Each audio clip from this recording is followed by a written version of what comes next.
or the order of the alphabet can be changed. However, we have the straight cipher only to deal with here. And what for heaven's sake does it reveal? Asked Saratovsky, leaning forward, forgetful of the fever that was consuming him. Kennedy pulled out a piece of paper on which he had written the hidden message and read: Have successfully inoculated S. with fever. Public opinion America would condemn violence. Think best death should appear natural. Samarova infected also.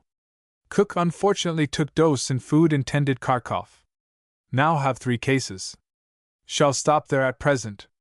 Dangerous excite further suspicion health authorities.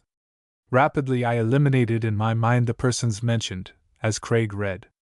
Saratovsky of course was not guilty, for the plot had centered about him.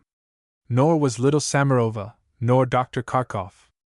I noted Revalenko and Kazanovich glaring at each other, and hastily tried to decide which I more strongly suspected. We'll get K, continued Kennedy. Think bomb perhaps all right. K's different from S, no public sentiment. So Kharkov had been marked for slaughter, I thought. Or was K. Kazanovich? I regarded Revalenko more closely. He was suspiciously sullen. Must have more money. Cable 10,000 rubles at once, Russian Consul General. Will advise you plot against Tsar as details perfected here. Expect break up New York band with death of S. If Kennedy himself had thrown a bomb or scattered broadcast the contents of the test tubes, the effect could not have been more startling than his last quiet sentence, and sentence it was in 2 senses. Sign, he said, folding the paper up deliberately. Ekaterina Nevsky. It was as if a cable had snapped and a weight had fallen. Revalenko sprang up and grasped Kazanovich by the hand. Forgive me, comrade, for ever suspecting you, he cried. And forgive me for suspecting you, replied Kazanovich. But how did you come to shadow Kharkov? I ordered him to follow Kharkov secretly and protect him, explained Saratovsky. Olga and Ekaterina faced each other fiercely. Olga was trembling with emotion. Nevsky stood coldly, defiantly. If ever there was a consummate actress it was she, who had put the bomb at her own door and had rushed off to start Kennedy on a blind trail. You traitress! Cried Olga passionately, forgetting all in her outraged love. You won his affections from me by your false beauty, yet all the time you would have killed him like a dog for the Tsar's gold. At last you are unmasked, you Azef in skirts. False friend, you would have killed us all, Saratovsky, Kharkov. Be still, little fool, exclaimed Nevsky contemptuously. The spirilla fever has affected your brains. Bah! I will not stay with those who are so ready to suspect an old comrade on the mere word of a charlatan. Boris Kazanovich, do you stand there silent and let this insult be heaped upon me? For answer, Kazanovich deliberately turned his back on his lover of a moment ago and crossed the room. Olga, he pleaded, I have been a fool. Some day I may be worthy of your love. Fever or not, I must beg your forgiveness. With a cry of delight the actress flung her arms about Boris, as he imprinted a penitent kiss on her warm lips. Simpleton, hissed Nevsky with curling lips. Now you too will die. One moment, Ekaterina Nevsky, interposed Kennedy, as he picked up some vacuum tubes full of a golden yellow powder that lay on the table. The spirilla, as scientists now know, belong to the same family as those which cause what we call, euphemistically, the Black Plague. It is the same species as that of the African sleeping sickness and the Philippine yaws. Last year a famous doctor whose photograph I see in the next room, Dr. Ehrlich of Frankfurt, discovered a cure for all these diseases. It will rid the blood of your victims of the Asiatic relapsing fever germs in 48 hours. In these tubes I have the now famous Salvarsan. With a piercing shriek of rage at seeing her deadly work so quickly and completely undone, Nevsky flung herself into the little laboratory behind her and bolted the door. Her face still wore the same cold, contemptuous smile, as Kennedy gently withdrew a sharp scalpel from her breast. Perhaps it is best this way, after all, he said simply. For the firebug. A big, powerful, red touring car, with a shining brass bell on the front of it, was standing at the curb before our apartment late one afternoon as I entered. It was such a machine as one frequently sees threading its reckless course in and out among the trucks and streetcars, breaking all rules and regulations, stopping at nothing, the bell clanging with excitement, policemen holding back traffic instead of trying to arrest the driver. In other words, a fire department automobile. I regarded it curiously for a moment, for everything connected with modern firefighting is interesting. Then I forgot about it as I was whisked up in the elevator, only to have it recalled sharply by the sight of a strongly built, grizzled man in a blue uniform with red lining. He was leaning forward, earnestly pouring forth a story into Kennedy's ear. "And back of the whole thing, sir," I heard him say as he brought his large fist down on the table, "is a firebug, mark my words." Before I could close the door, Craig caught my eye, and I read in his look that he had a new case, one that interested him greatly. "Walter," he cried, "this is Fire Marshal McCormick." "It's all right, McCormick. Mr. Jameson is an accessory both before and after the fact in my detective cases." A firebug. One of the most dangerous of criminals. The word excited my imagination at once, for the newspapers had lately been making much of the strange and appalling succession of apparently incendiary fires that had terrorized the business section of the city. "Just what makes you think that there is a firebug, one firebug, I mean, back of this curious epidemic of fires?" asked Kennedy, leaning back in his Morris chair with his fingertips together, and his eyes half closed as if expecting a revelation from some subconscious train of thought while the fire marshal presented his case. "Well, usually there is no rhyme or reason about the firebug," replied McCormick, measuring his words. "But this time I think there is some method in his madness. You know the Stacy department stores and their allied dry goods and garment trade interests?" Craig nodded. Of course we knew of the gigantic dry goods combination. It had been the talk of the press at the time of its formation, a few months ago, especially as it included among its organizers one very clever businesswoman, Miss Rebecca Wend.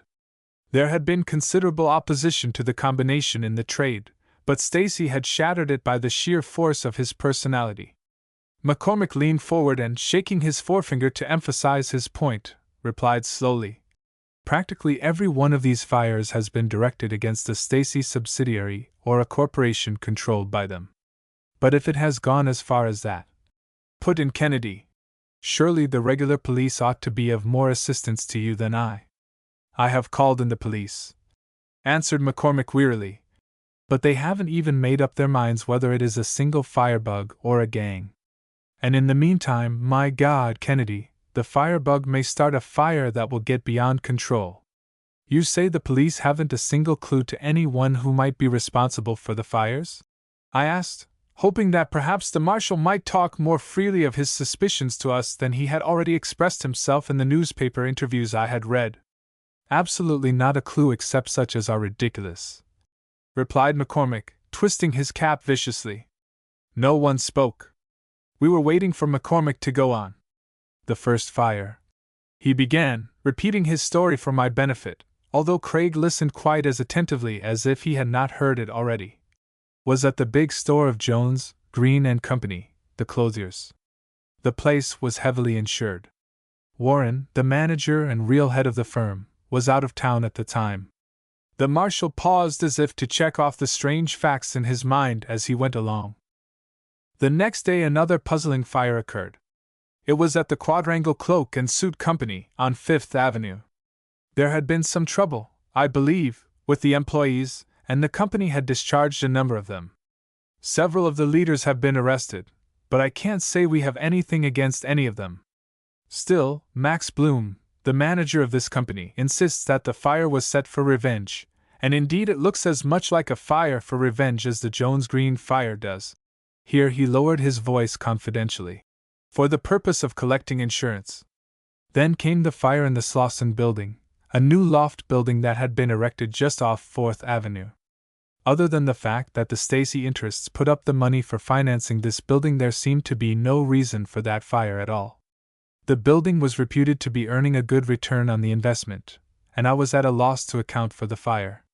I have made no arrests for it, just set it down as the work of a pure pyromaniac, a man who burns buildings for fun, a man with an inordinate desire to hear the fire engines screech through the streets and perhaps get a chance to show a little heroism in rescuing tenants.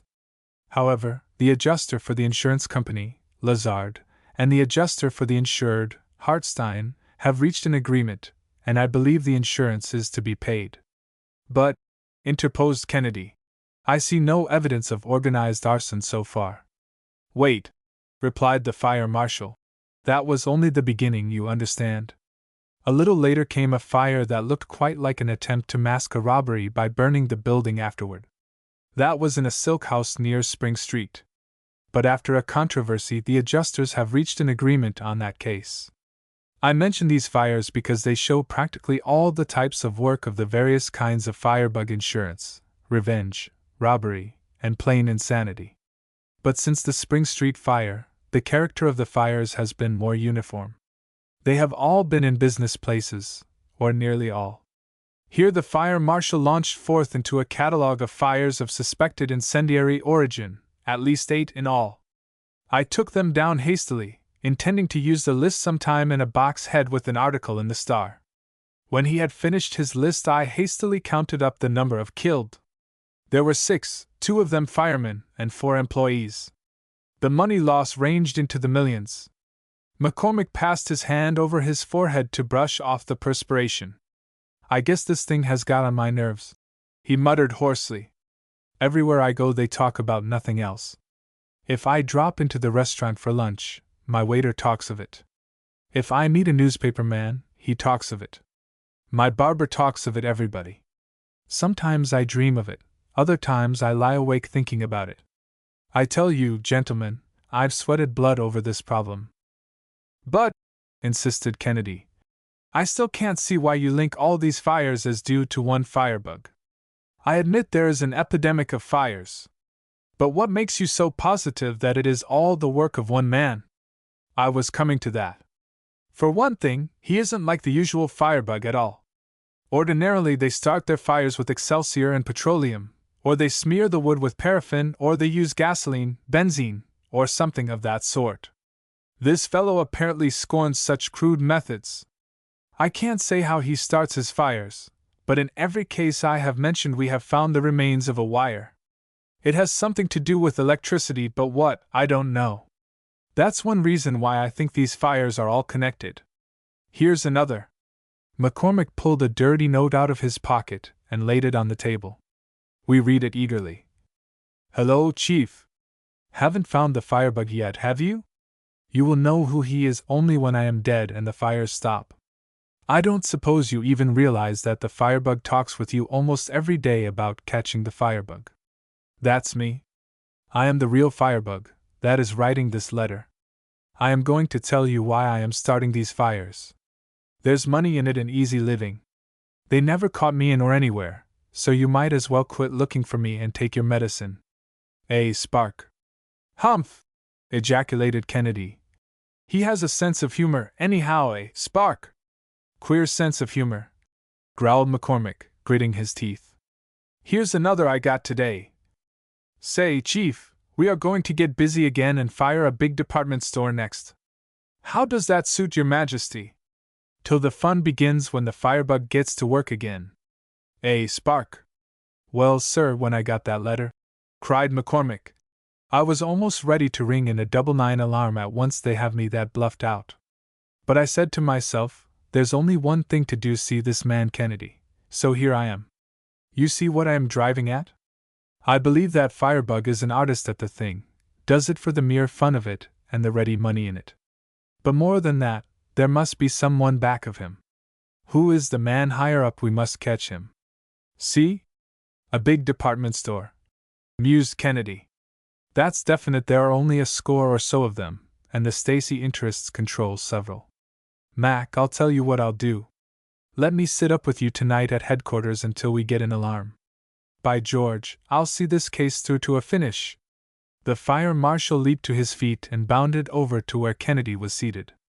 With one hand on Craig's shoulder and the other grasping Craig's hand, he started to speak, but his voice choked.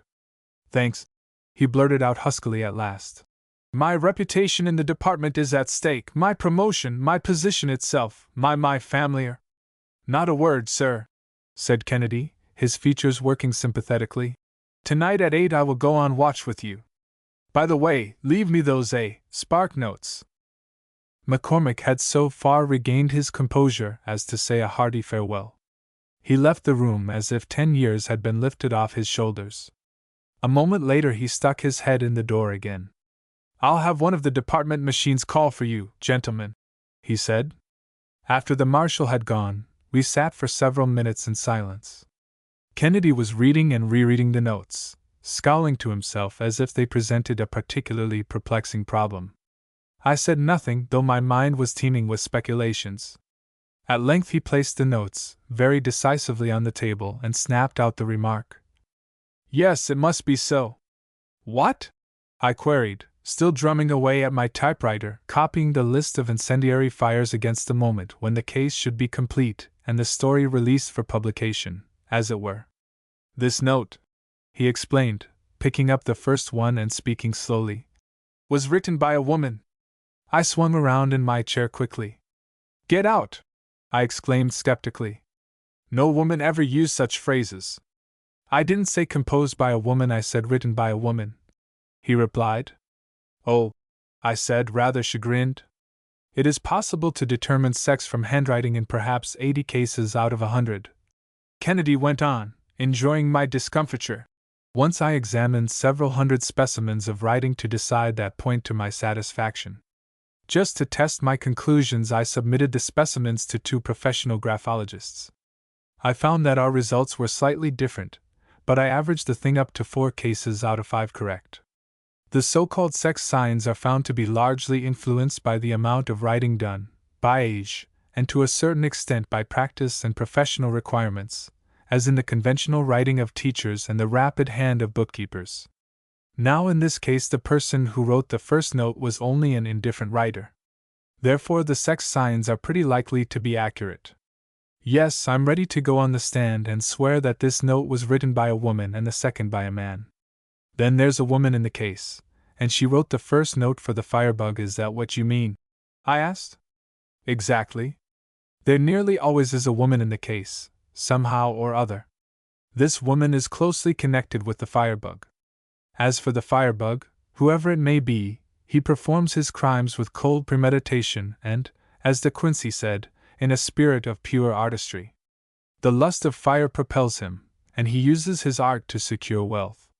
The man may be a tool in the hands of others, however. It's unsafe to generalize on the meager facts we now have. Oh, well, there is nothing we can do just yet. Let's take a walk, get an early dinner, and be back here before the automobile arrives. Not a word more did Kennedy say about the case during our stroll or even on the way downtown to fire headquarters. We found McCormick anxiously waiting for us. High up in the sandstone tower at headquarters, we sat with him in the maze of delicate machinery with which the fire game is played in New York.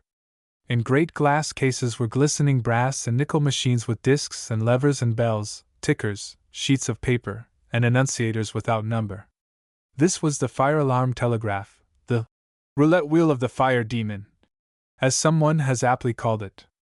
All the alarms for fire from all the boroughs, both from the regular alarm boxes and the auxiliary systems, come here first over the network of 3,000 miles or more of wire nerves that stretch out through the city. McCormick was explaining to us. A buzzer hissed. Here's an alarm now, he exclaimed, all attention. 367. The numbers appeared on the annunciator. The clerks in the office moved as if they were part of the mechanism. Twice the alarm was repeated, being sent out all over the city. McCormick relapsed from his air of attention. That alarm was not in the shopping district, he explained, much relieved.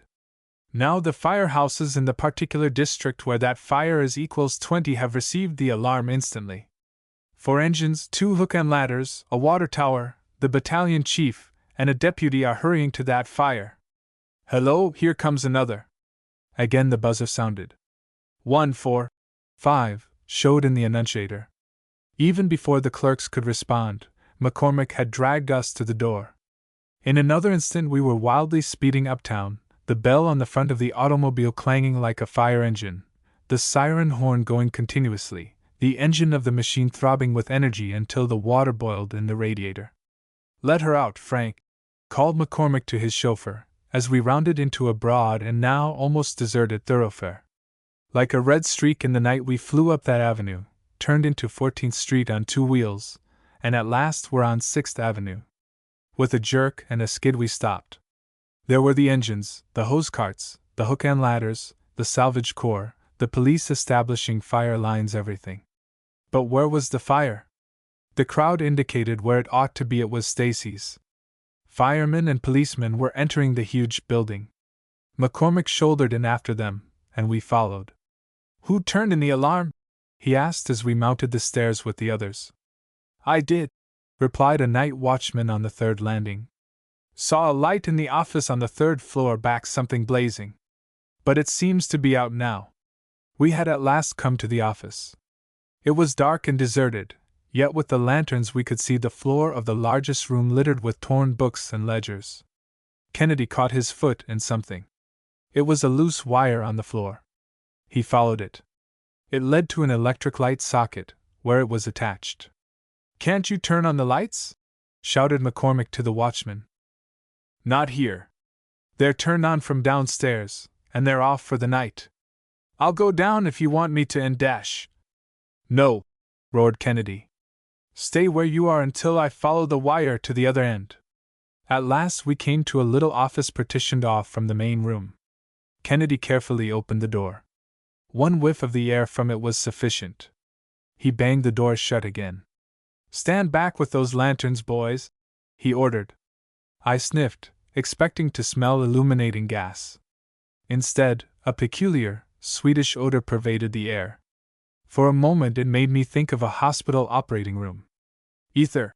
exclaimed Kennedy. "Stand back farther with those lights and hold them up from the floor." For a moment he seemed to hesitate, as if at loss what to do next. Should he open the door and let this highly inflammable gas out, or should he wait patiently until the natural ventilation of the little office had dispelled it? While he was debating, he happened to glance out of the window and catch sight of a drugstore across the street.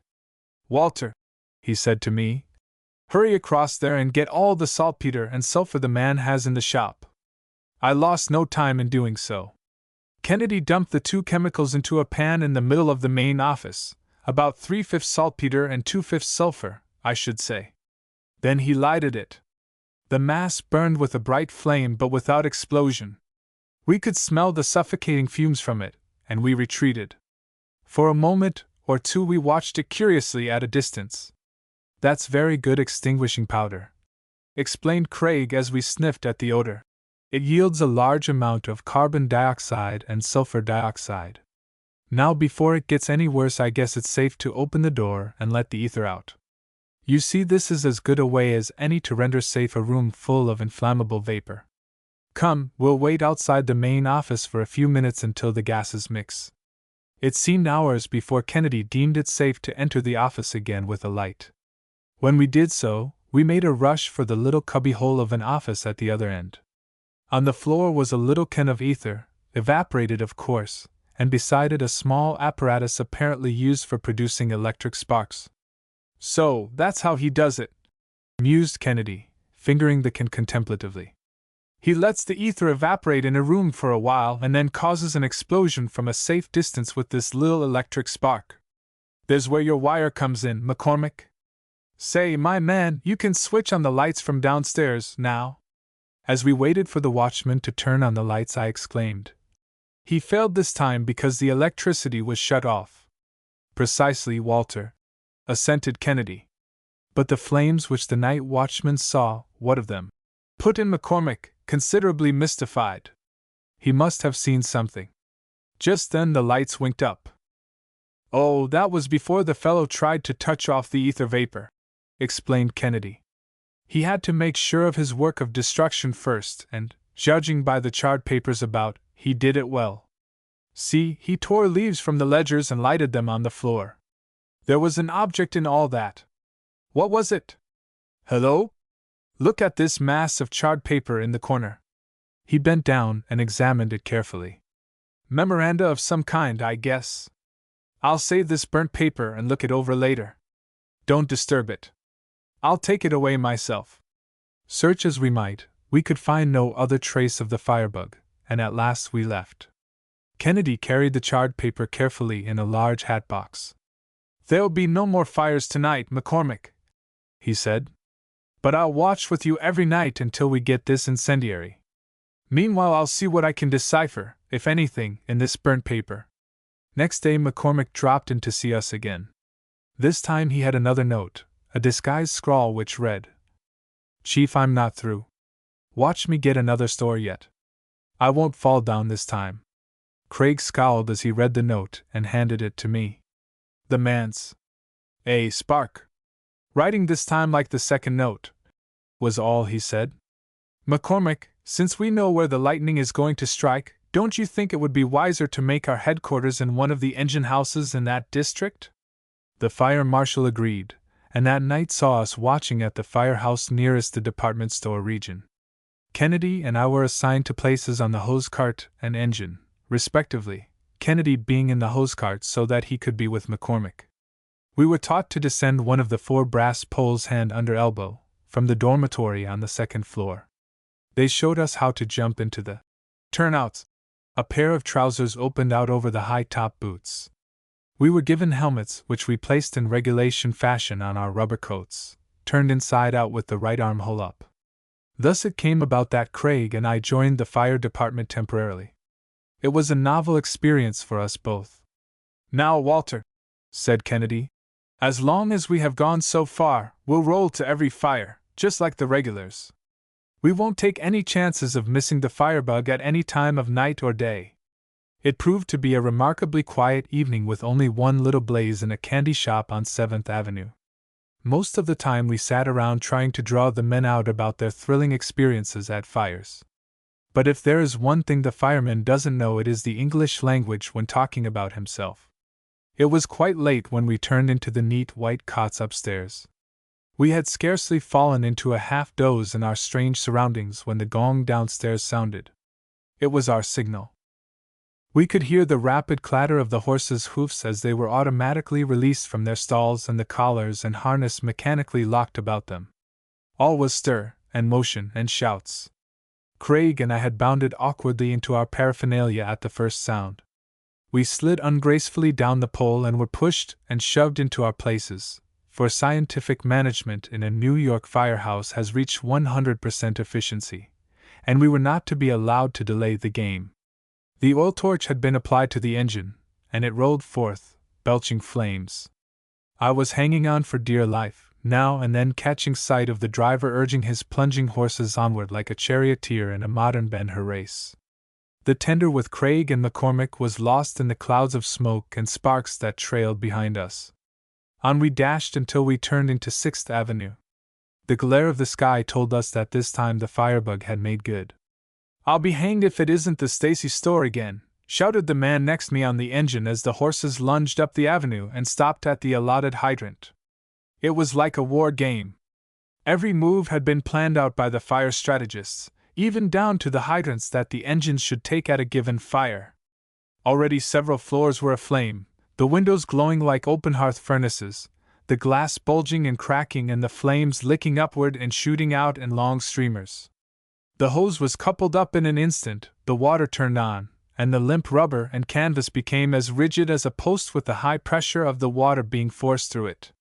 Company after company dashed into the blazing, fireproof building, urged by the hoarse profanity of the chief. 20 or 30 men must have disappeared into the stifle from which the police retreated. There was no haste, no hesitation. Everything moved as smoothly as if by clockwork. Yet we could not see one of the men who had disappeared into the burning building. They had been swallowed up, as it were. For that is the way with the New York firemen. They go straight to the heart of the fire. Now and then a stream of a hose spat out of a window, showing that the men were still alive and working. About the ground floors the red-helmeted salvage corps were busy covering up what they could of the goods with rubber sheets to protect them from water.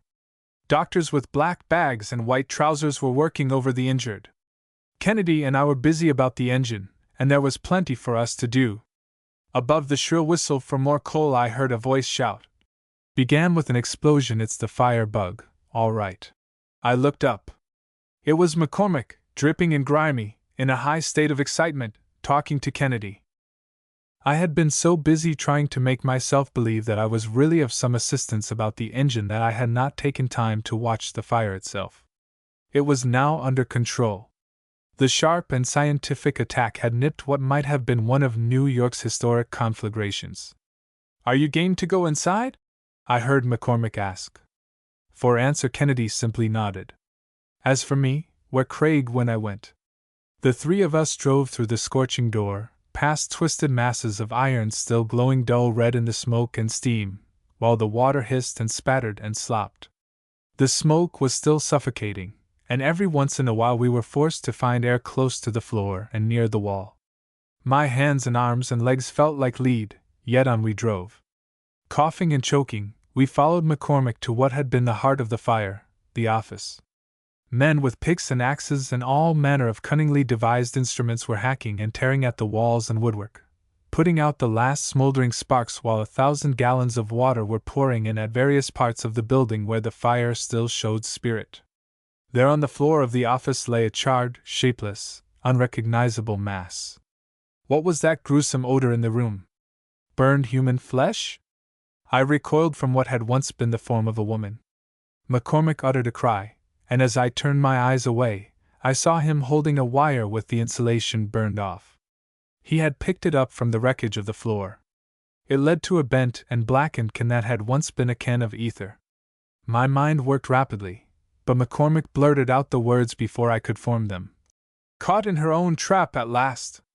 Kennedy said nothing, but as one of the firemen roughly but reverently covered the remains with a rubber sheet, he stooped down and withdrew from the breast of the woman a long letter file. "Come, let us go," he said.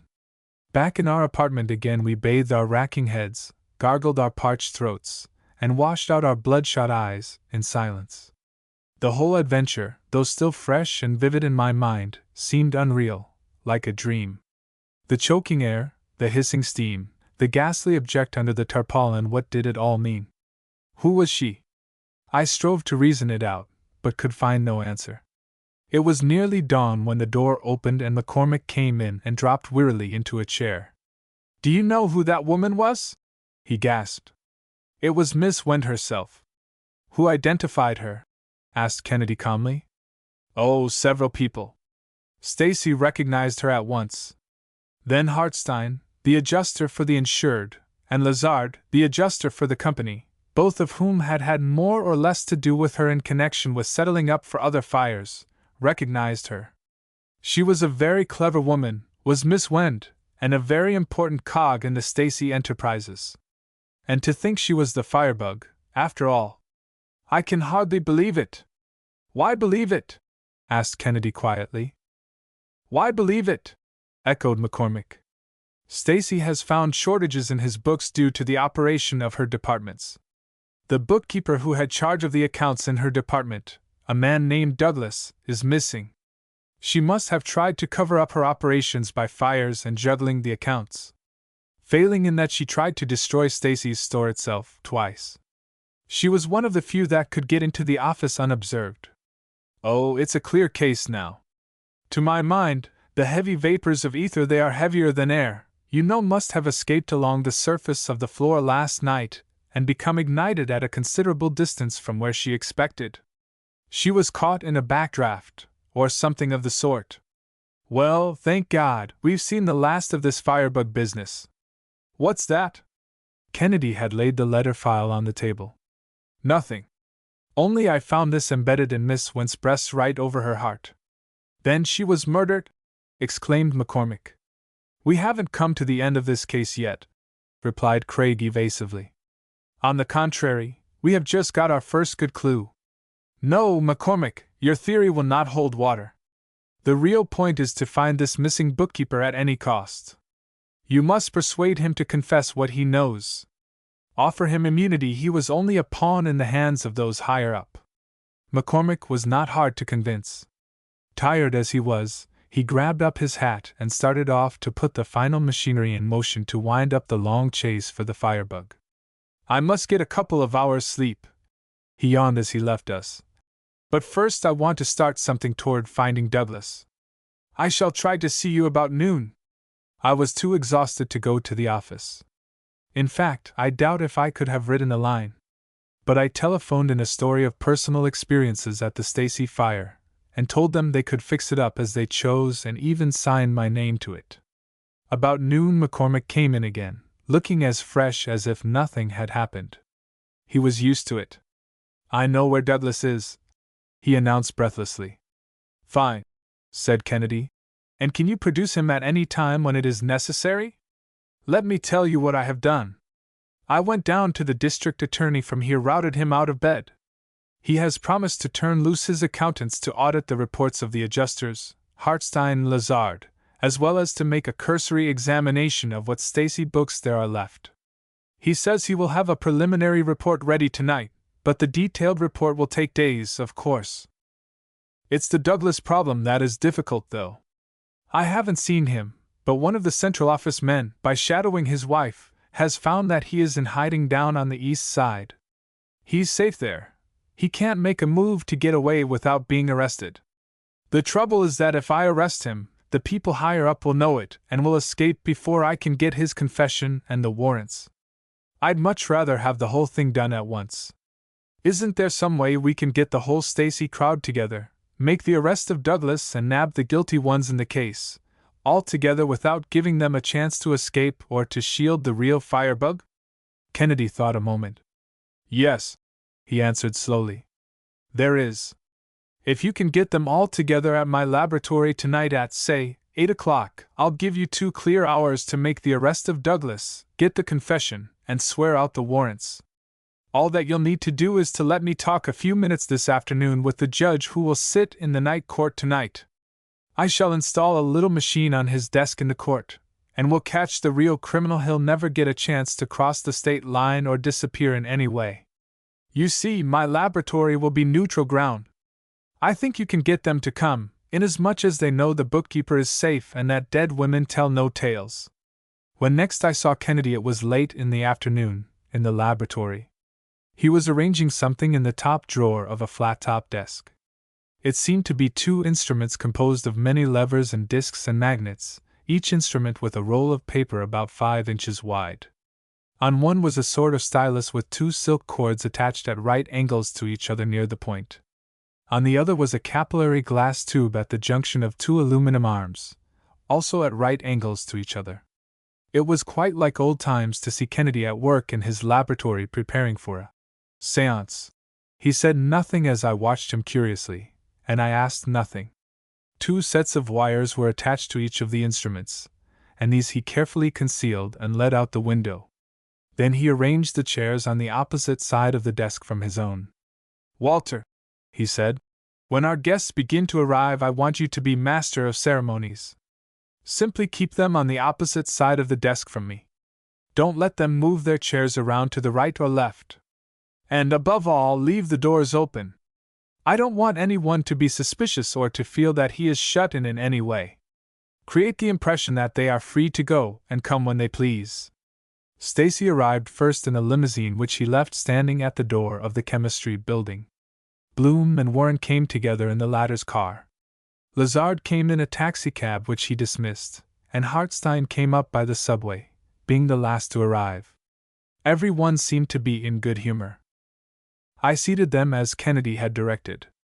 Kennedy pulled out the extension on the left of his desk and leaned his elbow on it as he began to apologize for taking up their time at such a critical moment.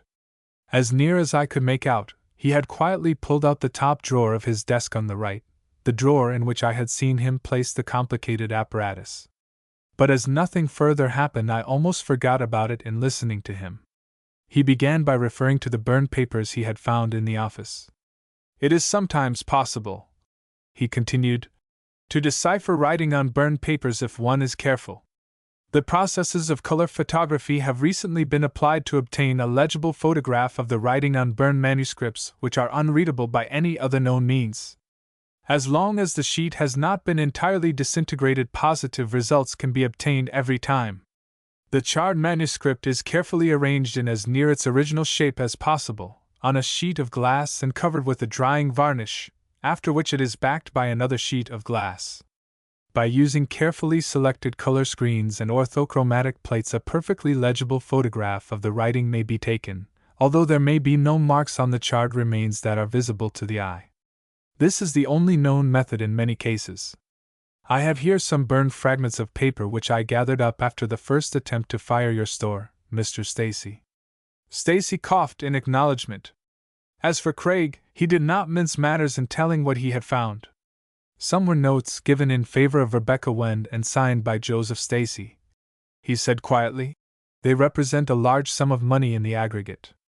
Others were memoranda of Miss Wend's, and still others were autograph letters to Miss Wend of a very incriminating nature in connection with the fires by another person. Here he laid the Spark letters on the desk before him. Now, he added, someone, in a spirit of bravado, sent these notes to the fire marshal at various times. Curiously enough, I find that the handwriting of the first one bears a peculiar resemblance to that of Miss Wend, while the second and third, though disguised also, greatly suggest the handwriting of Miss Wend's correspondent. No one moved. But I sat aghast. She had been a part of the conspiracy, after all, not a pawn. Had they played fair? Taking up next a remarkable succession of fires, resumed Kennedy. This case presents some unique features. In short, it is a clear case of what is known as a firebug trust. Now, just what is a firebug trust? Well, it is, as near as I can make out, a combination of dishonest merchants and insurance adjusters engaged in the business of deliberately setting fires for profit.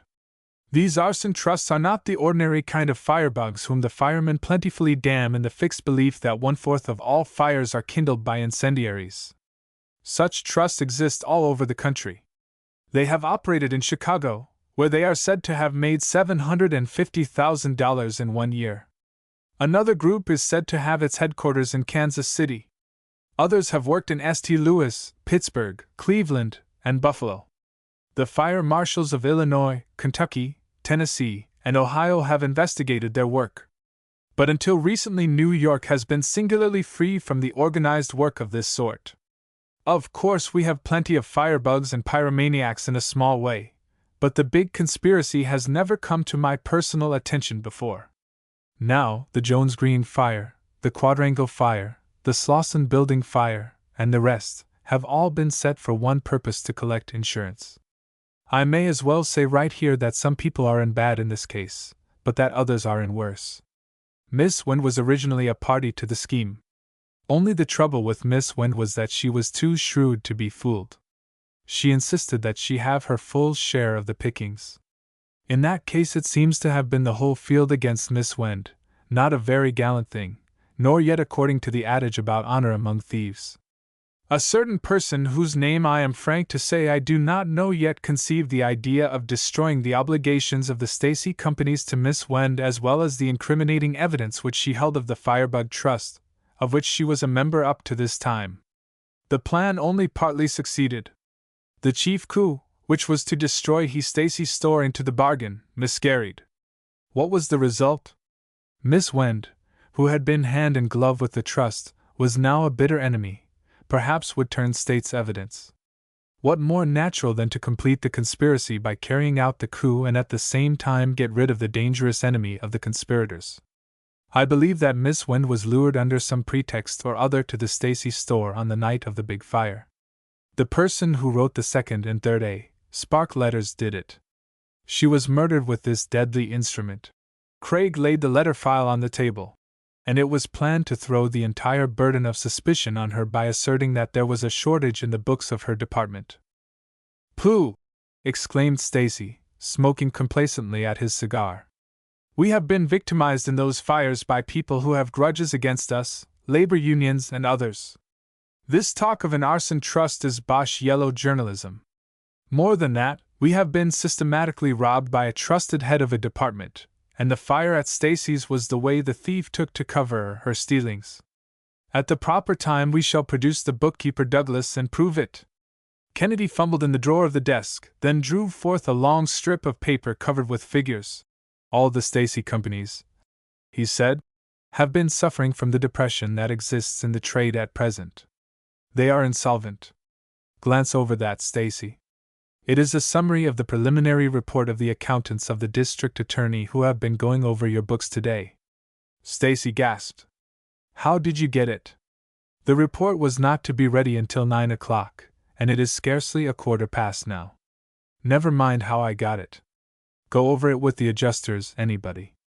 I think you will find that there was no shortage in Miss Wendt's department, that you were losing money, that you were in debt to Miss Wendt, and that she would have received the lion's share of the proceeds of the insurance if the firebug scheme had turned out as planned.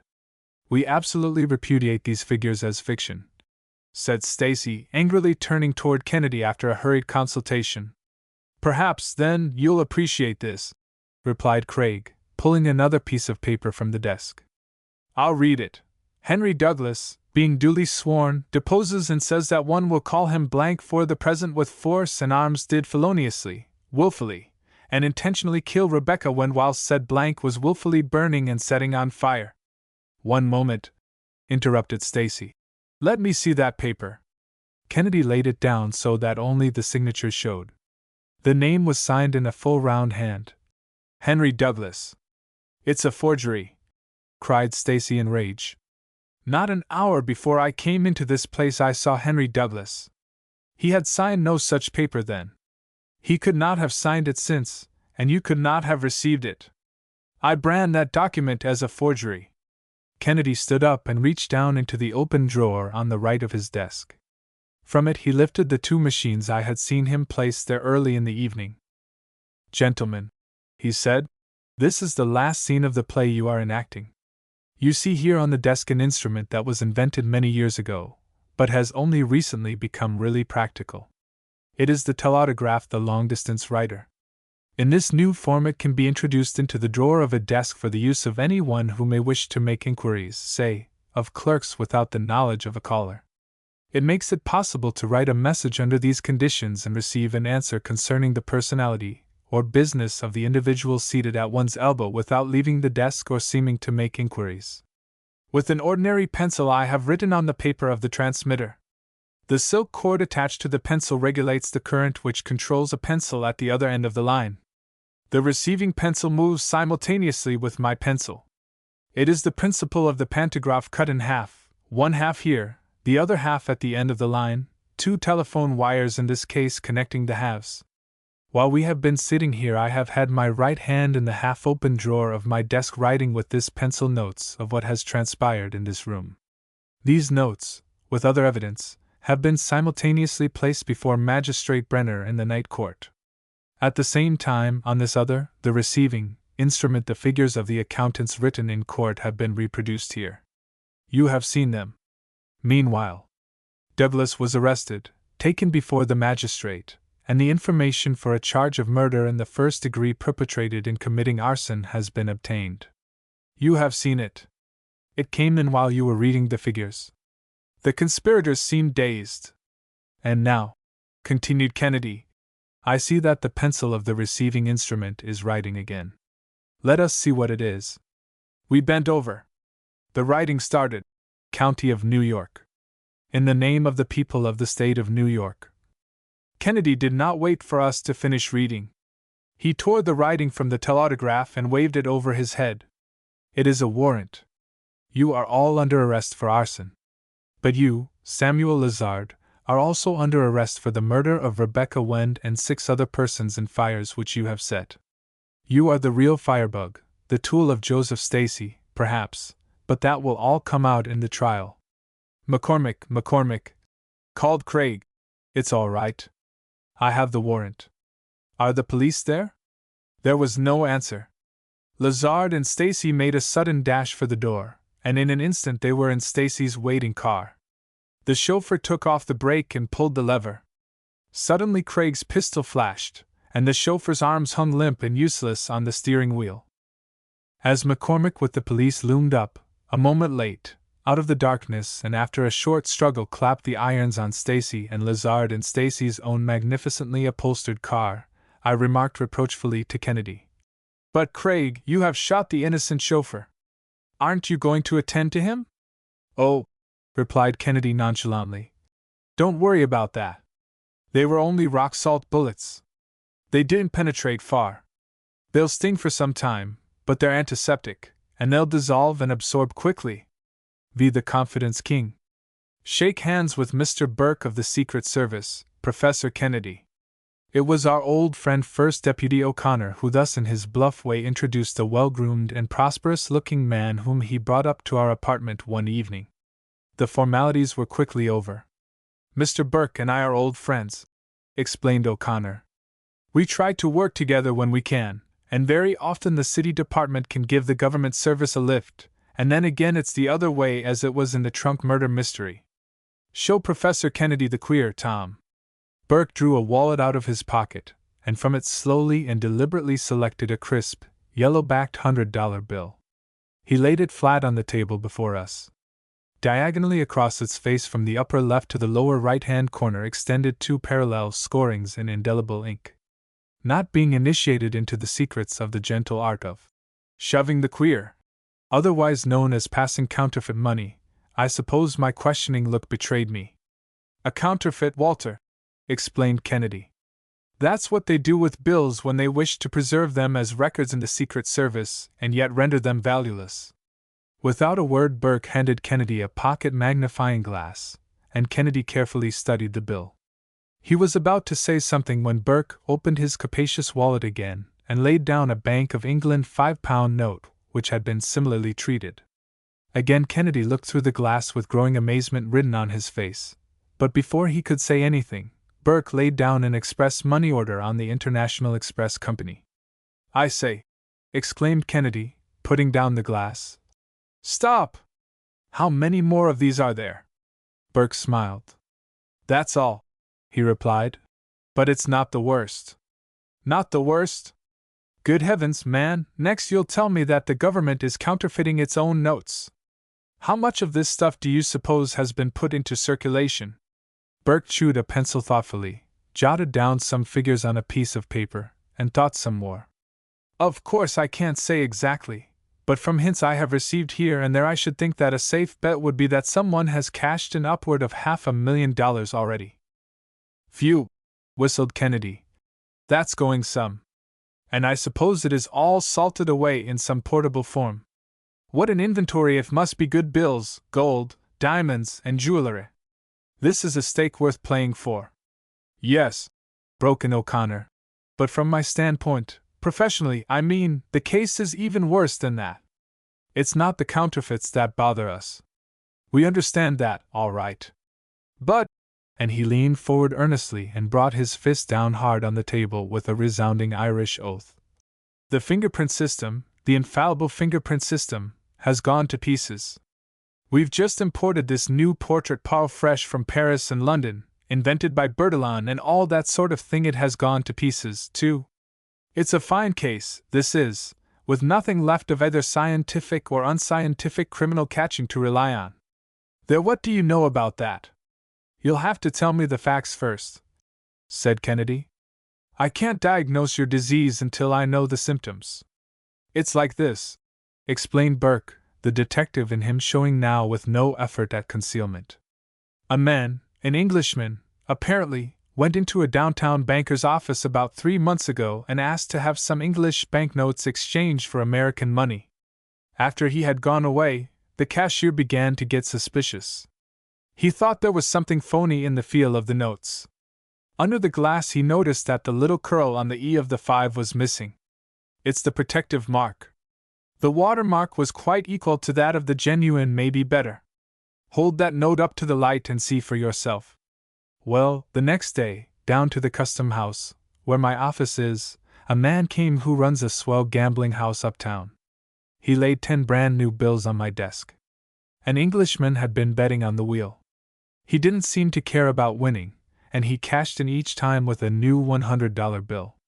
Of course he didn't care about winning. He cared about the change that was his winning. The bill on the table is one of the original 10, though since then scores have been put into circulation. I made up my mind that it was the same Englishman in both cases. Then within a week, in walked the manager of the Mozambique Hotel. He had been stung with the fake International Express money order. Same Englishman, too, I believe. And you have no trace of him? Asked Kennedy eagerly. We had him under arrest once, we thought. A general alarm was sent out, of course, to all the banks and banking houses. But the man was too clever to turn up in that way again. In one gambling joint which women frequent a good deal, a classy dame who might have been a duchess or she was a pretty good loser and always paid with $100 bills. Now, you know women are not good losers. Besides, the $100 bill story had got around among the gambling houses. This joint thought it worth taking a chance, so they called me up on the phone, extracted a promise that I'd play fair and keep O'Connor from raiding them, but wouldn't I please come up and look over the dame of the yellow bills? Of course I made a jump at it. Sure enough, they were the same counterfeits. I could tell because the silk threads were drawn in with colored ink. But instead of making an arrest, I decided to trail the lady. Now, here comes the strange part of it. Let me see, this must have been over 2 months ago. I followed her out to a suburban town, Riverwood along the Hudson, and to a swell country house overlooking the river, private drive, stone gate, hedges, old trees, and all that sort of thing. A sporty-looking Englishman met her at the gate with one of those big imported touring cars, and they took a spin. I waited a day or so, but nothing more happened, and I began to get anxious. Perhaps I was a bit hasty. Anyhow, I watched my chance and made an arrest of both of them when they came to New York on a shopping expedition. You should have heard that Englishman swear. I didn't know such language was possible. But in his pocket we found 20 more of those $100 bills, that was all. Do you think he owned up? Not a bit of it. He swore he had picked the notes up in a pocketbook on the pier as he left the steamer. I laughed. But when he was arraigned in court, he told the magistrate the same story and that he had advertised his find at the time. Sure enough, in the files of the papers we discovered in the lost and found column the ad, just as he claimed. We couldn't even prove that he had passed the bills. So the magistrate refused to hold them, and they were both released. But we had had them in our power long enough to take their fingerprints and get descriptions and measurements of them, particularly by this new portrait parle system. We felt we could send out a strange detective and have him pick them out of a crowd. You know the system, I presume? Kennedy nodded, and I made a mental note of finding out more about the portrait parle later. Burke paused, and O'Connor prompted. Tell them about Scotland Yard, Tom. Oh, yes, resumed Burke. Of course I sent copies of the fingerprints to Scotland Yard. Within 2 weeks they replied that one set belonged to William Forbes, a noted counterfeiter, who, they understood, had sailed for South Africa but had never arrived there. They were glad to learn that he was in America, and advised me to look after him sharply. The woman was also a noted character, Harriet Wollstone, an adventuress. I suppose you have shadowed them ever since? Kennedy asked. Yes, a few days after they were arrested the man had an accident with his car. It was said he was cranking the engine and that it kicked back and splintered the bone in his forearm. Anyhow, he went about with his hand and arm in a sling. And then? They gave my man the slip that night in their fast touring car. You know automobiles have about made shadowing impossible in these days. The house was closed up, and it was said by the neighbors that Williams and Mrs. Williams, as they called themselves, had gone to visit a specialist in Philadelphia. Still, as they had a year's lease on the house, I detailed a man to watch it more or less all the time. They went to Philadelphia all right. Some of the bills turned up there. But we saw nothing of them. A short time ago, word came to me that the house was open again. It wasn't 2 hours later that the telephone rang like mad. A Fifth Avenue jeweler had just sold a rope of pearls to an Englishwoman who paid for it herself in crisp new $100 bills. The bank had returned them to him that very afternoon, counterfeits. I didn't lose any time making a second arrest up at the house of mystery at Riverwood. I had the county authorities hold them, and now, O'Connor, tell the rest of it. You took the fingerprints up there. O'Connor cleared his throat as if something stuck in it, in the telling. The Riverwood authorities refused to hold them, he said with evident chagrin. As soon as I heard of the arrest I started up myself with the fingerprint records to help Burke. It was the same man, all right, I'll swear to that on a stack of Bibles. So a Burke. I'll never forget that snub nose, the concave nose, the nose being the first point of identification in the portrait park, and the ears too. Oh, it was the same man, all right. But when we produced the London fingerprints which tallied with the New York fingerprints which we had made, believe it or not, but it is a fact, the Riverwood fingerprints did not tally at all. He laid the prints on the table. Kennedy examined them closely. His face clouded. It was quite evident that he was stumped, and he said so. There are some points of agreement, he remarked, but more points of difference. Any points of difference are usually considered fatal to the fingerprint theory. We had to let the man go, concluded Burke. We could have held the woman, but we let her go, too, because she was not the principal in the case. My men are shadowing the house now and have been ever since then. But the next day after the last arrest, a man from New York, who looked like a doctor, made a visit. The Secret Service man on the job didn't dare leave the house to follow him, but as he never came again, perhaps it doesn't matter. Since then the house has been closed. The telephone rang. It was Burke's office calling him. As he talked, we could gather that something tragic must have happened at Riverwood, and we could hardly wait until he had finished. There has been an accident up there, he remarked as he hung up the receiver rather petulantly. They returned in the car this afternoon with a large package in the back of the tonneau. But they didn't stay long. After dark they started out again in the car. The accident was at the bad railroad crossing just above Riverwood. It seems Williams's car got stalled on the track just as the Buffalo Express was due. No one saw it, but a man in a buggy around the bend in the road heard a woman scream. He hurried down. The train had smashed the car to bits. How the woman escaped was a miracle, but they found the man's body up the tracks, horribly mangled. It was Williams, they say. They identified him by the clothes and by letters in his pockets. But my man tells me he found a watch on him with W.F. engraved on it. His hands and arms and head must have been right under the locomotive when it struck him, I judge. I guess that wins the case up, eh? Exclaimed O'Connor with evident chagrin. Where's the woman? They said she was in the little local hospital, but not much hurt. Just a shock and a few bruises. O'Connor's question seemed to suggest an idea to Burke, and he reached for the telephone again. Riverwood 297, he ordered, then to us as he waited he said, We must hold the woman. Hello, 297? The hospital? This is Burke of the Secret Service. Will you tell my man, who must be somewhere about, that I would like to have him hold that woman who was in the auto smash until I can what? Gone? The deuce! He hung up the receiver angrily. She left with a man who called for her about half an hour ago, he said. There must be a gang of them. Forbes is dead, but we must get the rest. Mr. Kennedy, I'm sorry to have bothered you, but I guess we can handle this alone, after all. It was the fingerprints that fooled us, but now that Forbes is out of the way it's just a straight case of detective work of the old style which won't interest you. On the contrary, answered Kennedy, I'm just beginning to be interested. Does it occur to you that, after all, Forbes may not be dead? Not dead? Echoed Burke and O'Connor together. Exactly, that's just what I said, not dead. Now stop and think a moment. Would the great Forbes be so foolish as to go about with a watch marked W.F., if he knew, as he must have known, that you would communicate with London and by means of the prints find out all about him? Yes, agreed Burke.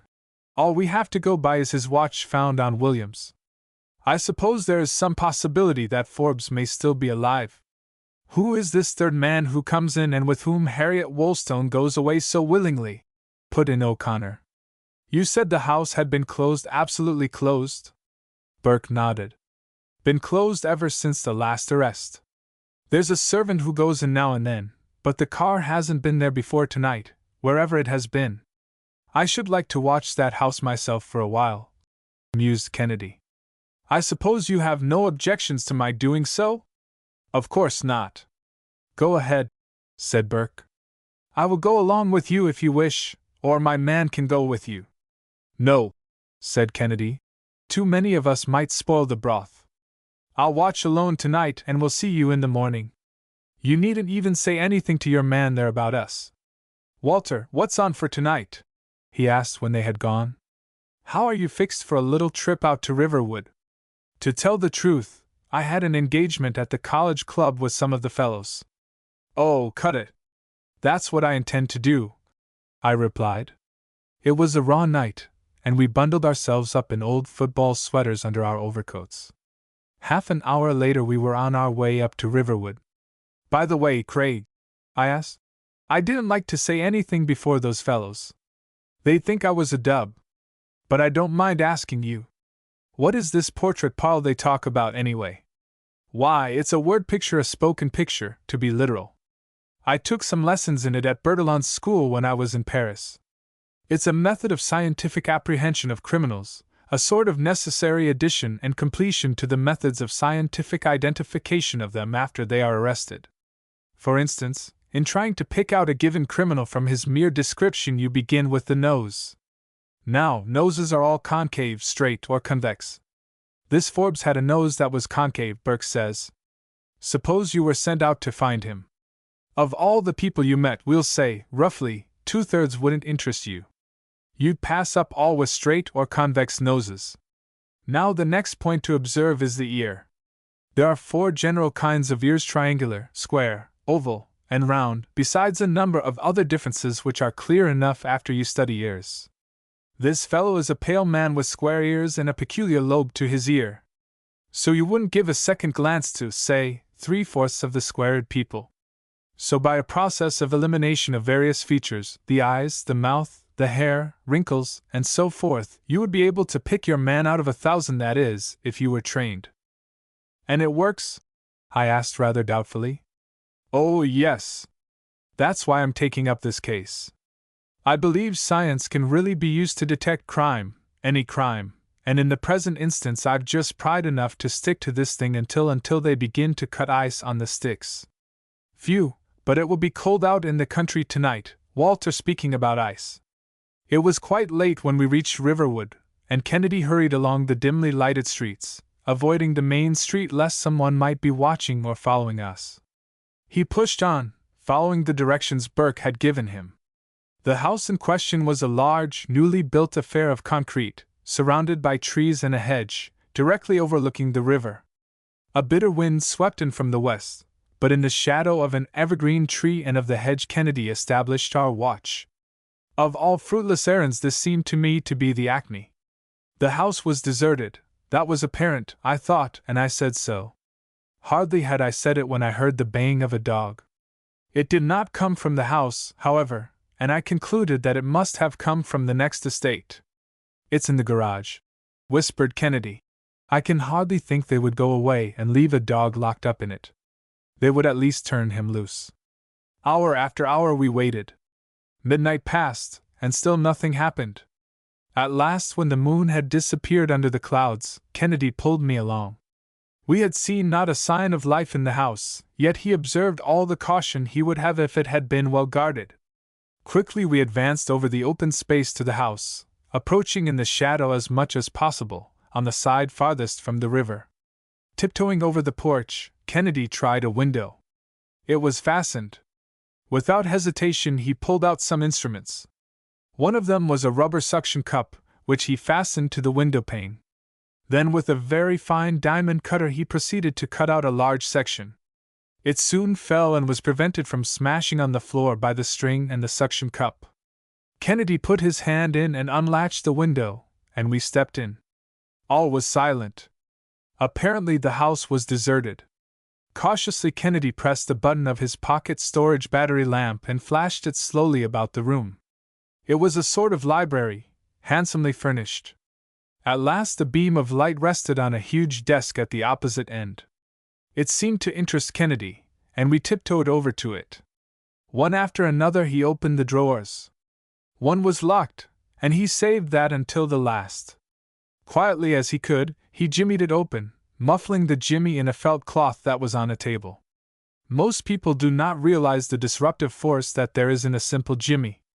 I didn't until I saw the solid drawer with its heavy lock yield with just the trace of a noise. Kennedy waited an instant and listened. Nothing happened. Inside the drawer was a most nondescript collection of useless articles. There were a number of pieces of fine sponge, some of them very thin and cut in a flat oval shape, smelling of Lysol strongly, several bottles, a set of sharp little knives, some paraffin, bandages, antiseptic gauze, cotton. In fact, it looked like a first aid kit. As soon as he saw it, Kennedy seemed astonished but not at a loss to account for it. "I thought he left that sort of thing to the doctors, but I guess he took a hand in it himself," he muttered, continuing to fumble with the knives in the drawer. It was no time to ask questions, and I did not. Kennedy rapidly stowed away the things in his pockets. One bottle he opened and held to his nose. I could distinguish immediately the volatile smell of ether. He closed it quickly, and it, too, went into his pocket with the remark, "Somebody must have known how to administer an anesthetic, probably the Woolstone woman." A suppressed exclamation from Kennedy caused me to look. The drawer had a false back. Safely tucked away in it reposed a tin box, one of those so-called strong boxes which are so handy in that they save a burglar much time and trouble and hunting all over for the valuables he has come after. Kennedy drew it forth and laid it on the desk. It was locked. Even that did not seem to satisfy Kennedy, who continued to scrutinize the walls and corners of the room as if looking for a safe or something of that sort. "Let's look in the room across the hall," he whispered. Suddenly a piercing scream of a woman rang out upstairs. "Help! Help! There's someone in the house! Billy, help!" I felt an arm grasp me tightly, and for a moment a chill ran over me at being caught in the nefarious work of breaking and entering a dwelling house at night. But it was only Kennedy, who had already tucked the precious little tin box under his arm. With a leap he dragged me to the open window, cleared it, vaulted over the porch, and we were running for the clump of woods that adjoined the estate on one side. Lights flashed in all the windows of the house at once. There must have been some sort of electric light system that could be lighted instantly as a burglar expeller. Anyhow, we had made good our escape. As we lost ourselves in the woods, I gave a last glance back and saw a lantern carried from the house to the garage. As the door was unlocked, I could see, in the moonlight, a huge dog leap out and lick the hands and face of a man. Quickly we now crashed through the frozen underbrush.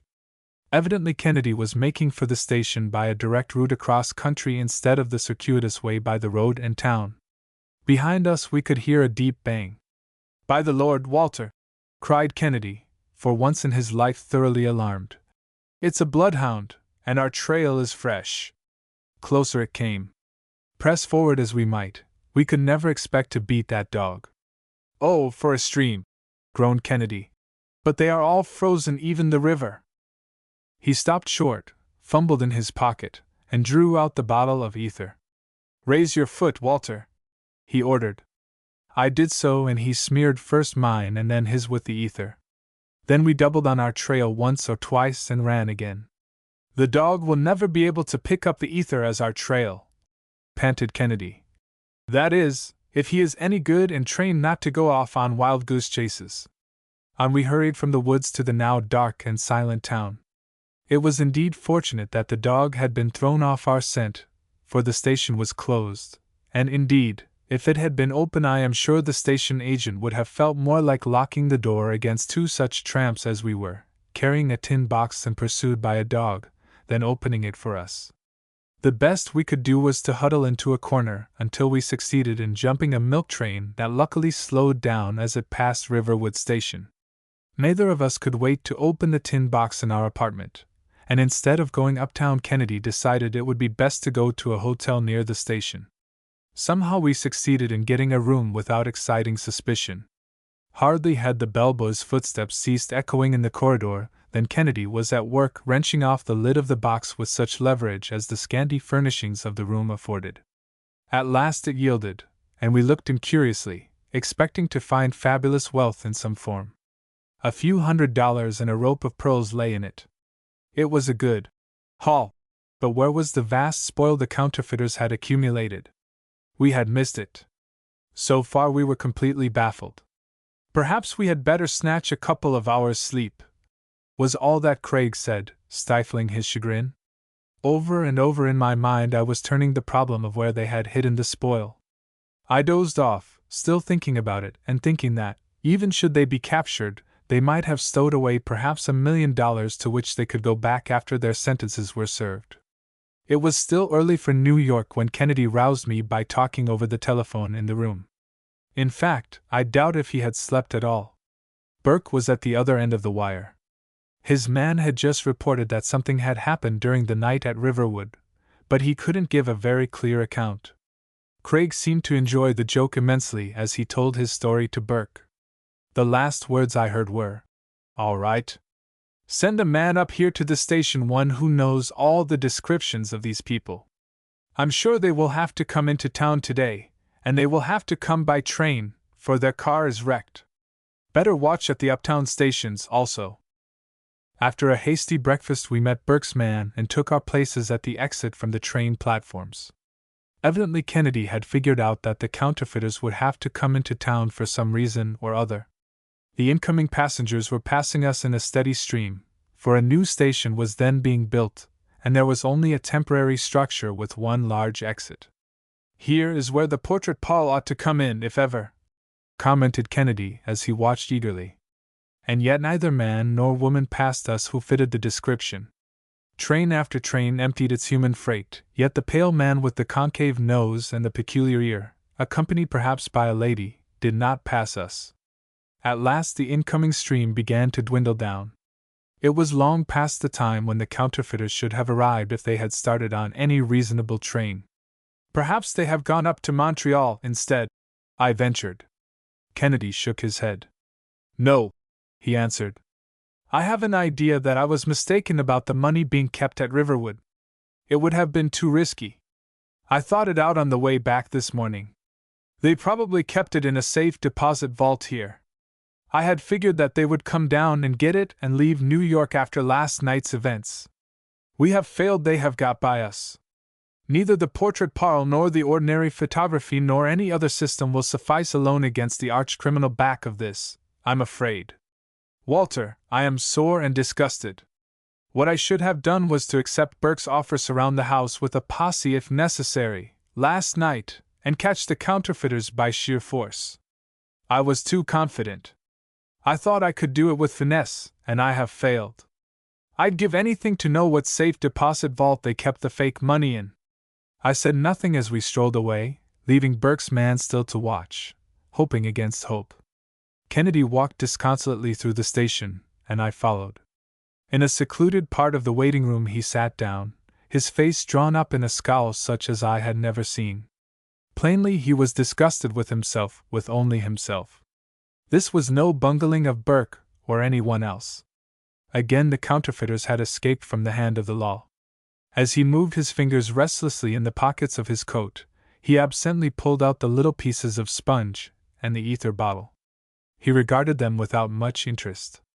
"I know what they were for," he said, diving back into his pocket for the other things and bringing out the sharp little knives in their case. I said nothing, for Kennedy was in a deep study. At last he put the things back into his pocket. As he did so, his hand encountered something which he drew forth with a puzzled air. It was the piece of paraffin. "Now, what do you suppose that was for?" he asked, half to himself. I had forgotten that. What was the use of a piece of paraffin? Phew, smell the antiseptic worked into it. "I don't know," I replied, rather testily. "If you would tell me what the other things were for, I might enlighten you, but—" "By George, Walter, what a chump I am!" cried Kennedy, leaping to his feet, all energy again. "Why did I forget that lump of paraffin? Why, of course I think I can guess what they have been doing, of course. Why, man alive, he walked right past us, and we never knew it. Boy, he shouted to a newsboy who passed. What's the latest sporting edition you have?" Eagerly he almost tore a paper open and scanned the sporting pages. "Racing at Lexington begins tomorrow," he read. "Yes, I'll bet that's it. We don't have to know the safe deposit vault, after all. It would be too late, anyhow. Quick, let us look up the train to Lexington." As we hurried over to the information booth, I gasped, in a whirl. "Now, look here, Kennedy, what's all this lightning calculation? What possible connection is there between a lump of paraffin and one of the few places in the country where they still race horses. None, he replied, not stopping an instant. None. The paraffin suggested to me the possible way in which our man managed to elude us under our very eyes. That set my mind at work again. Like a flash it occurred to me, where would they be most likely to go next to work off some of the bills? The banks are on, the jeweler houses are on, the gambling joints are on. Why, to the racetracks, of course. That's it. Counterfeiters all use the bookmakers. Only since racing has been killed in New York they have had to resort to other means here. If New York has suddenly become too hot, what more natural than to leave it? Here, let me see, there's a train that gets there early tomorrow, the best train, too. Say, is number 144 made up yet? He inquired at the desk. Number 144 will be ready in 15 minutes. Track 8. Kennedy thanked the man, turned abruptly, and started for the still-closed gate at track 8.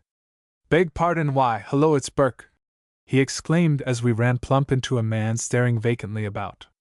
It was not the gentleman farmer of the night before, nor yet the supposed college graduate.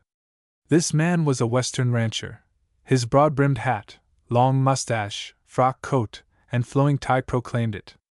Yet there was something indefinably familiar about him, too. It was Burke in another disguise. Pretty good work, Kennedy, nodded Burke, shifting his tobacco from one side of his jaws to the other. Now, tell me how your man escaped you this morning, when you can recognize me instantly in this rig. You haven't altered your features, explained Kennedy simply. Our pale-faced, snub-nosed, peculiar friend has. What do you think of the possibility of his going to the Lexington track, now that he finds it too dangerous to remain in New York? Burke looked at Kennedy rather sharply. Say, do you add telepathy to your other accomplishments? No, laughed Craig. But I'm glad to see that two of us working independently have arrived at the same conclusion. Come, let us saunter over to track 8. I guess the train is made up. The gate was just opened, and the crowd filed through.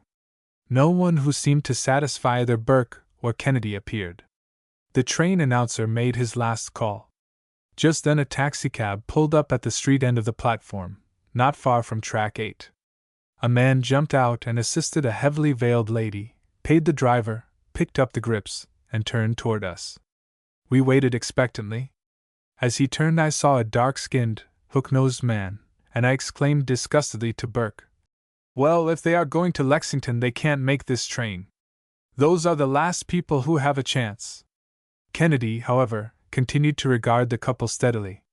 The man saw that he was being watched and faced us defiantly. Such impertinence! Then to his wife. Come, my dear, we'll just make it. I'm afraid I'll have to trouble you to show us what's in that grip, said Kennedy, calmly laying his hand on the man's arm. Well, now, did you ever hear of such blasted impudence? Get out of my way, sir, this instant, or I'll have you arrested. Come, Kennedy, interrupted Burke. Surely you are getting in wrong here. This can't be the man. Craig shook his head decidedly. You can make the arrest or not, Burke, as you choose. If not, I am through. If so, I'll take all the responsibility. Reluctantly, Burke yielded. The man protested. The woman cried. A crowd collected. The train gate shut with a bang. As it did so, the man's demeanor changed instantly. There, he shouted angrily. You have made us miss our train. I'll have you in jail for this. Come on now to the nearest magistrate's court. I'll have my rights as an American citizen. You have carried your little joke too far. Knight is my name, John Knight, of Omaha, pork packer. Come on now. I'll see that somebody suffers for this if I have to stay in New York a year.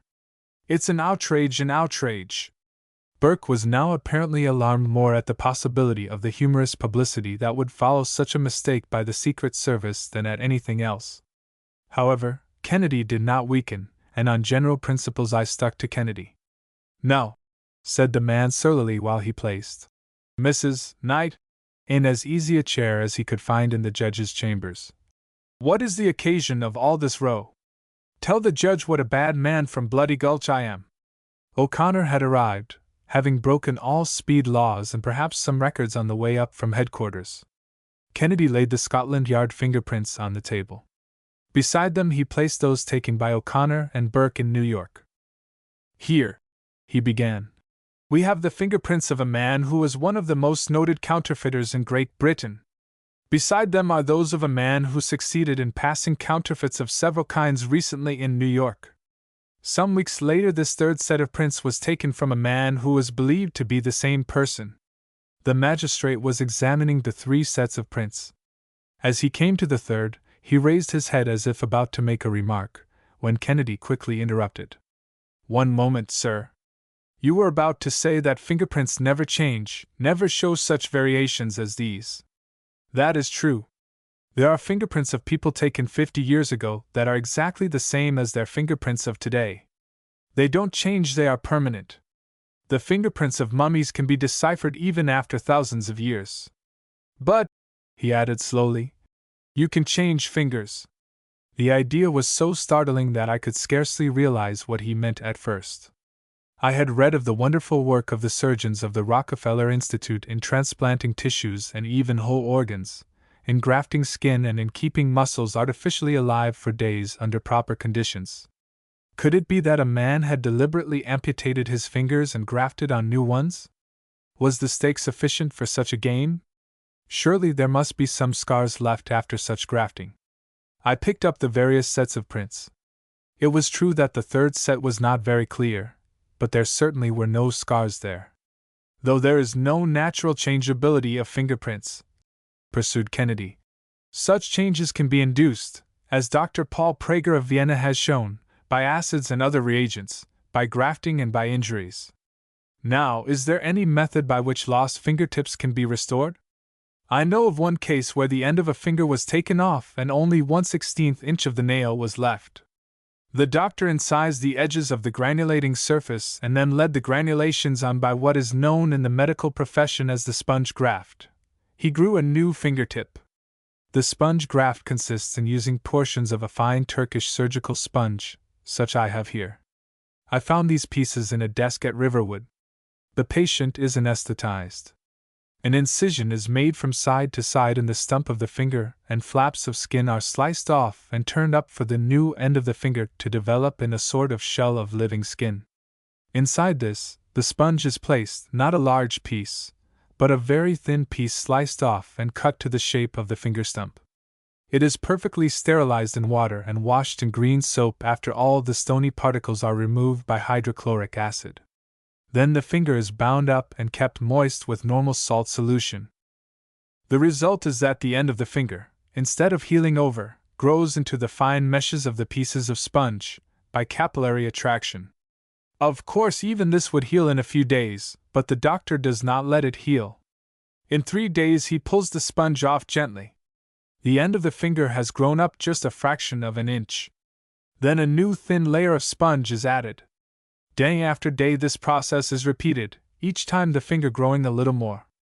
A new nail develops if any of the matrix is left, and I suppose a clever surgeon by grafting up pieces of epidermis could produce on such a stump very passable fingerprints.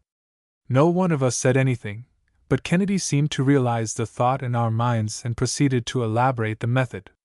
It is known as the education sponge method, and was first described by Dr. D. J. Hamilton, of Edinburgh, in 1881.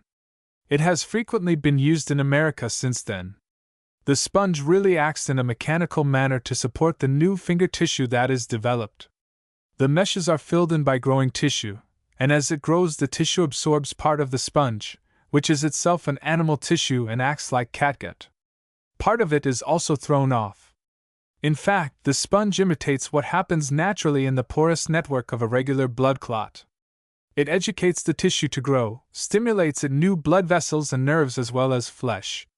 In another case I know of, almost the whole of the first joint of a finger was crushed off, and the doctor was asked to amputate the stump of bone that protruded. Instead, he decided to educate the tissue to grow out to cover it and appear like a normal finger. In these cases the doctors succeeded admirably in giving the patients entire new fingertips, without scars, and except for the initial injury and operation, with comparatively little inconvenience except that absolute rest of the hands was required. That is what happened, gentlemen. concluded Kennedy. That is why Mr. Forbes, alias Williams, made a trip to Philadelphia to be treated for crushed fingertips, not for the kick of an automobile engine. He may have paid the doctors in counterfeits. In reality, this man was playing a game in which there was indeed a heavy stake at issue. He was a counterfeiter sought by two governments with the net closing about him. What are the tips of a few fingers compared with life, liberty, wealth, and a beautiful woman? The first two sets of prints are different from the third because they are made by different fingertips on the same man. The very core of the prints was changed. But the fingerprint system is vindicated by the very ingenuity of the man who so cleverly has contrived to beat it. Very interesting to one who is interested, remarked the stranger. But what has that to do with detaining my wife and myself, making us miss our train, and insulting us? Just this, replied Craig. If you will kindly oblige us by laying your fingers on this inking pad and then lightly on this sheet of paper, I think I can show you an answer. Knight demurred, and his wife grew hysterical at the idea, but there was nothing to do but comply. Kennedy glanced at the fourth set of prints, then at the third set taken a week ago, and smiled. No one said a word. Knight or Williams, which was it? He nonchalantly lit a cigarette. So you say I am this Williams, the counterfeiter? He asked superciliously. I do, reiterated Kennedy. You are also Forbes.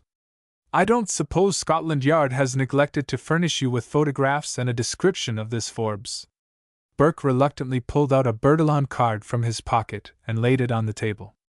It bore the front face and profile of the famous counterfeiter, as well as his measurements.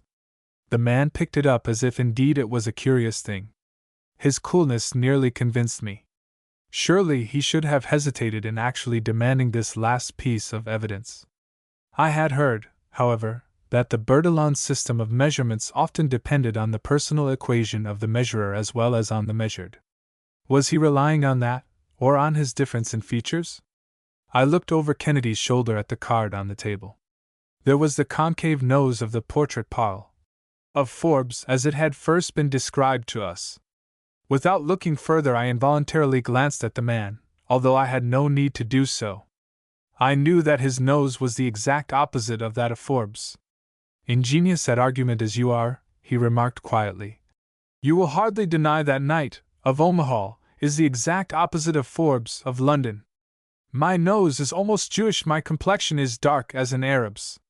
Still, I suppose I am the sallow, snub-nosed Forbes described here, inasmuch as I have stolen Forbes's fingers and lost them again by a most preposterous method. The color of the face is easily altered, said Kennedy. A little picric acid will do that. The ingenious rogue Sarcey in Paris eluded the police very successfully until Dr. Charcot exposed him, and showed how he changed the arch of his eyebrows and the wrinkles of his face. Much is possible today that would make Frankenstein and Dr. Moreau look clumsy and antiquated. A sharp feminine voice interrupted. It was the woman, who had kept silent up to this time. But I have read in one of the papers this morning that a Mr. Williams was found dead in an automobile accident up the Hudson yesterday. I remember reading it, because I am afraid of accidents myself. All eyes were now fixed on Kennedy. That body, he answered quickly, was a body purchased by you at a medical school, brought in your car to Riverwood, dressed in Williams's clothes with a watch that would show he was Forbes, placed on the track in front of the auto, while you two watched the Buffalo Express run it down, and screamed. It was a clever scheme that you concocted, but these facts do not agree. He laid the measurements of the corpse obtained by Burke and those from the London police cards side by side. Only in the roughest way did they approximate each other. Your Honor, I appeal to your sense of justice, cried our prisoner impatiently. Hasn't this farce been allowed to go far enough? Is there any reason why this fake detective should make fools out of us all and keep my wife longer in this court? I'm not disposed to let the matter drop. I wish to enter a charge against him of false arrest and malicious prosecution. I shall turn the whole thing over to my attorney this afternoon. The deuce with the races, I'll have justice. The man had by this time raised himself to a high pitch of apparently righteous wrath. He advanced menacingly toward Kennedy, who stood with his shoulders thrown back, and his hands deep in his pockets, and a half-amused look on his face. As for you, Mr. Detective, added the man, for 11 cents I'd lick you to within an inch of your life. Portrait parle, indeed! It's a fine scientific system that has to deny its own main principles in order to vindicate itself. Bah! Take that, you scoundrel! Harriet Wollstone threw her arms about him, but he broke away. His fist shot out straight. Kennedy was too quick for him, however. I had seen Craig do it dozens of times with the best boxers in the gym. He simply jerked his head to one side, and the blow passed just a fraction of an inch from his jaw, but passed it as cleanly as if it had been a yard away. The man lost his balance, and as he fell forward and caught himself, Kennedy calmly and deliberately slapped him on the nose. It was an intensely serious instant, yet I actually laughed. The man's nose was quite out of joint, even from such a slight blow. It was twisted over on his face in the most ludicrous position imaginable. The next time you try that, Forbes, remarked Kennedy, as he pulled the piece of paraffin from his pocket and laid it on the table with the other exhibits, don't forget that concave nose built out to hook nose convexity by injections of paraffin, such as the beauty doctors everywhere advertise, is a poor thing for a white hope. Both Burke and O'Connor had seized Forbes, but Kennedy had turned his attention to the larger of Forbes's grips, which the Wollstone woman vociferously claimed as her own. Quickly he wrenched it open. As he turned it up on the table, my eyes fairly bulged at the sight. Forbes' suitcase might have been that of a traveling salesman for the Kimberley, the Klondike, and the Bureau of Engraving, all in one. Craig dumped the wealth out on the table, stacks of genuine bills, gold coins of 2 realms, diamonds, pearls, everything portable and tangible, all heaped up and topped off with piles of counterfeits awaiting the magic touch of this Midas to turn them into real gold. Forbes, you have failed in your getaway, said Craig triumphantly. Gentlemen, you have here a master counterfeiter, surely a master counterfeiter of features and fingers as well as of currency. 6. The Sandhog. Interesting story, this fight between the Five Borough and the Inter-River Transit, I remarked to Kennedy as I sketched out the draft of an expose of high finance for the Sunday Star. Then that will interest you, also, said he, throwing a letter down on my desk. He had just come in, and was looking over his mail. The letterhead bore the name of the Five Borough Company. It was from Jack Orton, one of our intimates at college, who was in charge of the construction of a new tunnel under the river. It was brief, as Jack's letters always were. I have a case here at the tunnel that I am sure will appeal to you, my own case, too. It read. You can go as far as you like with it, but get to the bottom of the thing, no matter whom it hits. There is some deviltry afoot, and apparently no one is safe. Don't say a word to anybody about it, but drop over to see me as soon as you possibly can. Yes, I agreed. That does interest me. When are you going over? Now, replied Kennedy, who had not taken off his hat. Can you come along? As we sped across the city in a taxicab, Craig remarked, I wonder what is the trouble. Did you see in the Society News this morning the announcement of Jack's engagement to Vivian Taylor, the daughter of the president of the Five Borough? I had seen it, but could not connect it with the trouble, whatever it was, at the tunnel, though I did try to connect the tunnel mystery with my expose. We pulled up at the construction works, and a strapping Irishman met us. Is this Professor Kennedy? He asked of Craig. It is. Where is Mr. Orton's office? I'm afraid, sir, it will be a long time before Mr. Orton is in his office again, sir. The doctor have just took him out of the medical lock, and he said if you was to come before they took him to the orspital I was to bring you right up to the lock. Good heavens, man, what has happened? Exclaimed Kennedy. Take us up to him quick. Without waiting to answer, the Irishman led the way up and across a rough board platform until at last we came to what looked like a huge steel cylinder, lying horizontally, in which was a floor with a cot and some strange paraphernalia.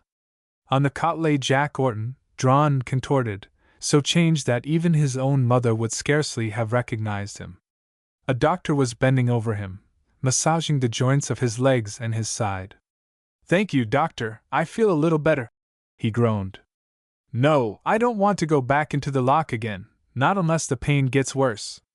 His eyes were closed, but hearing us he opened them and nodded. Yes, Craig, He murmured with difficulty. This is Jack Orton. What do you think of me? I'm a pretty sight.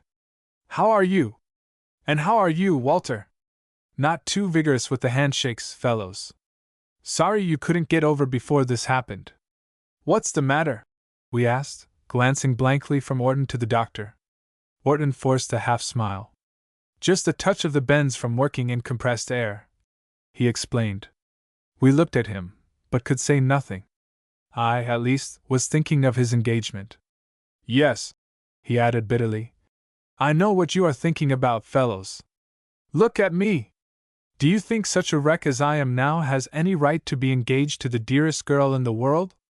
Mr. Orton, interposed the doctor, I think you'll feel better if you'll keep quiet.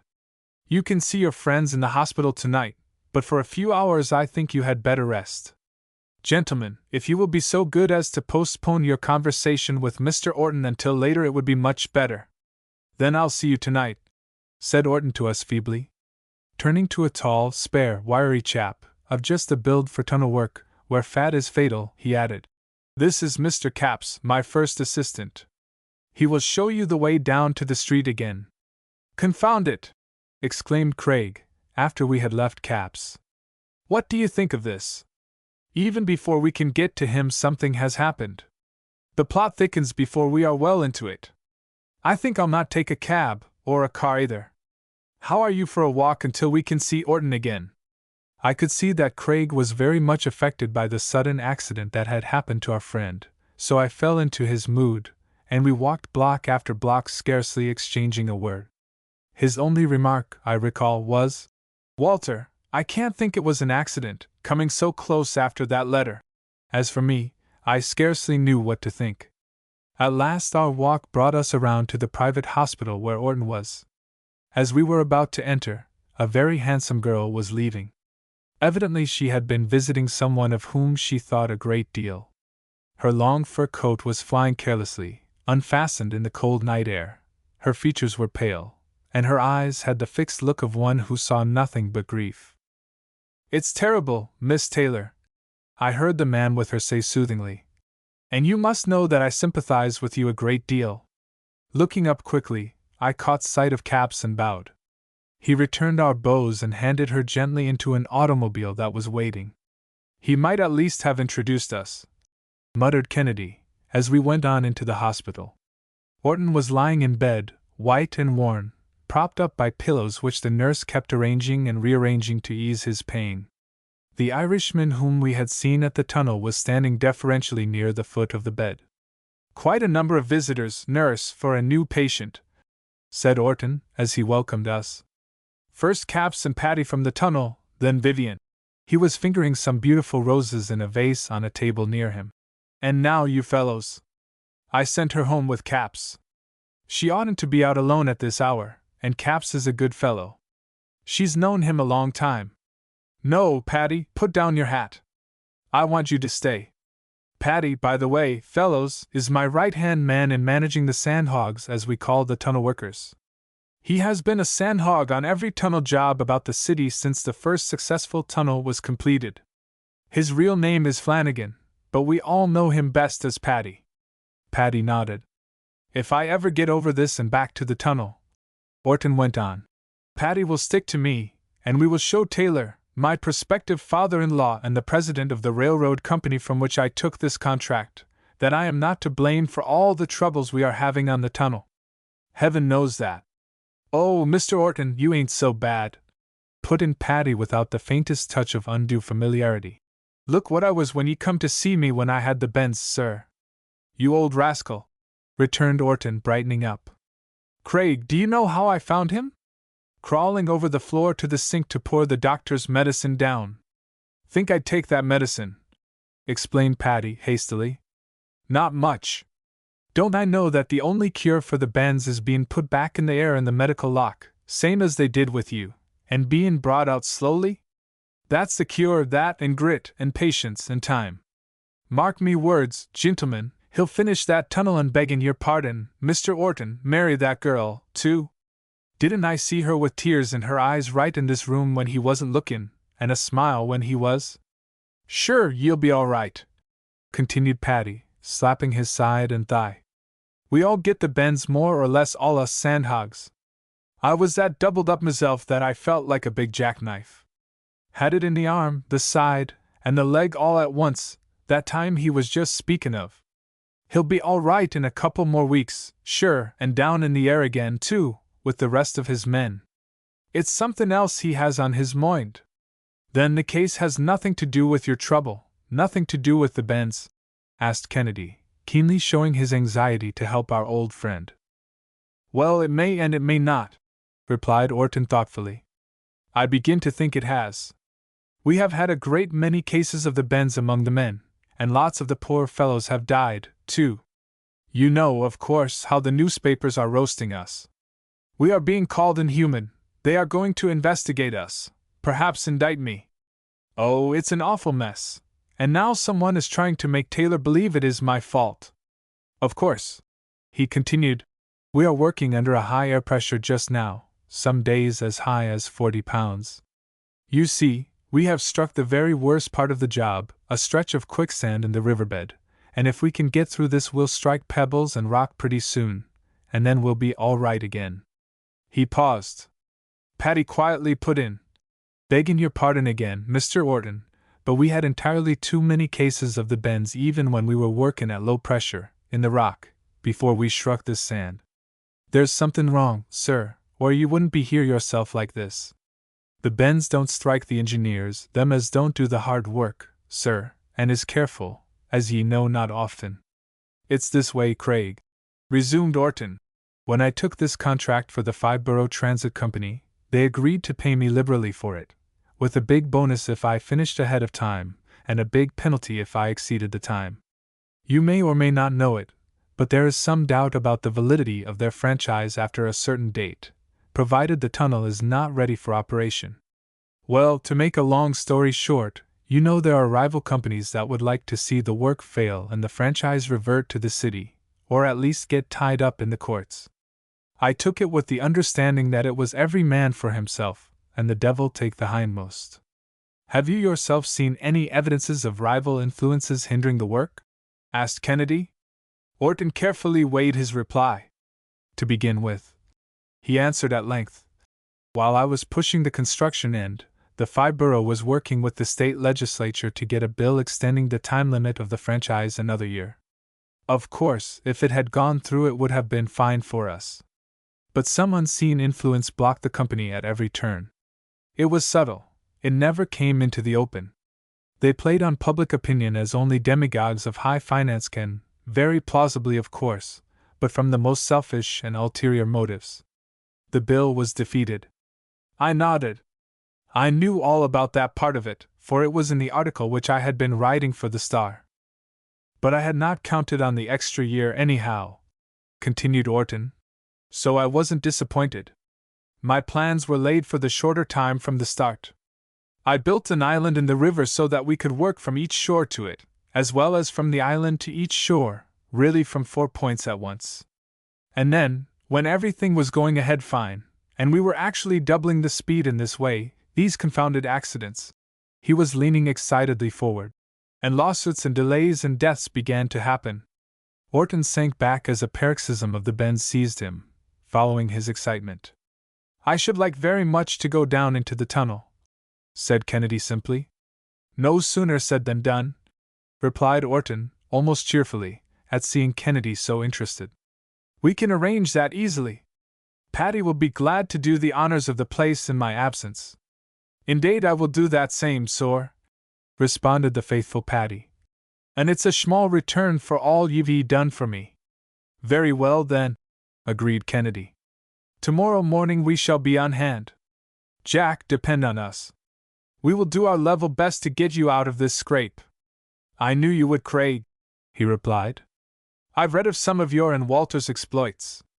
You're a pair of bricks, you are. Goodbye, fellows. And his hands mechanically sought the vase of flowers which reminded him of their giver. At home we sat for a long time in silence. By George, Craig, I exclaimed at length, my mind reverting through the whirl of events to the glimpse of pain I had caught on the delicate face of the girl having the hospital. Vivian Taylor is a beauty, though, isn't she? And Caps thinks so, too, he returned, sinking again into his shell of silence. Then he suddenly rose and put on his hat and coat. I could see the old restless fever for work which came into his eyes whenever he had a case which interested him more than usual. I knew there would be no rest for Kennedy until he had finished it. Moreover, I knew it was useless for me to remonstrate with him, so I kept silent. "Don't wait up for me," he said. "I don't know when I'll be back. I'm going to the laboratory and the university library. Be ready early in the morning to help me delve into this tunnel mystery." I awoke to find Kennedy dozing in a chair, partly dressed, but just as fresh as I was after my sleep. I think he had been dreaming out his course of action. At any rate, breakfast was a mere incident in his scheme, and we were over at the tunnel works when the night shift were going off. Kennedy carried with him a moderate-sized box of the contents of which he seemed very careful. Patty was waiting for us, and after a hasty whispered conversation, Craig stowed the box away behind the switchboard of the telephone central, after attaching it to the various wires. Patty stood guard while this was going on so that no one would know about it, not even the telephone girl, whom he sent off on an errand. Our first inspection was of that part of the works which was above ground. Patty, who conducted us, introduced us first to the engineer in charge of this part of the work, a man named Shelton, who had knocked about the world a great deal, but had acquired a taciturnity that was sphinx-like. If it had not been for Patty, I fear we should have seen very little, for Shelton was not only secretive, but his explanations were such that even the editor of a technical journal would have had to blue pencil them considerably. However, we gained a pretty good idea of the tunnel works above ground, at least Kennedy did. He seemed very much interested in how the air was conveyed below ground, the tank for storing compressed air for emergencies, and other features. It quite won Patty, although Shelton seemed to resent his interest even more than he despised my ignorance. Next, Patty conducted us to the dressing rooms. There we put on old clothes and oilskins, and the tunnel doctor examined us and extracted a written statement that we went down at our own risk and released the company from all liability, much to the disgust of Patty. "We're ready now, Mr. Capps," called Patty, opening an office door on the way out. "Very well, Flanagan," answered Capps, barely nodding to us.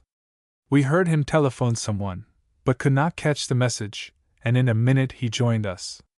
By this time I had formed the opinion, which I have since found to be correct, that tunnel men are not as a rule loquacious. It was a new kind of thrill to me to go under the air, as the men called it. With an instinctive last look at the skyline of New York and the waves playing in the glad sunlight, we entered a rude construction elevator and dropped from the surface to the bottom of a deep shaft. It was like going down into a mine.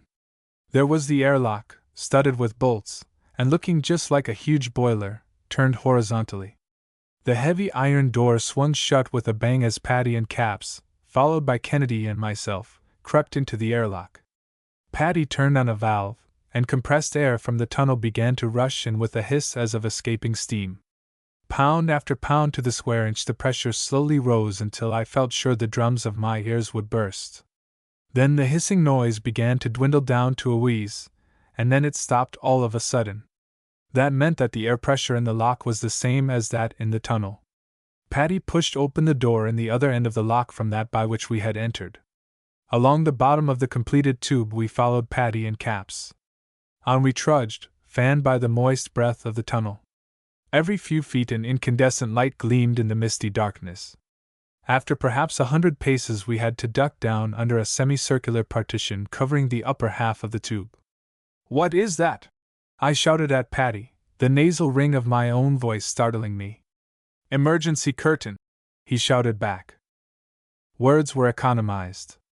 Later, I learned that should the tunnel start to flood, the other half of the emergency curtain could be dropped so as to cut off the inrushing water. Men passed, pushing little cars full of muck or sand taken out from before this shield, which is the head by which this mechanical mole advances under the riverbed.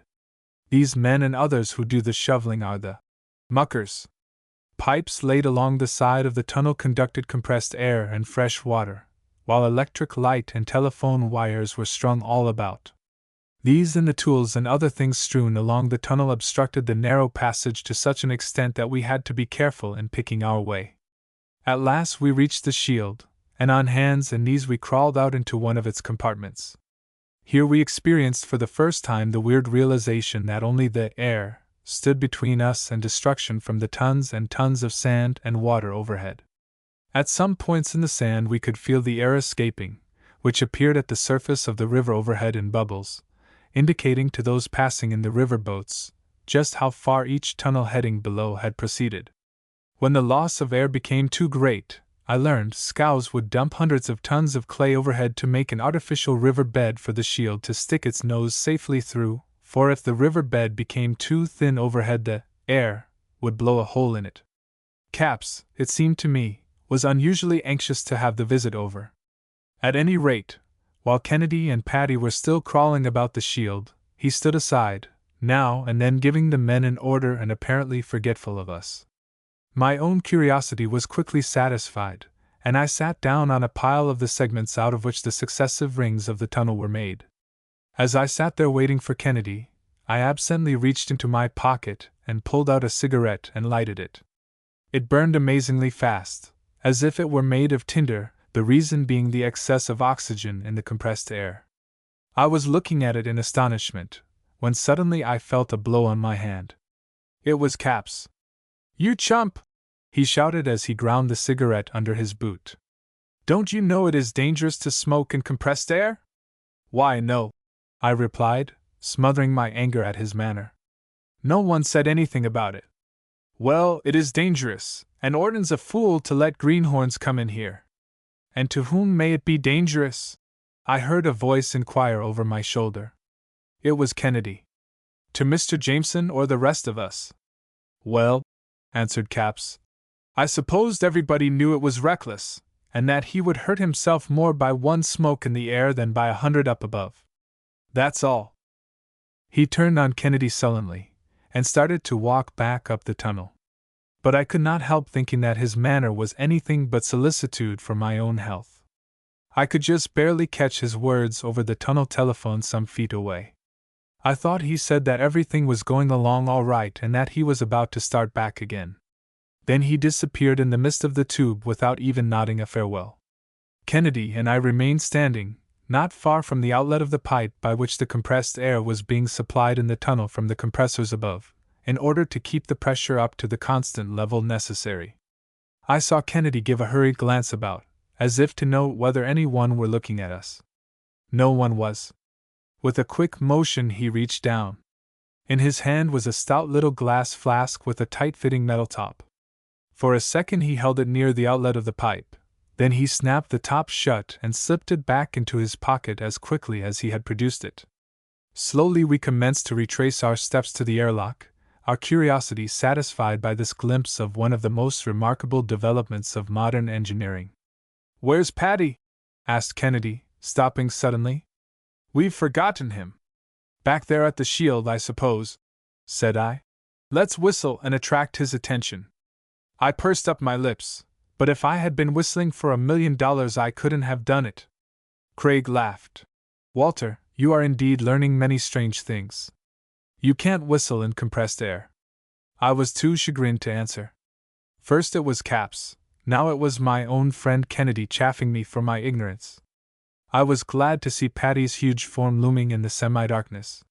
He had seen that we were gone and hurried after us. "Won't ye stay down and see some more, gentlemen?" he asked. "Or have ye had enough of the air? It seems very smelly to me this mornin'. I don't blame ye.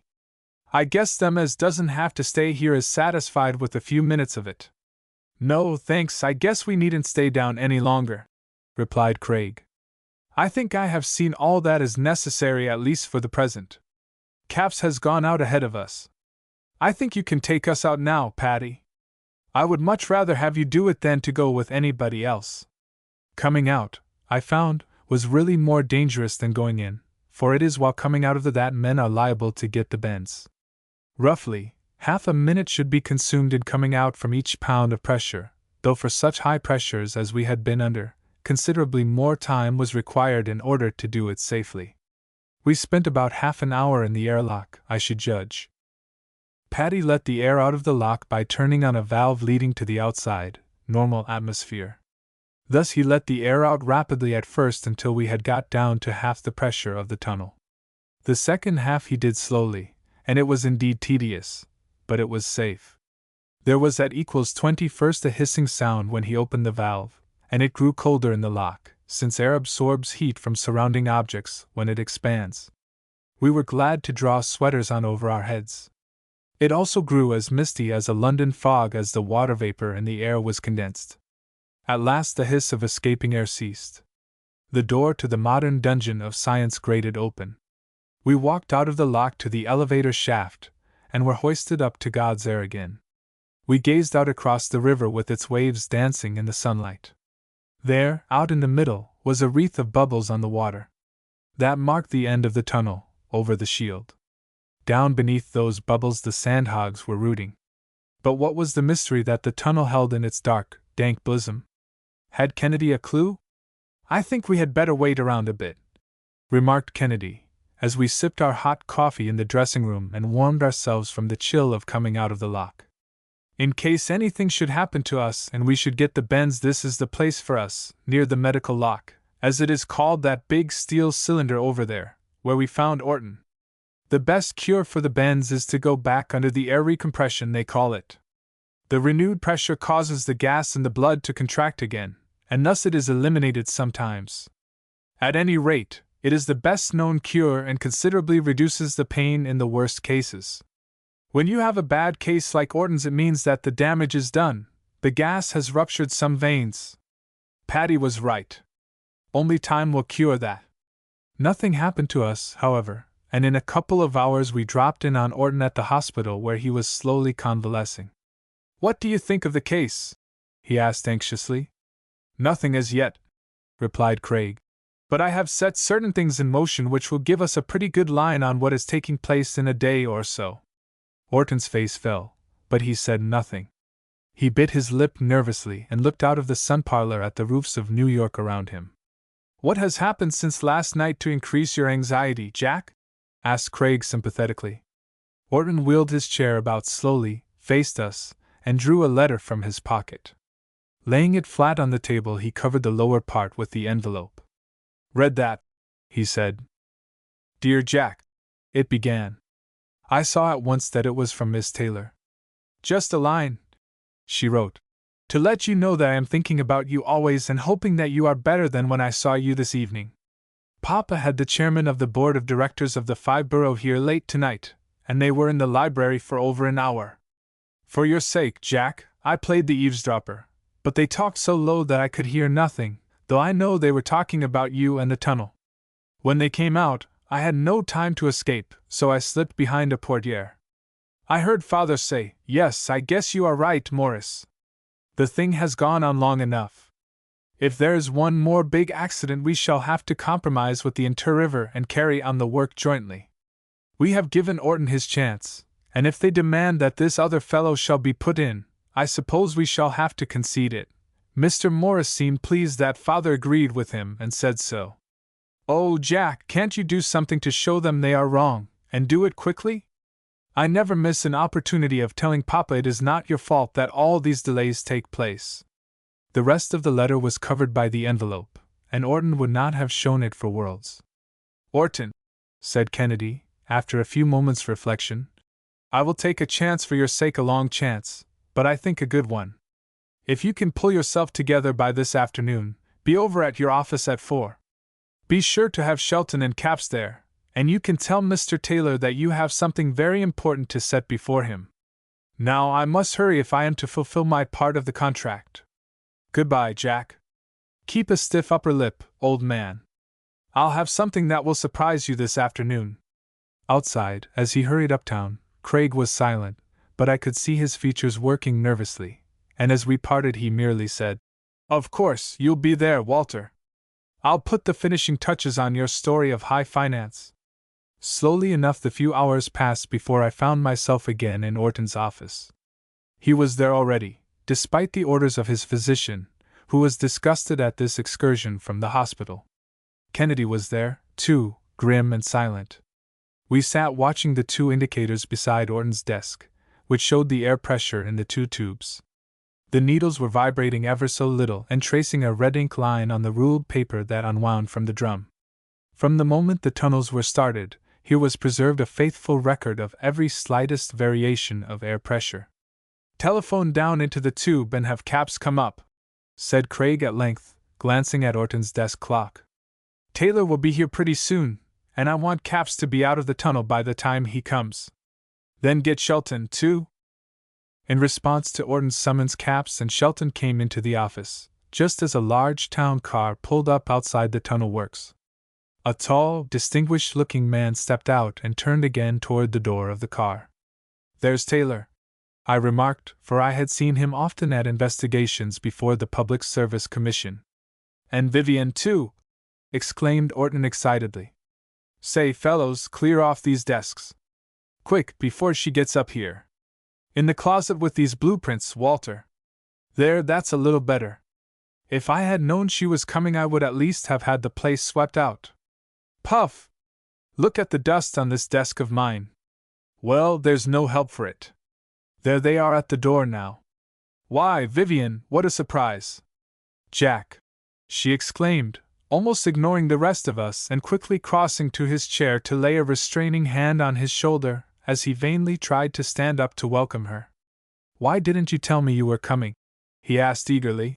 "I would have had the place fixed up a bit." "I prefer it this way," she said, looking curiously around at the samples of tunnel paraphernalia and the charts and diagrams on the walls. "Yes, Orton," said President Taylor. "She would come dropped in at the office, and when I tried to excuse myself for a business appointment, demanded which way I was going. When I said I was coming here, she insisted on coming, too." Orton smiled. He knew that she had taken this simple and direct means of being there, but he said nothing, and merely introduced us to the President and Miss Taylor. An awkward silence followed. Orton cleared his throat. "I think you all know why we are here," he began. "We have been and are having altogether too many accidents in the tunnel, too many cases of the bends, too many deaths, too many delays to the work. Well, I or Mr. Kennedy has something to say about them, I believe." No sound was heard save the vibration of the air compressors and an occasional shout of a workman at the shaft leading down to the airlocks. "There is no need for me to say anything about caisson disease to you, gentlemen, or to you, Miss Taylor," began Kennedy. "I think you all know how it is caused and a good deal about it already. But to be perfectly clear, I will say that there are live things that must, above all others, be looked after in tunnel work: the air pressure, the amount of carbon dioxide in the air, the length of the shifts which the men work, the state of health of the men as near as physical examination can determine it, and the rapidity with which the men come out of the air, so as to prevent carelessness which may cause the bends. I find," he continued, "that the air pressure is not too high for safety. Proper examinations for carbon dioxide are made, and the amount in the air is not excessive. The shifts are not even as long as those prescribed by the law. The medical inspection is quite adequate, and as for the time taken in coming out through the locks, the rules are stringent." A look of relief crossed the face of Orton at this commendation of his work, followed by a puzzled expression that plainly indicated that he would like to know what was the matter, if all the crucial things were all right. "But," resumed Kennedy, "the bends are still hitting the men, and there is no telling when a fire or a blowout may occur in any of the 8 headings that are now being pushed under the river. Quite often the work has been delayed and the tunnel partly or wholly flooded. Now, you know the theory of the bends. It is that mostly the nitrogen in the air is absorbed by the blood under the pressure. In coming out of the air, if the nitrogen is not all eliminated, it stays in the blood and, as the pressure is reduced, it expands. It is just as if you take a bottle of charged water and pull the cork suddenly. The gas rises in big bubbles. Cork it again and the gas bubbles cease to rise and finally disappear. If you make a pinhole in the cork, the gas will escape slowly, without a bubble. You must decompress the human body slowly, by stages, to let the supersaturated blood give up its nitrogen to the lungs, which can eliminate it. Otherwise these bubbles catch in the veins, and the result is severe pains, paralysis, and even death. Gentlemen, I see that I am just wasting time telling you this, for you know it all well. But consider. Kennedy placed an empty corked flask on the table. The others regarded it curiously, but I recalled having seen it in the tunnel. In this bottle, explained Kennedy. I collected some of the air from the tunnel when I was down there this morning. I have since analyzed it. The quantity of carbon dioxide is approximately what it should be, not high enough of itself to cause trouble. But, he spoke slowly to emphasize his words, I found something else in that air beside carbon dioxide. Nitrogen? Broke in Orton quickly, leaning forward. Of course, it is a constituent of air. But that is not what I mean. Then, for heaven's sake, what did you find? Asked Orton. I found in this air, replied Kennedy, a very peculiar mixture, an explosive mixture. An explosive mixture? Echoed Orton. Yes, Jack, the blowouts that you have had at the end of the tunnel were not blowouts at all, properly speaking. They were explosions. We sat aghast at this revelation. And, furthermore, added Kennedy, I should, if I were you, call back all the men from the tunnel until the cause for the presence of this explosive mixture is discovered and remedied. Orton reached mechanically for the telephone to give the order, but Taylor laid his hand on his arm. One moment, Orton, he said. Let's hear Professor Kennedy out. He may be mistaken, and there is no use frightening the men until we are certain. Shelton, asked Kennedy, what sort of flash oil is used to lubricate the machinery? It is 360° Fahrenheit flash test, he answered tersely. And are the pipes leading air down into the tunnel perfectly straight? Straight? Yes, straight, no joints, no pockets where oil, moisture, and gases can collect. Straight as lines, Kennedy, he said with a sort of contemptuous defiance. They were facing each other coldly, sizing each other up. Like a skillful lawyer, Kennedy dropped that point for a moment, to take up a new line of attack. Capps, he demanded, turning suddenly, why do you always call up on the telephone and let someone know when you are going down in the tunnel and when you are coming out? I don't, replied Capps, quickly recovering his composure. Walter, said Craig to me quietly, go out in the outer office. Behind the telephone switchboard you will find a small box which you saw me carry in there this morning and connect with the switchboard. Detach the wires, as you saw me attach them, and bring it here. No one moved, as I placed the box on a drafting table before them. Craig opened it. Inside he disclosed a large disc of thin steel, like those used by some mechanical music boxes, only without any perforations. He connected the wires from the box to a sort of megaphone. Then he started the disc revolving. Out of the little megaphone horn, sticking up like a miniature talking machine, came a voice, number please. 4430 Yorkville. Busy, I'll call you. Try them again, Central. Hello, hello, Central. Kennedy stopped the machine. It must be further along on the disc, he remarked. This, by the way, is an instrument known as the telegraph one, invented by a Dane named Poulsen. It records conversations over a telephone on this plain metal disc by means of localized, minute electric charges. Having adjusted the needle to another place on the disc, he tried again. We have here a record of the entire day's conversations over the telephone, preserved on this disc. I could wipe out the whole thing by pulling a magnet across it, but needless to say, I wouldn't do that yet. Listen. This time it was Capps speaking. Give me Mr. Shelton. Oh, Shelton, I'm going down in the South Tube with those men Orton has sent nosing around here. I'll let you know when I start up again. Meanwhile, don't let anything happen while I am there. Goodbye. Capps sat looking defiantly at Kennedy, as he stopped the telegraph one. Now, continued Kennedy suavely, what could happen? I'll answer my own question by telling what actually did happen. Oil that was smoky at a lower point than its flash was being used in the machinery, not really 360° oil. The water jacket had been tampered with, too. More than that, there is a joint in the pipe leading down into the tunnel, where explosive gases can collect. It is a well-known fact in the use of compressed air that such a condition is the best possible way to secure an explosion. It would all seem so natural, even if discovered, explained Kennedy rapidly. The smoking oil smoking just as an automobile often does is passed into the compressed air pipe. Condensed oil, moisture, and gases collect in the joint, and perhaps they line the whole distance of the pipe.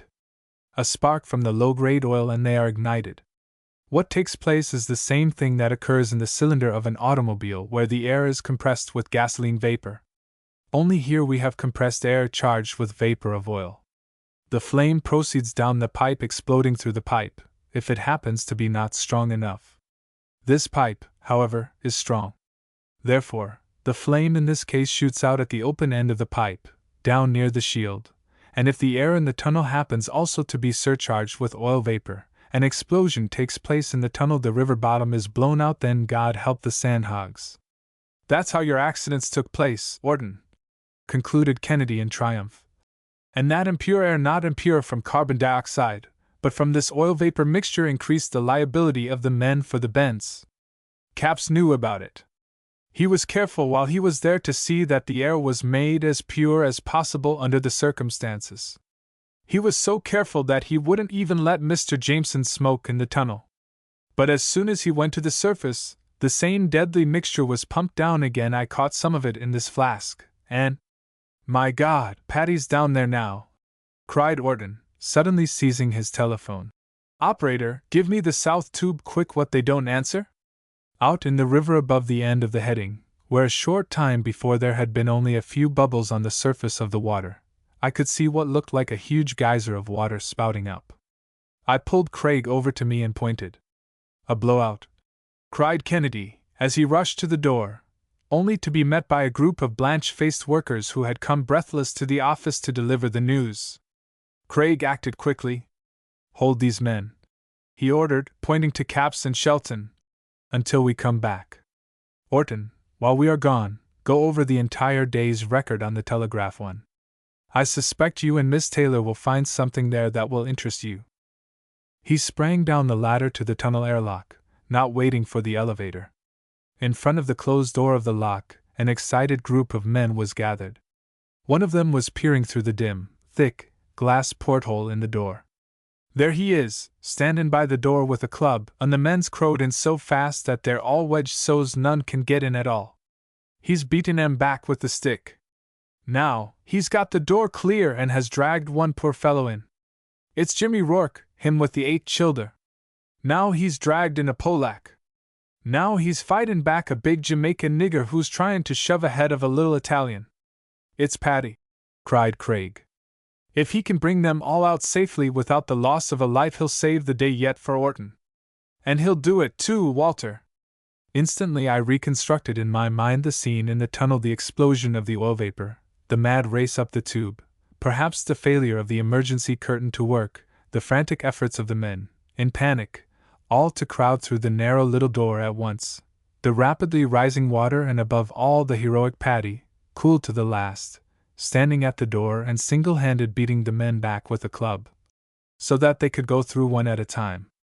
Only when the water had reached the level of the door of the lock did Paddy bang it shut as he dragged the last man in.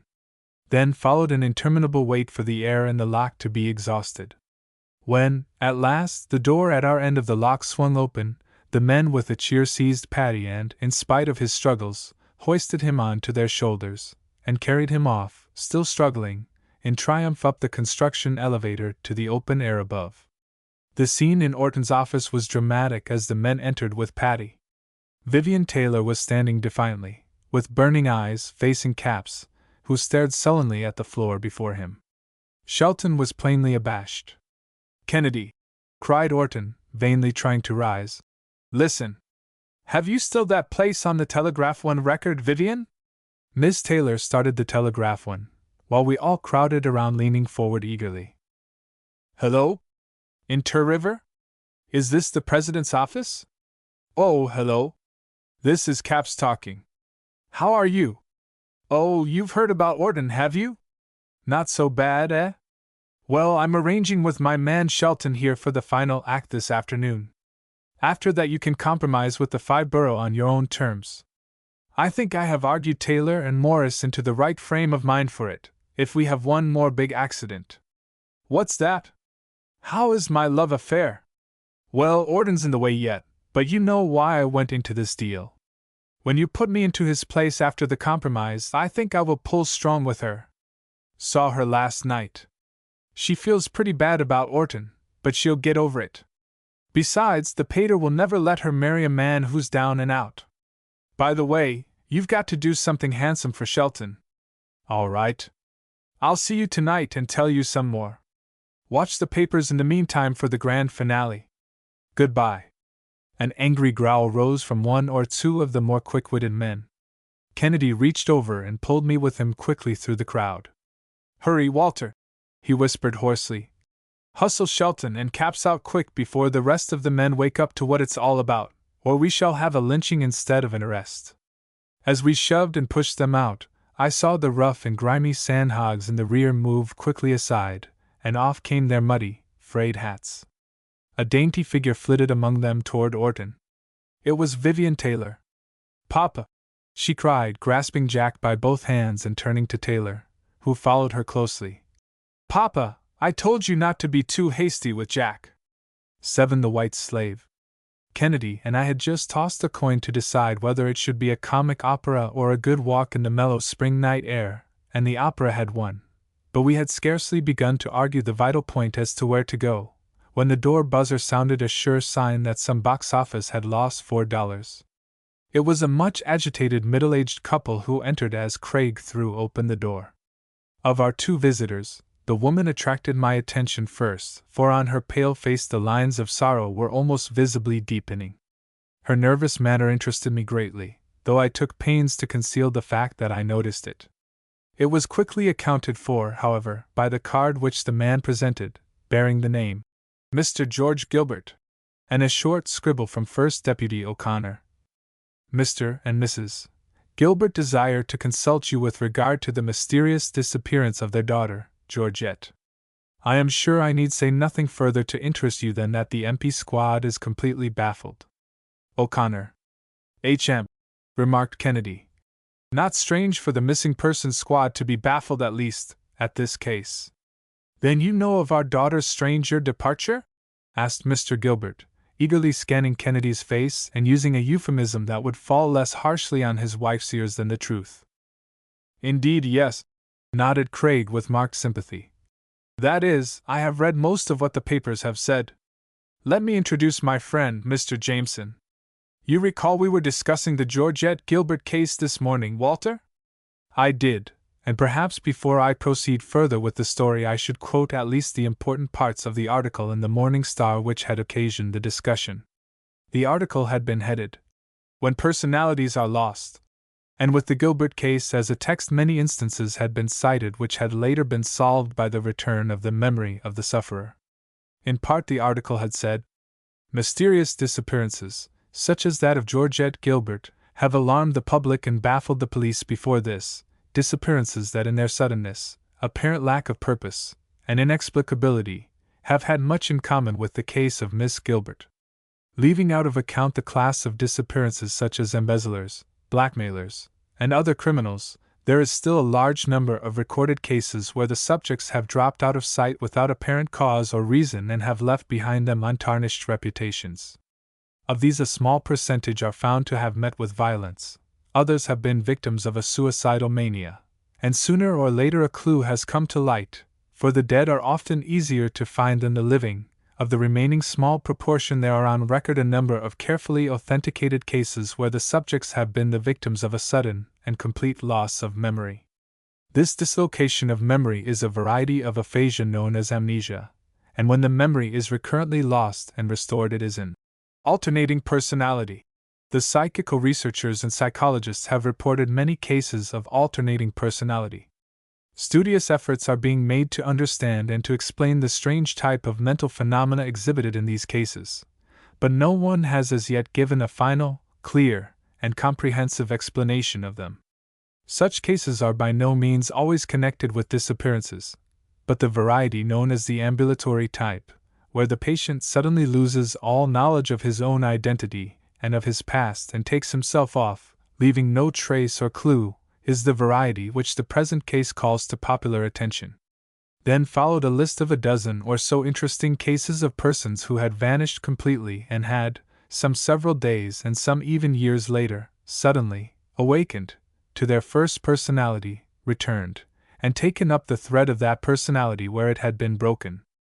To Kennedy's inquiry I was about to reply that I recalled the conversation distinctly, when Mr. Gilbert shot an inquiring glance from beneath his bushy eyebrows, quickly shifting from my face to Kennedy's, and asked, "And what was your conclusion? What do you think of the case? Is it aphasia or amnesia, or whatever the doctors call it, and do you think she is wandering about somewhere unable to recover her real personality? I should like to have all the facts at first hand before venturing an opinion." Craig replied with precisely that shade of hesitancy that might reassure the anxious father and mother, without raising a false hope. Mr. and Mrs. Gilbert exchanged glances, the purport of which was that she desired him to tell the story. "It was day before yesterday," began Mr. Gilbert, gently touching his wife's trembling hand that sought his arm as he began rehearsing the tragedy that had cast its shadow across their lives. "Thursday, that Georgette, or since we have heard of Georgette." His voice faltered a bit, but he proceeded. "As you know, she was last seen walking on Fifth Avenue. The police have traced her since she left home that morning.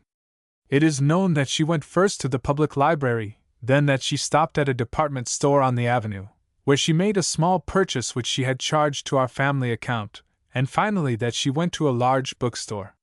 Then that is the last." Mrs. Gilbert sighed, and buried her face in a lace handkerchief as her shoulders shook convulsively. "Yes, I have read that," repeated Kennedy gently, though with manifest eagerness to get down to facts that might prove more illuminating. "I think I need hardly impress upon you the advantage of complete frankness, the fact that anything you may tell me is of a much more confidential nature than if it were told to the police.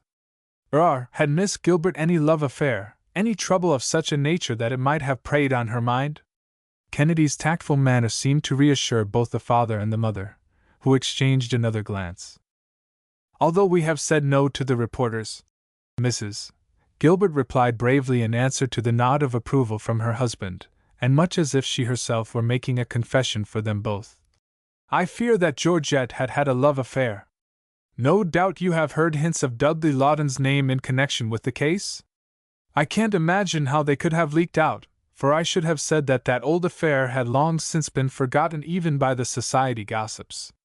The fact is that shortly after Georgette came out, Dudley Lawton, who is quite on the road to becoming one of the rather notorious members of the younger set, began to pay her marked attentions. He is a fascinating, romantic sort of fellow, one that, I imagine, possesses much attraction for a girl who has been brought up as simply as Georgette was, and who has absorbed a surreptitious diet of modern literature such as we now know Georgette did. I suppose you have seen portraits of Georgette in the newspapers and know what a dreamy and artistic nature her face indicates." Kennedy nodded. "It is, of course, one of the cardinal tenets of journalism that all women are beautiful, but even the coarse screen of the ordinary newspaper halftone had not been able to conceal the rather exceptional beauty of Miss Georgette Gilbert. If it had, all the shortcomings of the newspaper photographic art would have been quickly glossed over by the almost ardent descriptions by those ladies of the press who come along about the second day after an event of this kind with signed articles analyzing the character and motives, the life and gowns of the latest actors in the front-page stories. Naturally, both my husband and myself opposed his attentions from the first. It was a hard struggle, for Georgette, of course, assumed the much-injured air of some of the heroines of her favorite novels. But I, at least, believed that we had won and that Georgette finally was brought to respect and, I hoped, understand our wishes in the matter. I believe so yet. Mr. Gilbert in a roundabout way came to an understanding with old Mr. Dudley Lawton, who possesses a great influence over his son, and well, Dudley Lawton seemed to have passed out of Georgette's life. I believe so then, at least, and I see no reason for not believing so yet. I feel that you ought to know this, but really I don't think it is right to say that Georgette had a love affair. I should rather say that she had had a love affair, but that it had been forgotten, perhaps a year ago." Mrs. Gilbert paused again, and it was evident that though she was concealing nothing she was measuring her words carefully in order not to give a false impression. What does Dudley Lawton say about the newspapers bringing his name into the case? Asked Kennedy, addressing Mr. Gilbert. Nothing, replied he. He denies that he has even spoken to her for nearly a year. Apparently he has no interest in the case. And yet I cannot quite believe that Lawton is as uninterested as he seems. I know that he has often spoken about her to members of the Cosmos Club where he lives, and that he reads practically everything that the newspapers print about the case. But you have no reason to think that there has ever been any secret communication between them? Miss Georgette left no letters or anything that would indicate that her former infatuation survived? None whatever, repeated Mr. Gilbert emphatically. We have gone over her personal effects very carefully, and I can't say they furnish a clue. In fact, there were very few letters. She rarely kept a letter. Whether it was merely from habit or for some purpose, I can't say. Besides her liking for Dudley Lawton and her rather romantic nature, there are no other things in her life that would cause a desire for freedom, asked Kennedy, much as a doctor might test the nerves of a patient. She had no hobbies? Beyond the reading of some books which her mother and I did not altogether approve of, I should say no hobbies. So far, I suppose, it is true that neither you nor the police have received even a hint as to where she went after leaving the bookstore? Not a hint. She dropped out as completely as if the earth had swallowed her. Mrs. Gilbert, said Kennedy as our visitors rose to go, you may rest assured that if it is humanly possible to find your daughter, I shall leave no stone unturned until I have probed to the bottom of this mystery. I have seldom had a case that hung on more slender threads, yet if I can weave other threads to support it, I feel that we shall soon find that the mystery is not so baffling as the missing persons squad has found it so far. Scarcely had the Gilberts left when Kennedy put on his hat, remarking, We'll at least get our walk, if not the show. Let's stroll around to the Cosmos Club. Perhaps we may catch Lawton in. Luckily we chanced to find him there in the reading room. Lawton was, as Mrs. Gilbert had said, a type that is common enough in New York and is very fascinating to many girls. In fact, he was one of those fellows whose sins are readily forgiven because they are always interesting. Not a few men secretly admire though publicly execrate the Lawton type. I say we chanced to find him in. That was about all we found. Our interview was most unsatisfactory. For my part, I could not determine whether he was merely anxious to avoid any notoriety in connection with the case or whether he was concealing something that might compromise himself. Really, gentlemen, he drawled, puffing languidly on a cigarette and turning slowly toward the window to watch the passing throng under the lights of the avenue. Really, I don't see how I can be of any assistance. You see, except for a mere passing acquaintance, Miss Gilbert and I had drifted entirely apart owing to circumstances over which I, at least, had no control. I thought perhaps you might have heard from her or about her, through some mutual friend, remarked Kennedy, carefully concealing under his nonchalance what I knew was working in his mind, a belief that, after all, the old attachment had not been so dead as the Gilberts had fancied. No, not a breath, either before this sad occurrence or, of course, after. Believe me, if I could add one fact that would simplify the search for Georgette, Miss Gilbert, I would do so in a moment, replied Lawton quickly, as if desirous of getting rid of us as soon as possible. Then, perhaps as if regretting the brusqueness with which he had tried to end the interview, he added, Don't misunderstand me. The moment you have discovered anything that points to her whereabouts, let me know immediately. You can count on me provided you don't get me into the papers. Good night, gentlemen. I wish you the best of success. Do you think he could have kept up the acquaintance secretly? I asked Craig as we walked up the avenue after this baffling interview. Could he have cast her off when he found that in spite of her parents' protests she was still in his power? It's impossible to say what a man of Dudley Lawton's type could do, mused Kennedy, for the simple reason that he himself doesn't know until he has to do it. Until we have more facts, anything is both possible and probable. There was nothing more that could be done that night, though after our walk we sat up for an hour or two discussing probabilities.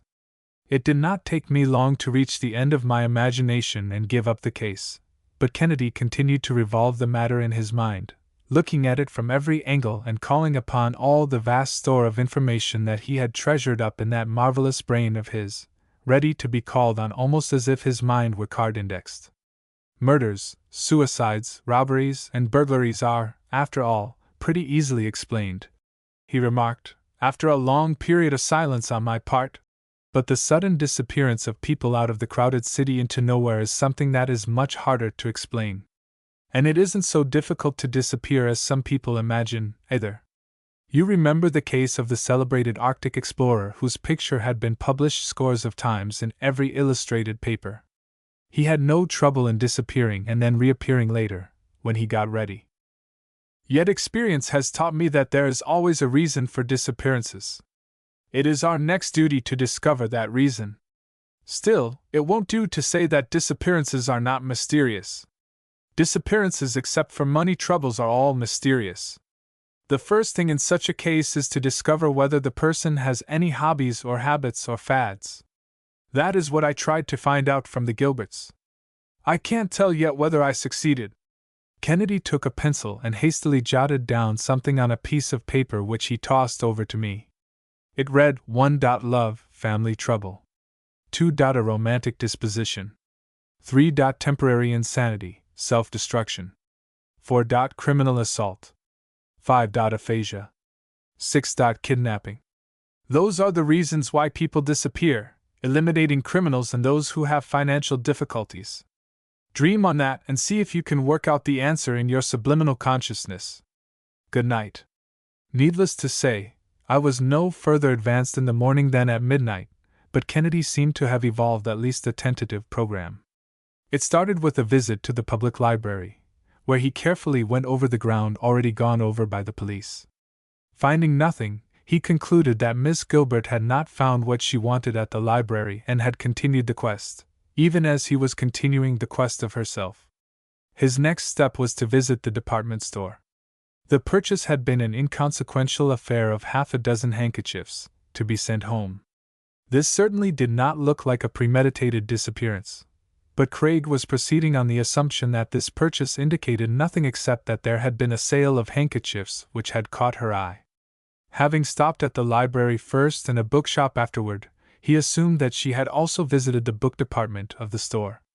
But here again nobody seemed to recall her or that she had asked for anything in particular. Our last hope was the bookshop. We paused for a moment to look at the display in the window, but only for a moment, for Craig quickly pulled me along inside. In the window was a display of books bearing the sign: Books on New Thought, Occultism, Clairvoyance, Mesmerism. Instead of attempting to go over the ground already traversed by the police, who had interrogated the numerous clerks without discovering which one, if any, had waited on Miss Gilbert, Kennedy asked at once to see the record of sales of the morning on which she had disappeared. Running his eye quickly down the record, he picked out a work on clairvoyance, and asked to see the young woman who had made the sale. The clerk was, however, unable to recall to whom she had sold the book, though she finally admitted that she thought it might have been a young woman who had some difficulty in making up her mind just which one of the numerous volumes she wanted. She could not say whether the picture Kennedy showed her of Miss Gilbert was that of her customer, nor was she sure that the customer was not escorted by someone. Altogether it was nearly as hazy as our interview with Lawton.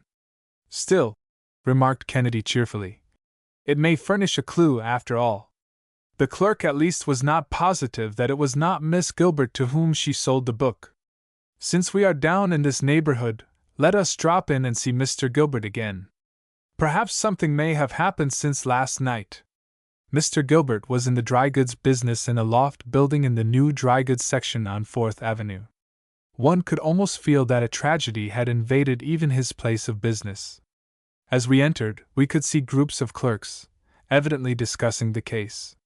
It was no wonder, I felt, for the head of the firm was almost frantic, and beside the loss of his only daughter the loss of his business would count as nothing, at least until the keen edge of his grief was worn off. Mr. Gilbert is out, replied his secretary, in answer to our inquiry. Haven't you heard? They have just discovered the body of his daughter in a lonely spot in the Croton Aqueduct. The report came in from the police just a few minutes ago. It is thought that she was murdered in the city and carried there in an automobile. The news came with a stinging shock. I felt that, after all, we were too late. In another hour the extras would be out, and the news would be spread broadcast. The affair would be in the hands of the amateur detectives, and there was no telling how many promising clues might be lost. "Dead?" exclaimed Kennedy, as he jammed his hat on his head and bolted for the door. "Hurry, Walter. We must get there before the coroner makes his examination." I don't know how we managed to do it, but by dint of subway, elevated, and taxicab we arrived on the scene of the tragedy not very long after the coroner. Mr. Gilbert was there, silent, and looking as if he had aged many years since the night before. His hand shook and he could merely nod recognition to us. Already the body had been carried to a rough shanty in the neighborhood, and the coroner was questioning those who had made the discovery, a party of Italian laborers on the water improvement nearby. They were a vicious-looking crew, but they could tell nothing beyond the fact that one of them had discovered the body in a thicket where it could not possibly have lain longer than overnight. There was no reason, as yet, to suspect any of them, and indeed, as a much-traveled automobile road ran within a few feet of the thicket, there was every reason to believe that the murder, if murder it was, had been committed elsewhere and that the perpetrator had taken this means of getting rid of his unfortunate victim. Drawn and contorted were the features of the poor girl, as if she had died in great physical agony or after a terrific struggle. Indeed, marks of violence on her delicate throat and neck showed only too plainly that she had been choked. As Kennedy bent over the form of the once lovely Georgette, he noted the clenched hands. Then he looked at them more closely. I was standing a little behind him, for though Craig and I had been through many thrilling adventures, the death of a human being, especially of a girl like Miss Gilbert, filled me with horror and revulsion. I could see, however, that he had noted something unusual. He pulled out a little pocket magnifying glass and made an even more minute examination of the hands. At last he rose and faced us, almost as if in triumph. I could not see what he had discovered, at least it did not seem to be anything tangible, like a weapon. Quickly he opened the pocketbook which she had carried. It seemed to be empty, and he was about to shut it when something white, sticking in one corner, caught his eye. Craig pulled out a clipping from a newspaper, and we crowded about him to look at it. It was a large clipping from the section of one of the metropolitan journals which carries a host of such advertisements as Spirit Medium, Psychic Palmist, Yogi Mediator, Magnetic Influences, Crystal Gazer, Astrologer, Trance Medium, and the like. At once I thought of the sallow, somewhat mystic countenance of Dudley, and the idea flashed, half-formed, in my mind that somehow this clue, together with the purchase of the book on clairvoyance, might prove the final link necessary. But the first problem in Kennedy's mind was to keep in touch with what the authorities were doing. That kept us busy for several hours, during which Craig was in close consultation with the coroner's physician. The physician was of the opinion that Miss Gilbert had been drugged as well as strangled, and for many hours, down in his laboratory, his chemists were engaged in trying to discover from tests of her blood whether the theory was true. One after another the ordinary poisons were eliminated, until it began to look hopeless. So far Kennedy had been only an interested spectator, but as the different tests failed, he had become more and more keenly alive. At last it seemed as if he could wait no longer. "Might I try one or two reactions with that sample?" he asked of the physician who handed him the test tube in silence. For a moment or two Craig thoughtfully regarded it, while with one hand he fingered the bottles of ether, alcohol, distilled water, and the many reagents standing before him. He picked up one and poured a little liquid into the test tube. Then, removing the precipitate that was formed, he tried to dissolve it in water. Not succeeding, he tried the ether and then the alcohol. Both were successful. "What is it?" we asked as he held the tube up critically to the light. "I can't be sure yet," he answered slowly. "I thought at first that it was some alkaloid. I'll have to make further tests before I can be positive just what it is. If I may retain this sample, I think that with other clues that I have discovered I may be able to tell you something definite soon." The coroner's physician willingly assented, and Craig quickly dispatched the tube, carefully sealed, to his laboratory. That part of our investigation will keep," he remarked as we left the coroner's office. "Tonight I think we had better resume the search which was so unexpectedly interrupted this morning. I suppose you have concluded, Walter, that we can be reasonably sure that the trail leads back through the fortune-tellers and soothsayers of New York. Which one, it would be difficult to say. The obvious thing, therefore, is to consult them all. I think you will enjoy that part of it, with your newspaperman's liking for the bizarre." The fact was that it did appeal to me, though at the moment I was endeavoring to formulate a theory in which Dudley Lawton and an accomplice would account for the facts. It was early in the evening as we started out on our tour of the clairvoyants of New York. The first whom Kennedy selected from the advertisements in the clipping described himself as Hata, the veiled prophet, born with a double veil, educated in occult mysteries and Hindu philosophy in Egypt and India. Like all of them, his advertisement dwelt much on love and money. The great questions of life are quickly solved, failure turned to success, sorrow to joy, the separated are brought together, foes made friends. Truths are laid bare to his mysterious mind.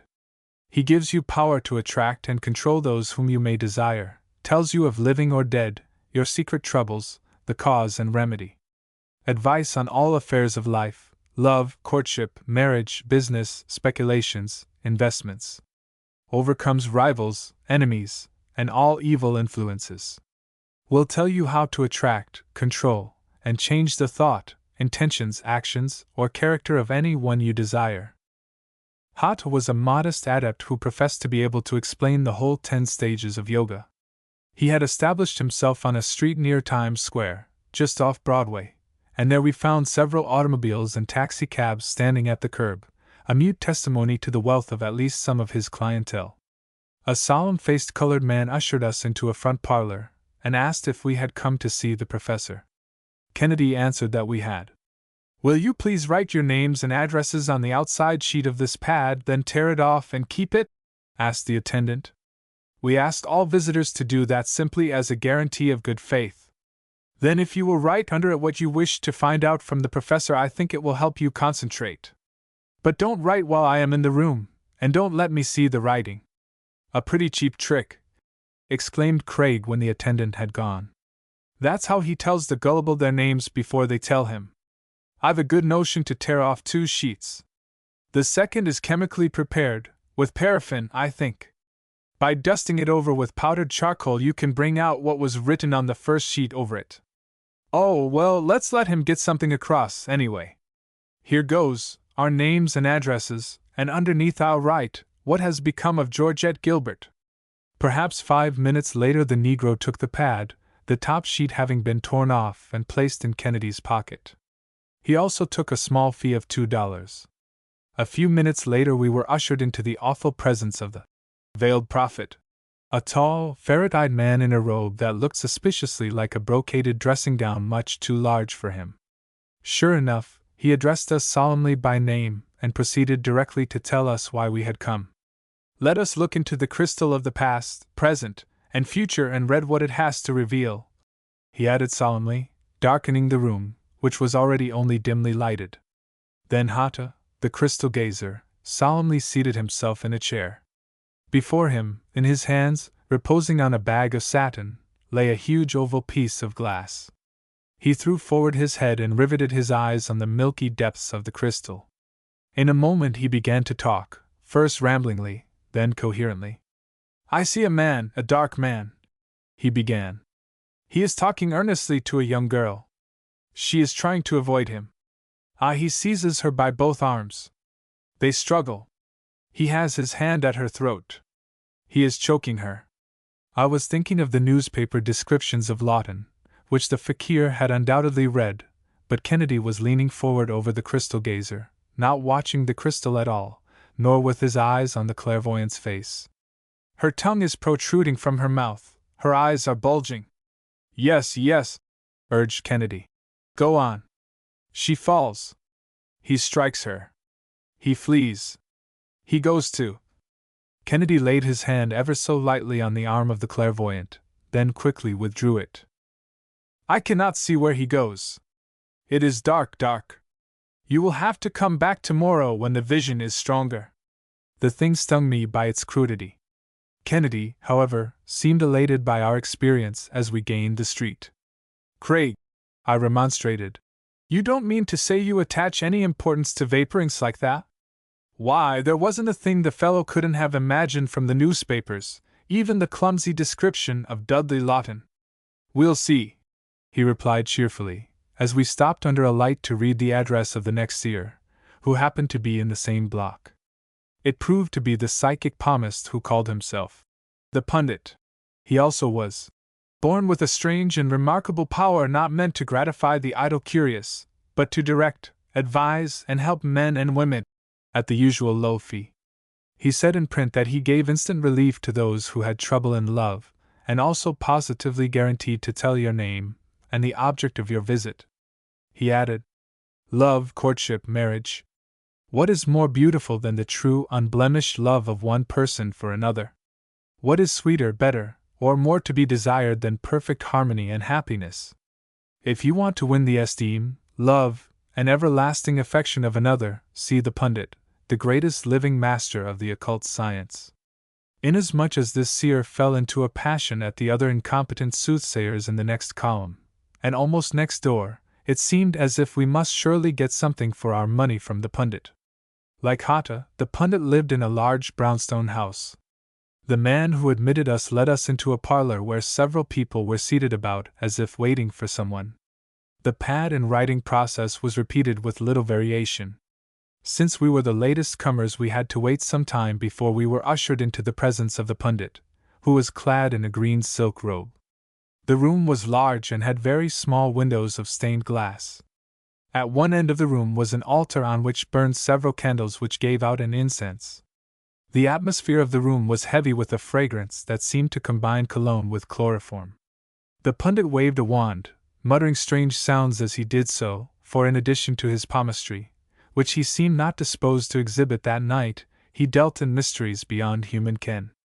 A voice, quite evidently from a phonograph buried in the depths of the altar, answered in an unknown language which sounded much like Alia Wae Halia Waha. Across the dim room flashed a pale blue light with a crackling noise, the visible rays from a Crookes tube, I verily believe. The Pundit, however, said it was the soul of a saint passing through. Then he produced 2 silken robes, one red, which he placed on Kennedy's shoulders, and one violet, which he threw over me. From the air proceeded strange sounds of weird music and words. The Pundit seemed to fall asleep, muttering. Apparently, however, Kennedy and I were bad subjects, for after some minutes of this he gave it up, saying that the spirits had no revelation to make tonight in the matter in which we had called. Inasmuch as we had not written on the pad just what that matter was, I was not surprised. Nor was I surprised when the Pundit laid off his robe and said unctuously, "But if you will call tomorrow and concentrate, I am sure that I can secure a message that will be helpful about your little matter." Kennedy promised to call, but still he lingered. The Pundit, anxious to get rid of us, moved toward the door. Kennedy sidled over toward the green robe which the Pundit had laid on a chair. "Might I have some of your writings to look over in the meantime?" asked Craig as if to gain time. "Yes, but they will cost you $3 a copy, the price I charge all my students," answered the Pundit with just a trace of a gleam of satisfaction at having at last made an impression. He turned and entered a cabinet to secure the mystic literature. The moment he had disappeared, Kennedy seized the opportunity he had been waiting for. He picked up the green robe and examined the collar and neck very carefully under the least dim of the lights in the room. He seemed to find what he wished, yet he continued to examine the robe until the sound of returning footsteps warned him to lay it down again. He had not been quite quick enough. The Pundit eyed us suspiciously, then he rang a bell. The attendant appeared instantly, noiselessly. "Show these men into the library," he commanded with just the faintest shade of trepidation. "My servant will give you the book," he said to Craig. "Pay him." It seemed that we had suddenly been looked upon with disfavor, and I half suspected he thought we were spies of the police, who had recently received numerous complaints of the financial activities of the fortune-tellers, who worked in close harmony with certain bucket-shop operators in fleecing the credulous of their money by inspired investment advice. At any rate, the attendant quickly opened a door into the darkness. Treading cautiously, I followed Craig. The door closed behind us. I clenched my fists, not knowing what to expect. "The deuce!" exclaimed Kennedy. He passed us out into an alley. "There is the street not 20 feet away. The pundit is a clever one, all right." It was now too late to see any of the other clairvoyants on our list, so that with this unceremonious dismissal we decided to conclude our investigations for the night. The next morning we wended our way up into the Bronx, where one of the mystics had ensconced himself rather out of the beaten track of police protection, or persecution, one could not say which. I was wondering what sort of vagary would come next. It proved to be Swami, the greatest clairvoyant, psychic palmist, and yogi mediator of them all. He also stood alone in his power, for he asserted names friends, enemies, rivals, tells whom and when you will marry, advises you upon love, courtship, marriage, business, speculation, transactions of every nature. If you are worried, perplexed, or in trouble, come to this wonderful man. He reads your life like an open book, he overcomes evil influences, reunites the separated, causes speedy and happy marriage with the one of your choice, tells how to influence any one you desire, tells whether wife or sweetheart is true or false. Love, friendship, and influence of others obtained, and a greater share of happiness in life secured. The key to success is that marvelous, subtle, unseen power that opens to your vision the greatest secrets of life. It gives you power which enables you to control the minds of men and women. The Swami engaged to explain the wonderful karmic law, and by his method one could develop a wonderful magnetic personality by which he could win anything the human heart desired. It was therefore with great anticipation that we sought out the wonderful Swami and, falling into the spirit of his advertisement, posed as Kamans, and pleaded to obtain this wonderful magnetism and a knowledge of the karmic law at a ridiculously low figure, considering its inestimable advantages to one engaged in the pursuit of criminal science. Naturally, the Swami was pleased at two such early callers, and his narrow, half-bald head, long slim nose, sharp gray eyes, and sallow, unwholesome complexion showed his pleasure in every line and feature. Rubbing his hands together as he motioned us into the next room, the Swami seated us on a circular divan with piles of cushions upon it. There were clusters of flowers and vases about the room, which gave it the odor of the renewed vitality of the year. A lackey entered with a silver tray of cups of coffee and a silver jar in the center, talking slowly and earnestly about the great karmic law. The Swami bade us drink the coffee, which was of a vile, muddy, Turkish variety. Then from the jar he took a box of rock crystal containing a sort of greenish compound which he kneaded into a little gum tragacanth, I afterward learned, and bade us taste. It was not at all unpleasant to the taste, and as nothing happened, except the suave droning of the mystic before us, we ate several of the gum pellets. I am at a loss to describe adequately just the sensations that I soon experienced. It was as if puffs of hot and cold air were alternately blown on my spine, and I felt a twitching of my neck, legs, and arms. Then came a subtle warmth. The whole thing seemed droll.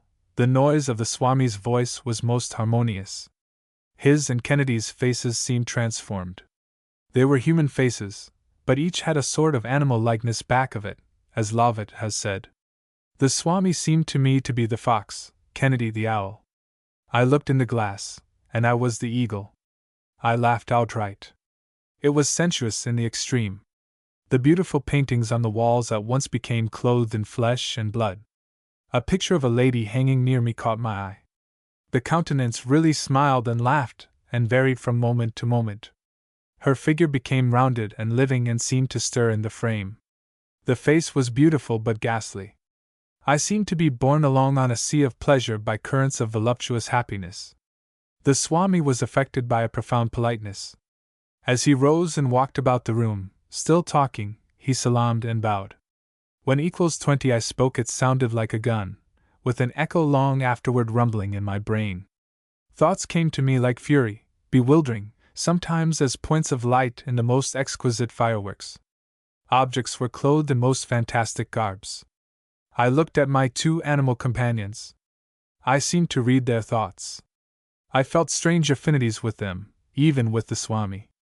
Yet it was all by the psychological law of the association of ideas, though I was no longer master but the servant of those ideas. As for Kennedy, the stuff seemed to affect him much differently than it did myself. Indeed, it seemed to rouse in him something vicious.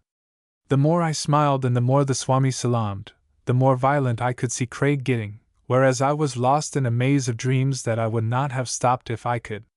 Seconds seemed to be years, minutes ages. Things at only a short distance looked much as they do when looked at through the inverted end of a telescope. Yet it all carried with it an agreeable exhilaration which I can only describe as the heightened sense one feels on the first spring day of the year. At last the continued plying of the drug seemed to be too much for Kennedy. The Swami had made a profound salaam. In an instant Kennedy had seized with both hands the long flowing hair at the back of the Swami's bald forehead, and he tugged until the mystic yelled with pain and the tears stood in his eyes. With a leap I roused myself from the train of dreams and flung myself between them. At the sound of my voice and the pressure of my grasp, Craig sullenly and slowly relaxed his grip. A vacant look seemed to steal into his face, and seizing his hat, which lay on a nearby stool, he stalked out in silence, and I followed. Neither of us spoke for a moment after we had reached the street, but out of the corner of my eye I could see that Kennedy's body was convulsed as if with suppressed emotion. "Do you feel better in the air?" I asked anxiously, yet somewhat vexed and feeling a sort of lassitude and half-regret at the reality of life and not of the dreams. It seemed as if he could restrain himself no longer. He burst out into a hearty laugh. "I was just watching the look of disgust on your face," he said as he opened his hand and showed me 3 or 4 of the gum lozenges that he had palmed instead of swallowing. "Ha ha! I wonder what the Swami thinks of his earnest effort to expound the karmic law." It was beyond me. With the Swami's concoctions still shooting thoughts like sky rockets through my brain, I gave it up and allowed Kennedy to engineer our next excursion into the occult. One more seer remained to be visited. This one professed to hold your life mirror, and by his magnetic monochrome, whatever that might be, he would impart to you an attractive personality, mastery of being, for creation and control of life conditions. He described himself as the Guru, and among other things, he professed to be a sun worshipper. At any rate, the room into which we were admitted was decorated with the 4-spoked wheel, or wheel and cross, the winged circle, and the winged orb. The Guru himself was a swarthy individual with a purple turban wound around his head. In his inner room were many statuettes, photographs of other Gurus of the faith, and on each of the 4 walls were mysterious symbols in plaster representing a snake curved in a circle, swallowing his tail, a 5-pointed star, and in the center another winged sphere. Craig asked the Guru to explain the symbols, to which he replied with a smile. "The snake represents eternity, the star involution and evolution of the soul, while the winged sphere, well, that represents something else. Do you come to learn of the faith?" At this gentle hint Craig replied that he did, and the utmost amicability was restored by the purchase of the Green Book of the Guru, which seemed to deal with everything under the sun, and particularly the revival of ancient Asiatic fire worship with many forms and ceremonies, together with posturing and breathing that rivaled the turkey trot, the bunny hug, and the grizzly bear. The book, as we turned over its pages, gave directions for preparing everything from food to love philters, and the elixir of life. One very interesting chapter was devoted to electric marriage, which seemed to come to those only who, after searching patiently, at last found perfect mates. Another of the Guru's tenets seemed to be purification by eliminating all false modesty, bathing in the sun, and while bathing engaging in any occupation which kept the mind agreeably occupied. On the first page was the satisfying legend: "There is nothing in the world that a disciple can give to pay the debt to the Guru who has taught him one truth." As we talked, it seemed quite possible to me that the Guru might exert a very powerful hypnotic influence over his disciples or those who came to seek his advice. Besides this indefinable hypnotic influence, I also noted the more material lock on the door to the inner sanctuary. "Yes," the Guru was saying to Kennedy, "I can secure you one of the love pills from India, but it will cost you $10. I think he hesitated, to see how much the traffic would bear, from 1 to 100, and compromised with only 1 0 after the unit. Kennedy appeared satisfied, and the guru departed with alacrity to secure the specially imported pellet. In a corner was a sort of dressing table on which lay a comb and brush. Kennedy seemed much interested in the table, and was examining it when the guru returned. Just as the door opened, he managed to slip the brush into his pocket and appear interested in the mystic symbols on the wall opposite. "If that doesn't work," remarked the guru in remarkably good English, "let me know, and you must try one of my charm bottles. But the love pills are fine. Good day." Outside, Craig looked at me quizzically. "You wouldn't believe it, Walter, would you?" he said.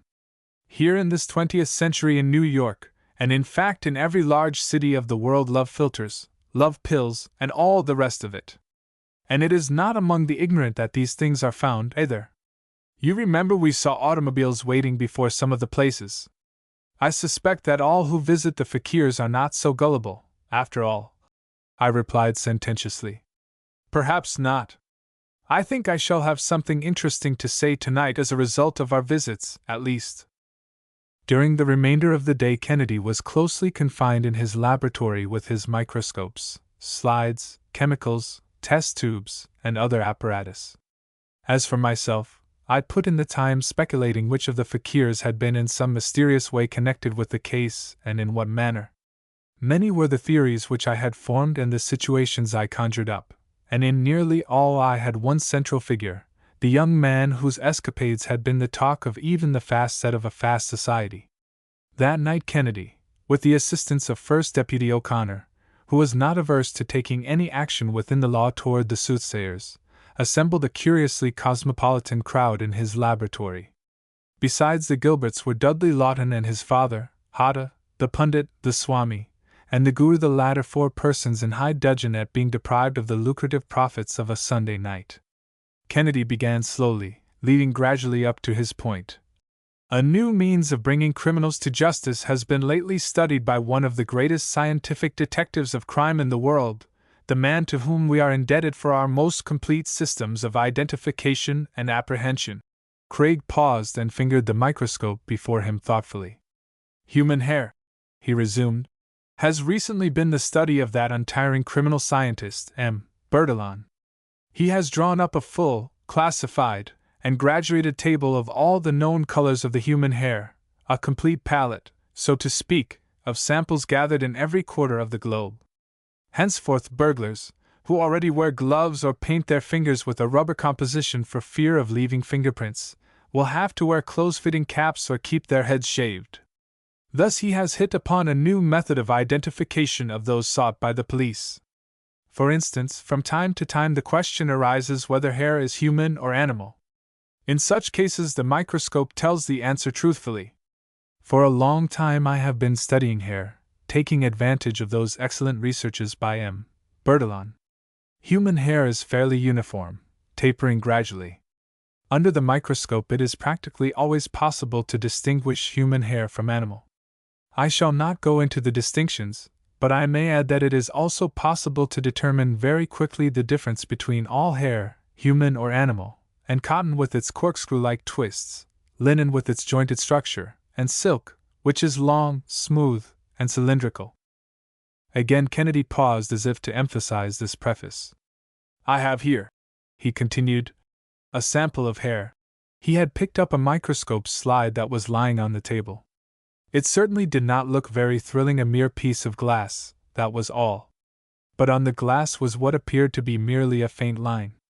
"This slide," he said, holding it up, "has what must prove an unescapable clue to the identity of the man responsible for the disappearance of Miss Gilbert. I shall not tell you yet who he is, for the simple reason that, though I could make a shrewd guess, I do not yet know what the verdict of science is, and in science we do not guess where we can prove.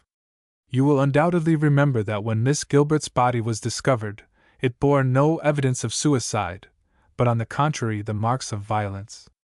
Her fists were clenched, as if she had struggled with all her power against a force that had been too much for her. I examined her hands, expecting to find some evidence of a weapon she had used to defend herself. Instead, I found what was more valuable. Here on this slide are several hairs that I found tightly grasped in her rigid hands. I could not help recalling Kennedy's remark earlier in the case that equals 28 hung on slender threads. Yet how strong might not those threads prove? There was also in her pocketbook a newspaper clipping bearing the advertisements of several clairvoyants. He went on. Mr. Jameson and myself had already discovered what the police had failed to find, that on the morning of the day on which she disappeared Miss Gilbert had made 3 distinct efforts, probably, to secure books on clairvoyance. Accordingly, Mr. Jameson and myself have visited several of the fortune-tellers and practitioners of the occult sciences in which we had reason to believe Miss Gilbert was interested. They all, by the way, make a specialty of giving advice in money matters and solving the problems of lovers. I suspect that at times Mr. Jameson has thought that I was demented, but I had to resort to many and various expedients to collect the specimens of hair which I wanted. From the police, who used Mr. Lawton's valet, I received some hair from his head. Here is another specimen from each of the advertisers, Hata, the Swami, the Pundit, and the Guru. There is just one of these specimens which corresponds in every particular of color, thickness, and texture with the hair found so tightly grasped in Miss Gilbert's hand. As Craig said this, I could feel a sort of gasp of astonishment from our little audience. Still, he was not quite ready to make his disclosure. Lest I should be prejudiced, he pursued evenly, by my own rather strong convictions, and in order that I might examine the samples without fear or favor, I had one of my students at the laboratory take the marked hairs, mount them, number them, and put in numbered envelopes the names of the persons who furnished them.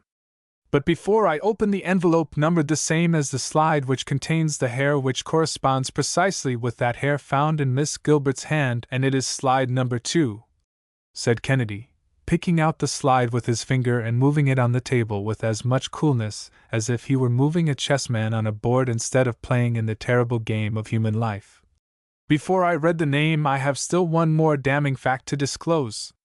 Craig now had us on edge with excitement, a situation which I sometimes thought he enjoyed more keenly than any other in his relentless tracing down of a criminal. What was it that caused Miss Gilbert's death? Asked Kennedy. The coroner's physician did not seem to be thoroughly satisfied with the theory of physical violence alone. Nor did I. Someone, I believe, exerted a peculiar force in order to get her into his power. What was that force? At first I thought it might have been the Hackney knockout drops, but tests by the coroner's physician eliminated that. Then I thought it might be one of the alkaloids, such as morphine, cocaine, and others. But it was not any of the usual things that was used to entice her away from her family and friends. From tests that I have made, I have discovered the one fact necessary to complete my case, the drug used to lure her and against which she fought in deadly struggle. He placed a test tube in a rack before us. This tube, he continued, contains one of the most singular and, among us, least known of the 5 common narcotics of the world: tobacco, opium, coca, betel nut, and hemp. It can be smoked, chewed, used as a drink, or taken as a confection. In the form of a powder it is used by the narghileh smoker. As a liquid it can be taken as an oily fluid or in alcohol. Taken in any of these forms, it literally makes the nerves walk, dance, and run. It heightens the feelings and sensibilities to distraction, producing what is really hysteria. If the weather is clear, this drug will make life gorgeous; if it rains, tragic. Slight vexation becomes deadly revenge, courage becomes rashness, fear, abject terror, and gentle affection or even a passing liking is transformed into passionate love. It is the drug derived from the Indian hemp, scientifically named cannabis indica, better known as hashish, or bhang, or a dozen other names in the East. Its chief characteristic is that it has a profound effect on the passions. Thus, under its influence, natives of the East become greatly exhilarated, then debased, and finally violent, rushing forth on the streets with the cry, "Amok, amok, kill, kill," as we say, running amok. An overdose of this drug often causes insanity, while in small quantities our doctors use it as a medicine. Anyone who has read the brilliant Theophile Gautier's Club de Hatchichans or Bayard Taylor's Experience at Damascus knows something of the effect of hashish, however.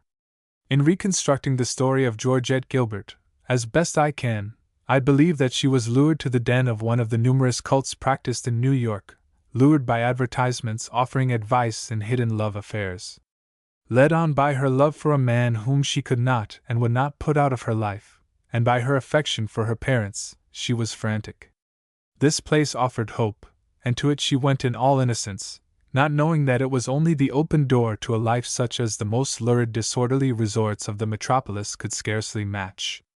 There her credulity was preyed upon, and she was tricked into taking this drug, which itself has such marked and perverting effect. But though she must have been given a great deal of the drug, she did not yield, as many of the sophisticated do. She struggled frantically, futilely. Will and reason were not conquered, though they sat unsteadily on their thrones. The wisp of hair so tightly clasped in her dead hand shows that she fought bitterly to the end. Kennedy was leaning forward earnestly, glaring at each of us in turn. Lawton was twisting uneasily in his chair, and I could see that his fists were doubled up and that he was holding himself in leash as if waiting for something, eyeing us all keenly. The Swami was seized with a violent fit of trembling, and the other fakirs were staring in amazement. Quickly I stepped between Dudley Lawton and Kennedy, but as I did so, he leaped behind me, and before I could turn he was grappling wildly with someone on the floor. "It's all right, Walter," cried Kennedy, tearing open the envelope on the table. "Lawton has guessed right. The hair was the Swami's. Georgette Gilbert was one victim who fought and rescued herself from a slavery worse than death. And there's one mystic who could not foresee arrest and the death house at Sing Sing in his horoscope. 8. The forger. We were lunching with Stevenson Williams, a friend of Kennedy's, at the Insurance Club, one of the many new downtown luncheon clubs, where the noon hour is so conveniently combined with business. "There isn't much that you can't insure against nowadays," remarked Williams when the luncheon had progressed far enough to warrant a tentative reference to the obvious fact that he had had a purpose in inviting us to the club. "Take my own company, for example, the Continental Surety. We have lately undertaken to write forgery insurance." "Forgery insurance?" repeated Kennedy. "Well, I should think you'd be doing a ripping business putting up the premium rate about every day in this epidemic of forgery that seems to be sweeping over the country." Williams, who was one of the officers of the company, smiled somewhat wearily, I thought. "We are," he replied drily. "That was precisely what I wanted to see you about." "What? The premiums or the epidemic?" "Well, or both, perhaps. I needn't say much about the epidemic, as you call it. To you I can admit it, to the newspapers, never. Still, I suppose you know that it is variously estimated that the forgers of the country are getting away with from $10 to $15 million a year. It is just one case that I was thinking about, one on which the regular detective agencies we employ seem to have failed utterly so far. It involves pretty nearly one of those 15 millions. "What? One case? $1 million?" gasped Kennedy, gazing fixedly at Williams as if he found it difficult to believe. "Exactly," replied Williams imperturbably. "Though it was not done all at one fell swoop, of course, but gradually, covering a period of some months. You have doubtless heard of the Byproducts Company of Chicago?" Craig nodded. "Well, it is their case," pursued Williams, losing his quiet manner and now hurrying ahead almost breathlessly. "You know they own a bank out there also, called the Byproducts Bank. That's how we come to figure in the case, by having insured their bank against forgery. Of course our liability runs up only to $50,000. But the loss to the company as well as to its bank through this affair will reach the figure I have named. They will have to stand the balance beyond our liability, and well, $50,000 is not a small sum for us to lose either. We can't afford to lose it without a fight." "Of course not. But you must have some suspicions, some clues. You must have taken some action in tracing the thing out, whatever is back of it." "Surely. For instance, only the other day we had the cashier of the bank, Bolton Brown, arrested, though he is out on bail now. We haven't anything directly against him, but he is suspected of complicity on the inside, and I may say that the thing is so gigantic that there must have been someone on the inside concerned with it. Among other things, we have found that Bolton Brown has been leading a rather fast life, quite unknown to his fellow officials. We know that he has been speculating secretly in the wheat corner that went to pieces, but the most significant thing is that he has been altogether too intimate with an adventuress, Adele DeMott, who has had some success as a woman of high finance in various cities here and in Europe and even in South America. It looks bad for him from the common sense standpoint, though of course I'm not competent to speak of the legal side of the matter.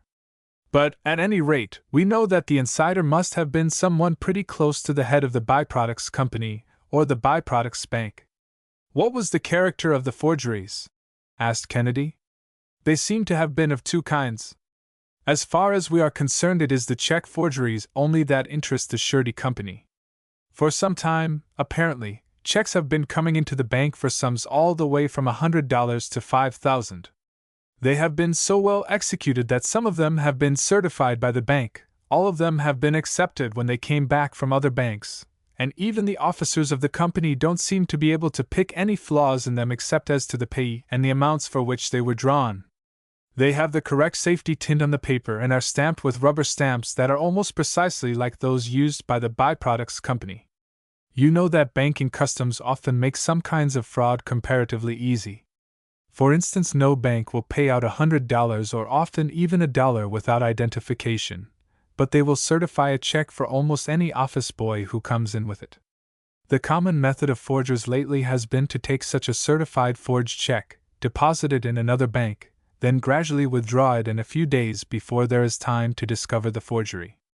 In this case, they must have had the additional advantage that the insider in the company or bank could give information and tip the forger off if the forgery happened to be discovered. Who is the treasurer of the company? Asked Craig quickly.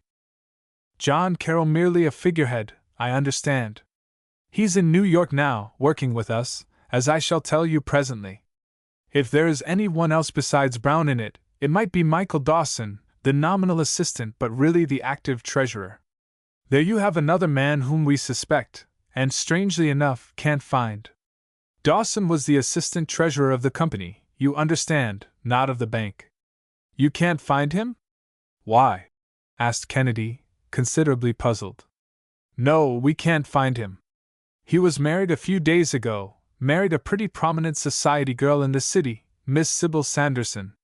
It seems they kept the itinerary of their honeymoon secret, more as a joke on their friends than anything else, they said, for Miss Sanderson was a well-known beauty and the newspapers bothered the couple a good deal with publicity that was distasteful.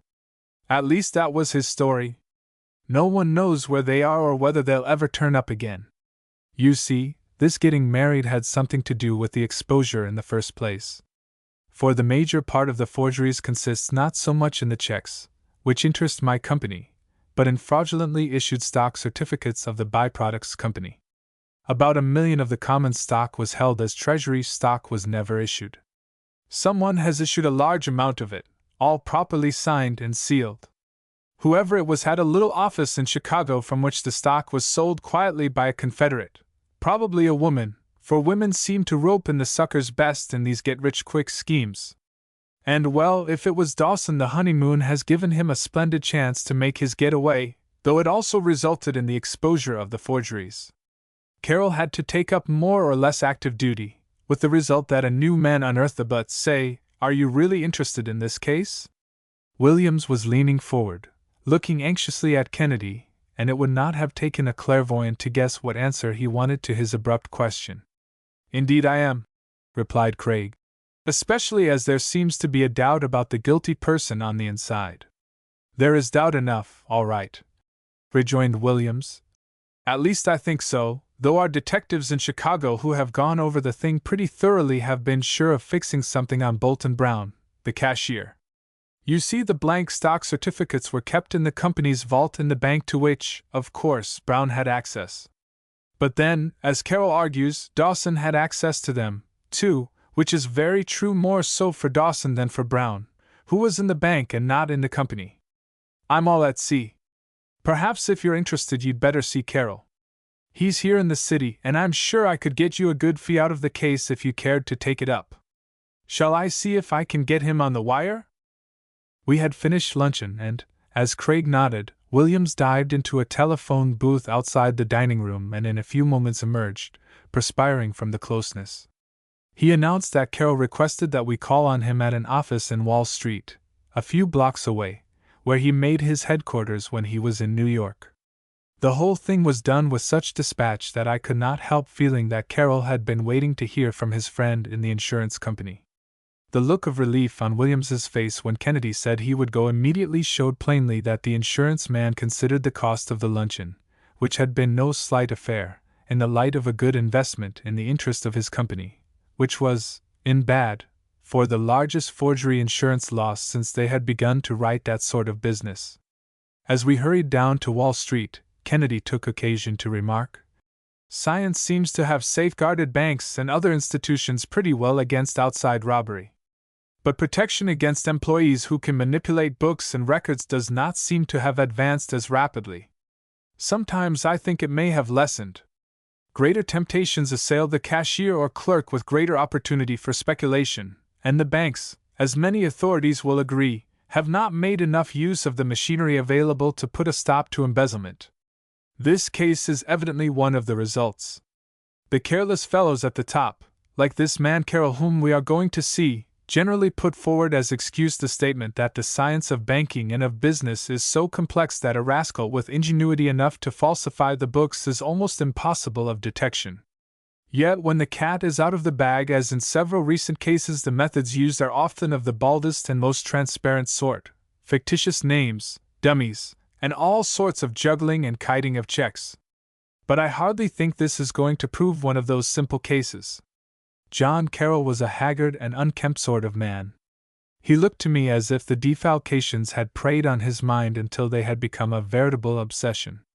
It was literally true that they were all that he could talk about, all that he was thinking about. He was paying now a heavy penalty for having been a dummy and honorary officer.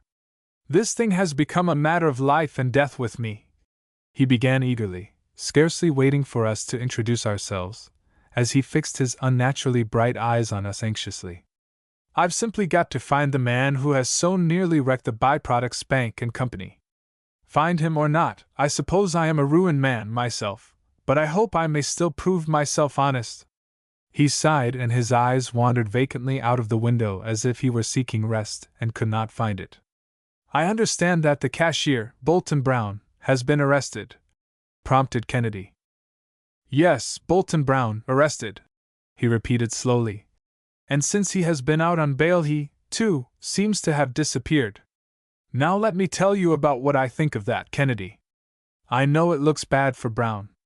Perhaps he's the man. The surety company says so, anyway. But we must look at this thing calmly." He was himself quite excited, as he went on. "You understand, I suppose, just how much Brown must have been reasonably responsible for passing the checks through the bank? He saw personally about as many of them as I did, which was none until the exposure came. They were deposited in other banks by people whom we can't identify but who must have opened accounts for the purpose of finally putting through a few bad checks. Then they came back to our bank in the regular channels and were accepted. By various kinds of juggling they were covered up. Why, some of them looked so good that they were even certified by our bank before they were deposited in the other banks. Now, as Brown claims, he never saw checks unless there was something special about them, and there seemed at the time to be nothing wrong about these. But in the public mind I know there is prejudice against any bank official who speculates or leads a fast life, and of course it is warranted. Still, if Brown should clear himself finally, the thing will come back to Dawson, and even if he is guilty, it will make me there the ultimate goat. The upshot of it all will be that I shall have to stand the blame, if not the guilt, and the only way I can atone for my laxity in the past is by activity in catching the real offender and perhaps by restoring to the company and the bank whatever can yet be recovered." "But," asked Kennedy sympathetically, "what makes you think that you will find your man, whoever he proves to be, in New York?" "I admit that it is only a very slight clue that I have," he replied confidentially. "It is just a hint Dawson dropped once to one of the men with whom he was confidential in the company. This clerk told me that a long equals 20 time ago Dawson said he had always wanted to go to South America and that perhaps on his honeymoon he might get a chance. This is the way I figured it out. You see, he is clever and some of these South American countries have no extradition treaties with us by which we could reach him, once he got there. Perhaps he has already arrived in one of them with his wife. What makes you think he hasn't sailed yet? No, I don't think he has. You see, she wanted to spend a part of the honeymoon at Atlantic City. I learned that indirectly from her folks, who profess to know no better than we do where the couple are. That was an additional reason why I wanted to see if by coming to New York I might not pick up some trace of them, either here or in Atlantic City. And have you? Yes, I think I have. He handed us a lettergram which he had just received from Chicago. It read, "2 more checks have come in today from Atlantic City and New York. They seem to be in payment of bills, as they are for odd amounts. One is from the Lorraine at Atlantic City and the other from the Hotel Amsterdam of New York. They were dated the 19th and 20th. You see," he resumed as we finished reading, "it is now the 23rd, so that there is a difference of 3 days. He was here on the 20th. Now the next ship that he could take after the 20th sails from Brooklyn on the 25th. If he's clever, he won't board that ship except in a disguise, for he will know that by that time someone must be watching. Now I want you to help me penetrate that disguise. Of course we can't arrest the whole shipload of passengers, but if you, with your scientific knowledge, could pick him out, then we could hold him and have breathing space to find out whether he is guilty alone or has been working with Bolt and Brown." Carroll was now pacing the office with excitement as he unfolded his scheme which meant so much for himself. "H.M.," mused Kennedy. "I suppose Dawson was a man of exemplary habits? They almost always are. No speculating or fast living with him as with Brown." Carroll paused in his nervous tread. "That's another thing I've discovered. On the contrary, I think Dawson was a secret drug fiend. I found that out after he left. In his desk at the byproducts office we discovered hypodermic needles and a whole outfit morphine, I think it was. You know how cunningly a real morphine fiend can cover up his tracks." Kennedy was now all attention. As the case unrolled, it was assuming one new and surprising aspect after another. "The lettergram would indicate that he had been stopping at the Lorraine in Atlantic City," remarked Kennedy. "So I would infer, and at the Amsterdam in New York. But you can depend on it that he has not been going under his own name nor, I believe as far as I can find out, even under his own face. I think the fellow has already assumed a disguise, for nowhere can I find any description that even I could recognize." "Strange," murmured Kennedy. "I'll have to look into it. And only 2 days in which to do it, too. You will pardon me if I excuse myself now? There are certain aspects of the case that I hope I shall be able to shed some light on by going at them at once." "You'll find Dawson clever as he can be," said Carroll, not anxious to have Kennedy go as long as he would listen to the story which was bursting from his overwrought mind. "He was able to cover up the checks by juggling the accounts. But that didn't satisfy him. He was after something big. So he started in to issue the treasury stock, forging the signatures of the president and the treasurer, that is, my signature. Of course that sort of game couldn't last forever. Someone was going to demand dividends on his stock, or transfer it, or ask to have it recorded on the books, or something that would give the whole scheme away. From each person to whom he sold stock I believe he demanded some kind of promise not to sell it within a certain period, and in that way we figured that he gave himself plenty of time to realize several $100,000 quietly. It may be that some of the forged checks represented fake interest payments. Anyhow, he's at the end of his rope now. We've had an exciting chase. I had followed down several false clues before the real significance of the hint about South America dawned on me. Now I have gone as far as I dare with it without calling in outside assistance. I think now we are up with him at last with your help." Kennedy was anxious to go, but he paused long enough to ask another question. "And the girl?" he broke in. "She must be in the game, or her letters to some of her friends would have betrayed their whereabouts. What was she like?" "Miss Sanderson was very popular in a certain rather flashy set in Chicago. But her folks were bounders. They lived right up to the limit, just as Dawson did, in my opinion. Oh, you can be sure that if a proposition like this were put up to her she'd take a chance to get away with it. She runs no risks. She didn't do it anyhow, and as for her part, after the fact, why, A woman is always pretty safe, more sinned against than sinning, and all that. It's a queer sort of honeymoon, hey? Have you any copies of the forged certificates? Asked Craig. Yes, plenty of them. Since the story has been told in print, they have been pouring in. Here are several. He pulled several finely engraved certificates from his pocket, and Kennedy scrutinized them minutely. I may keep these to study at my leisure? He asked. Certainly, replied Carroll, and if you want any more I can wire to Chicago for them. No, these will be sufficient for the present, thank you, said Craig. I shall keep in touch with you and let you know the moment anything develops. Our ride uptown to the laboratory was completed in silence, which I did not interrupt, for I could see that Kennedy was thinking out a course of action. The quick pace at which he crossed the campus to the chemistry building told me that he had decided on something. In the laboratory, Craig hastily wrote a note, opened a drawer of his desk, and selected one from a bunch of special envelopes which he seemed to be saving for some purpose. He sealed it with some care, and gave it to me to post immediately. It was addressed to Dawson at the Hotel Amsterdam. On my return I found him deeply engrossed in the examination of the forged shares of stock. Having talked with him more or less in the past about handwriting, I did not have to be told that he was using a microscope to discover any erasures, and that photography, both direct and by transmitted light, might show something. I can't see anything wrong with these documents, he remarked at length. They show no erasures or alterations. On their face they look as good as the real article. Even if they are tracings, they are remarkably line work. It certainly is a fact, however, that they superimpose.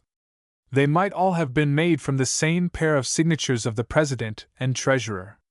I need hardly to say to you, Walter, that the microscope in its various forms and with its various attachments is of great assistance to the document examiner. Even a low magnification frequently reveals a drawing, hesitating method of production, or patched and reinforced strokes, as well as erasures by chemicals or by abrasion. The stereoscopic microscope, which is of value in studying abrasions and alterations since it gives depth, in this case tells me that there has been nothing of that sort practiced. My color comparison microscope, which permits the comparison of the ink on two different documents or two places on one document at the same time, tells me something. This instrument with new and accurately colored glasses enables me to measure the tints of the ink of these signatures with the greatest accuracy, and I can do what was hitherto impossible == 20 determine how long the writing has been on the paper. I should say it was all very recent, approximately within the last 2 months or 6 weeks, and I believe that whenever the stock may have been issued it at least was all forged at the same time. There isn't time now to go into the thing more deeply, but if it becomes necessary I can go back to it with the aid of the camera lucida and the microscopic enlarger, as well as this specially constructed document camera with lenses certified by the government. If it comes to a showdown, I suppose I shall have to prove my point with the micrometer measurements down to the 50,000th part of an inch. There is certainly something very curious about these signatures, he concluded. I don't know what measurements would show, but they are really too good. You know, a forged signature may be of two kinds, too bad or too good. These are, I believe, tracings. If they were your signature and mine, Walter, I shouldn't hesitate to pronounce them tracings. But there is always some slight room for doubt in these special cases where a man sits down and is in the habit of writing his signature over and over again on one stock or bond after another. He may get so used to it that he does it automatically, and his signatures may come pretty close to superimposing. If I had time, though, I think I could demonstrate that there are altogether too many points of similarity for these to be genuine signatures. But we've got to act quickly in this case or not at all, and I see that if I am to get to Atlantic City tonight I can't waste much more time here. I wish you would keep an eye on the Hotel Amsterdam while I am gone, Walter, and meet me here tomorrow. I'll wire when I'll be back. Goodbye. It was well along in the afternoon when Kennedy took a train for the famous seaside resort, leaving me in New York with a roving commission to do nothing. All that I was able to learn at the Hotel Amsterdam was that a man with a Van Dyke beard had stung the office with a bogus check, although he had seemed to come well recommended. The description of the woman with him who seemed to be his wife might have fitted either Mrs. Dawson or Adele DeMott. The only person who had called had been a man who said he represented the Byproducts Company and was the treasurer. He had questioned the hotel people rather closely about the whereabouts of the couple who had paid their expenses with the worthless slip of paper. It was not difficult to infer that this man was Carroll, who had been hot on the trail, especially as he said that he personally would see the check paid if the hotel people would keep a sharp watch for the return of the man who had swindled them. Kennedy wired as he promised and returned by an early train the next day. He seemed bursting with news. "I think I'm on the trail," he cried, throwing his grip into a corner, and not waiting for me to ask him what success he had had. I went directly to the Lorraine and began frankly by telling them that I represented the Byproducts Company in New York and was authorized to investigate the bad check which they had received. They couldn't describe Dawson very well, at least their description would have fitted almost anyone. One thing I think I did learn, and that was that his disguise must include a Van Dyke beard. He would scarcely have had time to grow one of his own, and I believe when he was last seen in Chicago he was clean-shaven. "But," I objected, "men with Van Dyke beards are common enough." Then I related my experience at the Amsterdam. "The same fellow," ejaculated Kennedy. "The beard seems to have covered a multitude of sins, for while every one could recall that, no one had a word to say about his features. However, Walter, there's just one chance of making his identification sure, and a peculiar coincidence it is, too. It seems that one night this man and a lady who may have been the former Miss Sanderson, though the description of her, like most amateur descriptions, wasn't very accurate, were dining at the Lorraine. The Lorraine is getting up a new booklet about its accommodations, and a photographer had been engaged to take a flashlight of the dining room for the booklet. No sooner had the flash been lighted and the picture taken than a man with a Van Dyke beard, your friend of the Amsterdam, no doubt, Walter, rushed up to the photographer and offered him $50 for the plate. The photographer thought at first it was some sport who had reasons for not wishing to appear in print in Atlantic City, as many have. The man seemed to notice that the photographer was a little suspicious, and he hastened to make some kind of excuse about wanting the home folks to see how swell he and his wife were dining in evening dress. It was a rather lame excuse, but the $50 looked good to the photographer, and he agreed to develop the plate and turn it over with some prints all ready for mailing the next day. The man seemed satisfied, and the photographer took another flashlight, this time with one of the tables vacant. Sure enough, the next day the man with a beard turned up for the plate. The photographer tells me that he had it all wrapped up ready to mail, just to call the fellow's bluff. The man was equal to the occasion, paid the money, wrote an address on the package which the photographer did not see, and as there was a box for mailing packages right at the door on the boardwalk, there was no excuse for not mailing it directly. Now if I could get hold of that plate, or a print from it, I could identify Dawson in his disguise in a moment. I've started the post office trying to trace that package both at Atlantic City and in Chicago, where I think it must have been mailed. I may hear from them at any moment, at least I hope. The rest of the afternoon we spent in canvassing the drug stores in the vicinity of the Amsterdam, Kennedy's idea being that if Dawson was a habitual morphine fiend he must have replenished his supply of the drug in New York, particularly if he was contemplating a long journey where it might be difficult to obtain. After many disappointments we finally succeeded in finding a shop where a man posing as a doctor had made a rather large purchase. The name he gave was of course of no importance. What did interest us was that again we crossed the trail of a man with a Van Dyke beard. He had been accompanied by a woman whom the druggist described as rather flashily dressed, though her face was hidden under a huge hat and a veil. Looked very attractive, as the druggist put it. But she might have been a negress for all I could tell you of her face. "Humph!" grunted Kennedy, as we were leaving the store. "You wouldn't believe it, but it is the hardest thing in the world to get an accurate description of anyone. The psychologists have said enough about it, but you don't realize it until you are up against it. Why, that might have been the DeMott woman just as well as the former Miss Sanderson, and the man might have been Bolton Brown as well as Dawson, for all we know. They've both disappeared now.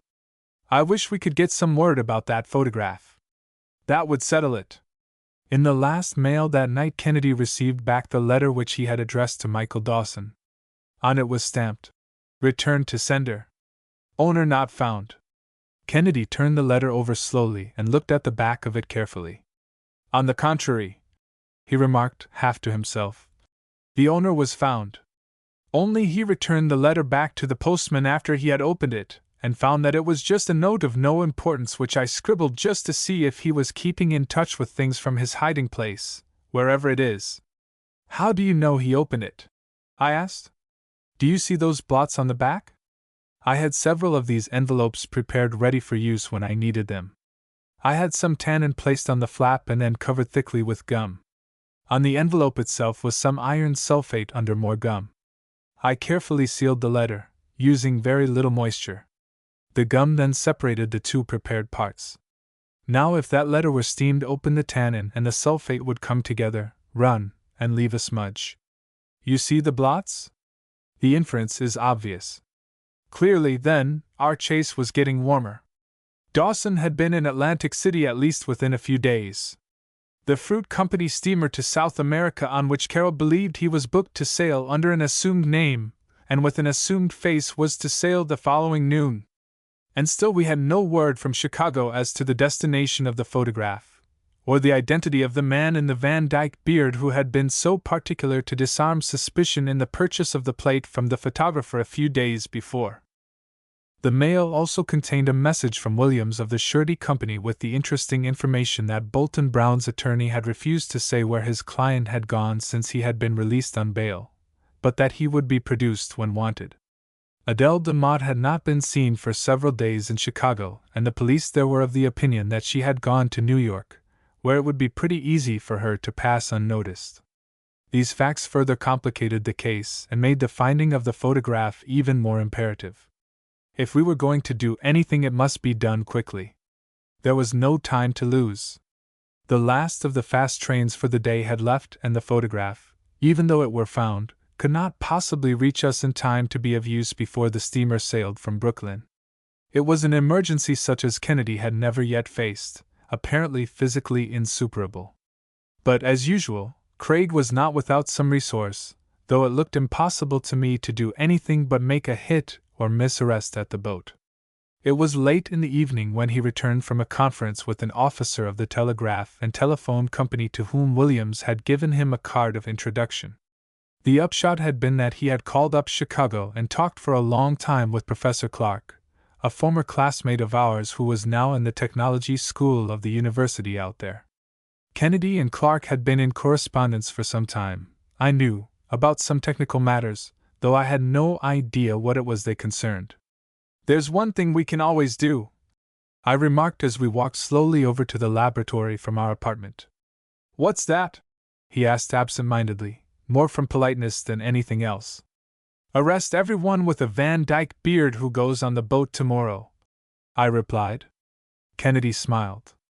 "I don't feel prepared to stand a suit for false arrest," he said simply, "especially as the victim would feel pretty hot if we caused him to miss his boat. Men with beards are not so uncommon, after all." We had reached the laboratory. Linemen were stringing wires under the electric lights of the campus from the street to the chemistry building and into Kennedy's sanctum. That night and far into the morning Kennedy was working in the laboratory on a peculiarly complicated piece of mechanism consisting of electromagnets, rolls, and a stylus and numerous other contrivances which did not suggest to my mind anything he had ever used before in our adventures. I killed time as best I could watching him adjust the thing with the most minute care and precision. Finally I came to the conclusion that as I was not likely to be of the least assistance, even if I had been initiated into what was afoot, I had as well retire. "There is one thing you can do for me in the morning, Walter," said Kennedy, continuing to work over a delicate piece of clockwork which formed a part of the apparatus. "In case I do not see you then, get in touch with Williams and Carroll and have them come here about 10 o'clock with an automobile. If I am not ready for them, then I'm afraid I never shall be, and we shall have to finish the job with the lack of finesse you suggested by arresting all the bearded men." Kennedy could not have slept much during the night, for though his bed had been slept in, he was up and away before I could see him again. I made a hurried trip downtown to catch Carroll and Williams and then returned to the laboratory, where Craig had evidently just finished a satisfactory preliminary test of his machine. Still no message? He began in reply to my unspoken question. He was plainly growing restless with the inaction, though frequent talks over long distance with Chicago seemed to reassure him. Thanks to the influence of Williams, he had at least a direct wire from his laboratory to the city, which was now the scene of action. As nearly as I could gather from the one-sided conversations I heard and the remarks which Kennedy dropped, the Chicago post office inspectors were still searching for a trace of the package from Atlantic City which was to reveal the identity of the man who had passed the bogus checks and sold the forged certificates of stock. Somewhere in that great city was a photograph of the promoter and of the woman who was aiding him to escape, taken in Atlantic City and sent by mail to Chicago. Who had received it? Would it be found in time to be of use? What would it reveal? It was like hunting for a needle in a haystack, and yet the latest reports seemed to encourage Kennedy with the hope that the authorities were at last on the trail of the secret office from which the stock had been sold. He was fuming and wishing that he could be at both ends of the line at once. "Any word from Chicago yet?" appealed an anxious voice from the doorway. We turned. There were Carroll and Williams, who had come for us with an automobile to go over to watch at the wharf in Brooklyn for our man. It was Carroll who spoke. The strain of the suspense was telling on him, and I could readily imagine that he, like so many others who had never seen Kennedy in action, had not the faith in Craig's ability which I had seen tested so many times. "Not yet," replied Kennedy, still busy about his apparatus on the table. "I suppose you have heard nothing?" "Nothing since my note of last night," returned Williams impatiently.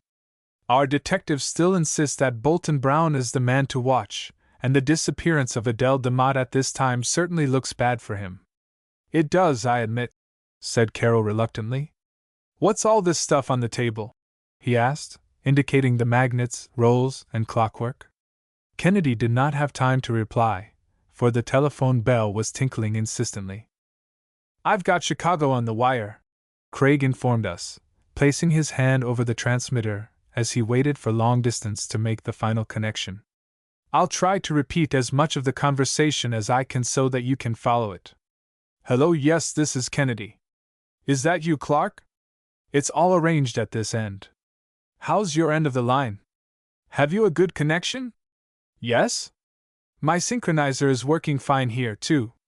All right. Suppose we try it. Go ahead." As Kennedy gave a few final touches to the peculiar apparatus on the table, the cylindrical drum before us began slowly to revolve and the stylus or needle pressed down on the sensitized paper with which the drum was covered, apparently with varying intensity as it turned. Round and round the cylinder revolved like a graphophone. "This," exclaimed Kennedy proudly, "is the electric eye, the telectrograph invented by Thorne Baker in England. Clark and I have been intending to try it out for a long time. It at last makes possible the electric transmission of photographs, using the telephone wires because they are much better for such a purpose than the telegraph wires." Slowly the needle was tracing out a picture on the paper. It was only a thin band yet, but gradually it was widening, though we could not guess what it was about to reveal as the ceaseless revolutions widened the photographic print. "I may say," explained Kennedy as we waited breathlessly, "that another system known as the Korn system of telegraphing pictures has also been in use in London, Paris, Berlin, and other cities at various times for some years. Korn's apparatus depends on the ability of the element selenium to vary the strength of an electric current passing through it in proportion to the brightness with which the selenium is illuminated. A new field has been opened by these inventions, which are now becoming more and more numerous, since the Korn system did the pioneering. The various steps in sending a photograph by the Baker telectrograph are not so difficult to understand, after all. First, an ordinary photograph is taken and a negative made. Then a print is made and a wet plate negative is printed on a sheet of sensitized tinfoil which has been treated with a single-line screen. You know, a halftone consists of a photograph through a screen composed of lines running perpendicular to each other, a coarse screen for newspaper work, and a fine screen for better work, such as in magazines. Well, in this case the screen is composed of lines running parallel in one direction only, not crossing at right angles. A halftone is composed of minute points, some light, some dark. This print is composed of long shaded lines, some parts light, others dark, giving the effect of a picture, you understand? Yes, yes, I exclaimed, thoroughly excited. Well, he resumed as the print widened visibly, this tinfoil negative is wrapped around a cylinder at the other end of the line and a stylus with a very delicate, sensitive point begins passing over it, crossing the parallel lines at right angles, like the other lines of a regular halftone. Whenever the point of the stylus passes over one of the lighter spots on the photographic print, it sends on a longer electrical vibration, over the darker spots a shorter vibration. The ever-changing electrical current passes up through the stylus, vibrates with ever-varying degrees of intensity over the 1,000 miles of telephone wire between Chicago and this instrument here at the other end of the line. In this receiving apparatus, the current causes another stylus to pass over a sheet of sensitized chemical paper such as we have here. The receiving stylus passes over the paper here synchronously with the transmitting stylus in Chicago. The impression which each stroke of the receiving stylus makes on the paper is black or light, according to the length of the very quickly changing vibrations of the electric current. White spots on the photographic print come out as black spots here on the sensitized paper over which this stylus is passing, and vice versa. In that way you can see the positive print growing here before your very eyes as the picture is transmitted from the negative which Clark has prepared and is sending from Chicago. As we bent over eagerly, we could indeed now see what the thing was doing. It was reproducing faithfully in New York what could be seen by the mortal eye only in Chicago. What is it? Asked Williams, still half incredulous in spite of the testimony of his eyes. It is a photograph which I think may aid us in deciding whether it is Dawson or Brown who is responsible for the forgeries, answered Kennedy. And it may help us to penetrate the man's disguise yet, before he escapes to South America or wherever he plans to go. You'll have to hurry, interposed Carol, nervously looking at his watch. She sails in an hour and a half, and it is a long ride over to the pier even with a fast car. The print is almost ready, repeated Kennedy calmly. By the way, it is a photograph which was taken at Atlantic City a few days ago for a booklet which the Lorraine was getting out. The byproducts forger happened to get in it, and he bribed the photographer to give him the plate and take another picture for the booklet which would leave him out. The plate was sent to a little office in Chicago, discovered by the post office inspectors, where the forged stock certificates were sold. I understood from what Clark told me over the telephone before he started to transmit the picture that the woman in it looked very much like Adele DeMott. Let us see. Equals 20. The machine had ceased to revolve. Craig stripped a still wet photograph off the telectrograph instrument and stood regarding it with intense satisfaction. Outside, the car which had been engaged to hurry us over to Brooklyn waited. Morphine fiends, said Kennedy as he fanned the print to dry it, are the most unreliable sort of people. They cover their tracks with almost diabolical cunning. In fact, they seem to enjoy it. For instance, the crimes committed by morphinists are usually against property and character and based upon selfishness, not brutal crimes such as alcohol and other drugs induce. Kleptomania, forgery, swindling are among the most common. Then, too, one of the most marked phases of morphinism is the pleasure its victims take in concealing their motives and conduct. They have a mania for leading a double life, and enjoy the deception and mask which they draw about themselves. Persons under the influence of the drug have less power to resist physical and mental impressions, and they easily succumb to temptations and suggestions from others. Morphine stands unequaled as a perverter of the moral sense. It creates a person whom the father of lies must recognize as kindred to himself. I know of a case where a judge charged a jury that the prisoner, a morphine addict, was mentally irresponsible for that reason. The judge knew what he was talking about. It subsequently developed that he had been a secret morphine fiend himself for years. Come, broke in Carol impatiently, we're wasting time.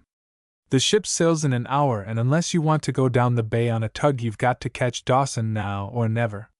The morphine business explains, but it does not excuse. Come on, the car is waiting.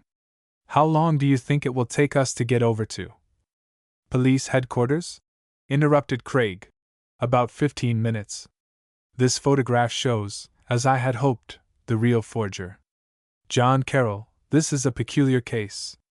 You have forged the name of the president of your company, but you have also traced your own name very cleverly to look like a forgery. It is what is technically known as auto-forgery, forging one's own handwriting. At your convenience, we'll ride down to Center Street directly." Carroll was sputtering and almost frothing at the mouth with rage which he made no effort to suppress. Williams was hesitating, nonplussed, until Kennedy reached over unexpectedly and grasped Carroll by the arm. As he shoved up Carroll's sleeve, he disclosed the forearm literally covered with little punctures made by the hypodermic needle. "It may interest you," remarked Kennedy, still holding Carroll in his vice-like grip, while the drug fiend's shattered nerves caused him to cower and tremble, "to know that a special detective working for me has located Mr. and Mrs. Dawson at Bar Harbor, where they are enjoying a quiet honeymoon. Brown is safely in the custody of his counsel, ready to appear and clear himself as soon as the public opinion which has been falsely inflamed against him subsides. Your plan to give us the slip at the last moment at the wharf and board the steamer for South America has miscarried. It is now too late to catch it, but I shall send a wireless that will cause the arrest of Miss DeMott the moment the ship touches an American port at Colon, even if she succeeds in eluding the British authorities at Kingston. The fact is, I don't much care about her anyway. Thanks to the telectrograph here we have the real criminal." Kennedy slapped down the now dry print that had come in over his. Seeing over a wire machine, barring the false Van Dyke beard, it was the face of John Carroll, forger and morphine fiend. Next to him in the picture in the brilliant and fashionable dining room of the Lorraine was sitting Adele DeMott, who had used her victim, Bolton Brown, to shield her employer, Carroll. 9. The unofficial spy. "Craig, do you see that fellow over by the desk, talking to the night clerk?" I asked Kennedy as we lounged into the lobby of the new Hotel Vanderveer one evening after reclaiming our hats from the plutocrat who had acquired the checking privilege. We had dined on the roof garden of the Vanderveer apropos of nothing at all except our desire to become acquainted with a new hotel. "Yes," replied Kennedy. "What of him?" "He's the house detective, McBride. Would you like to meet him? He's full of good stories. An interesting chapter. One met him at a dinner given to the president not long ago, and he told me a great yarn about how the Secret Service, the police, and the hotel combined to guard the president during the dinner. You know, a big hotel is the stamping ground for all sorts of cranks and crooks." The house detective had turned and had caught my eye. Much to my surprise, he advanced to meet me. "Say, Jameson," he began, at last recalling my name, though he had seen me only once and then for only a short time. "You're on the Star, I believe?" "Yes," I replied, wondering what he could want. "Well, do you suppose you could do the house a little =20 favor?" he asked, hesitating and dropping his voice. "What is it?" I queried, not feeling certain but that it was a veiled attempt to secure a little free advertising for the Vanderveer. "By the way, let me introduce you to my friend Kennedy, McBride." "Craig Kennedy?" he whispered aside, turning quickly to me. I nodded. "Mr. Kennedy," exclaimed the houseman deferentially. "Are you very busy just now?" "Not especially so," replied Craig. "My friend Jameson was telling me that you knew some interesting yarns about hotel detective life. I should like to hear you tell some of them, if you are not yourself too." "Perhaps you'd rather see one instead?" interrupted the house detective, eagerly scanning Craig's face. "Indeed, nothing could please me more. What is it, a con man or a hotel beat?" McBride looked about to make sure that no one was listening. "Neither," he whispered. "It's either a suicide or a murder. Come upstairs with me. There isn't a man in the world I would rather have met at this very instant, Mr. Kennedy, than yourself." We followed McBride into an elevator which he stopped at the 15th floor. With a nod to the young woman who was the floor clerk, the house detective led the way down the thickly carpeted hall, stopping at a room which, we could see through the transom, was lighted. He drew a bunch of keys from his pocket and inserted a pass key into the lock. The doors swung open into a sumptuously fitted sitting room. I looked in, half fearfully, but although all the lights were turned on, the room was empty. McBride crossed the room quickly, opened a door to a bedroom, and jerked his head back with a quick motion, signifying his desire for us to follow. Stretched lifeless on the white linen of the immaculate bed lay the form of a woman. A beautiful woman she had been, too, though not with the freshness which makes American women so attractive. There was something artificial about her beauty, the artificiality which hinted at a hidden story of a woman with a past. She was a foreigner, apparently of one of the Latin races, although at the moment, in the horror of the tragedy before us, I could not guess her nationality. It was enough for me that here lay this cold, stony, rigid beauty, robed in the latest creations of Paris, alone in an elegantly furnished room of an exclusive hotel where hundreds of gay guests were dining and chatting and laughing without a suspicion of the terrible secret only a few feet distant from them. We stood awestruck for the moment. "The coroner ought to be here any moment," remarked McBride, and even the callousness of the regular detective was not sufficient to hide the real feelings of the man. His practical sense soon returned, however, and he continued, "Now, Jameson, don't you think you could use a little influence with the newspaper men to keep this thing off the front pages? Of course, something has to be printed about it. But we don't want to hoodoo the hotel right at the start. We had a suicide the other day who left an apologetic note that was played up by some of the papers. Now comes this affair. The management are just as anxious to have the crime cleared up as anyone if it is a crime. But can it be done with the soft pedal? We will stop at nothing in the way of expense just so long as the name of the Vanderveer is kept in the background. Only, I'm afraid the coroner will try to rub it in and make the thing sensational." "What was her name?" asked Kennedy. "At least, under what name was she registered?" "She was registered as Madame de Nevers. It is not quite a week now since she came directly from the steamer Tripolitania. See, there are her trunks and things, all pasted over with foreign labels, not an American label among them. I haven't the slightest doubt that her name was fictitious, for as far as I can see all the ordinary marks of identification have been obliterated. It will take time to identify her at the best, and in the meantime, if a crime has been committed, the guilty person may escape. What I want now, right away, is action." "Has nothing in her actions about the hotel offered any clue, no matter how slight?" asked Kennedy. "Plenty of things," replied McBride quickly. "For one thing, she didn't speak very much English, and her maid seemed to do all the talking for her, even to ordering her meals, which were always served here. I did notice Madame a few times about the hotel, though she spent most of her time in her rooms. She was attractive as the deuce, and the men all looked at her whenever she stirred out. She never even noticed them. But she was evidently expecting someone, for her maid had left word at the desk that if a Mr. Gonzalez called, she was at home. If anyone else, she was out. For the first day or two she kept herself closely confined, except that at the end of the second day she took a short spin through the park in a taxicab closed, even in this hot weather. Where she went I cannot say, but when they returned the maid seemed rather agitated. At least she was a few minutes later when she came all the way downstairs to telephone from a booth, instead of using the room telephone. At various times the maid was sent out to execute certain errands, but always returned promptly. Madame de Nevers was a genuine woman of mystery, but as long as she was a quiet mystery, I thought it no business of ours to pry into the affairs of Madame. Did she have any visitors? Did this Mr. Gonzalez call? Asked Kennedy at length. She had one visitor, a woman who called and asked if a Madame de Nevers was stopping at the =20 hotel, answered McBride. That was what the clerk was telling me when I happened to catch sight of you. He says that, obedient to the orders from the maid, he told the visitor that Madame was not at home. Who was this visitor, do you suppose? Asked Craig. Did she leave any card or message? Is there any clue to her? The detective looked at him earnestly for a time as if he hesitated to retail what might be merely pure gossip. The clerk does not know this absolutely, but from his acquaintance with society news and the illustrated papers he is sure that he recognized her. He says that he feels positive that it was Miss Catherine Lovelace. The Southern heiress, exclaimed Kennedy. Why, the papers say that she is engaged.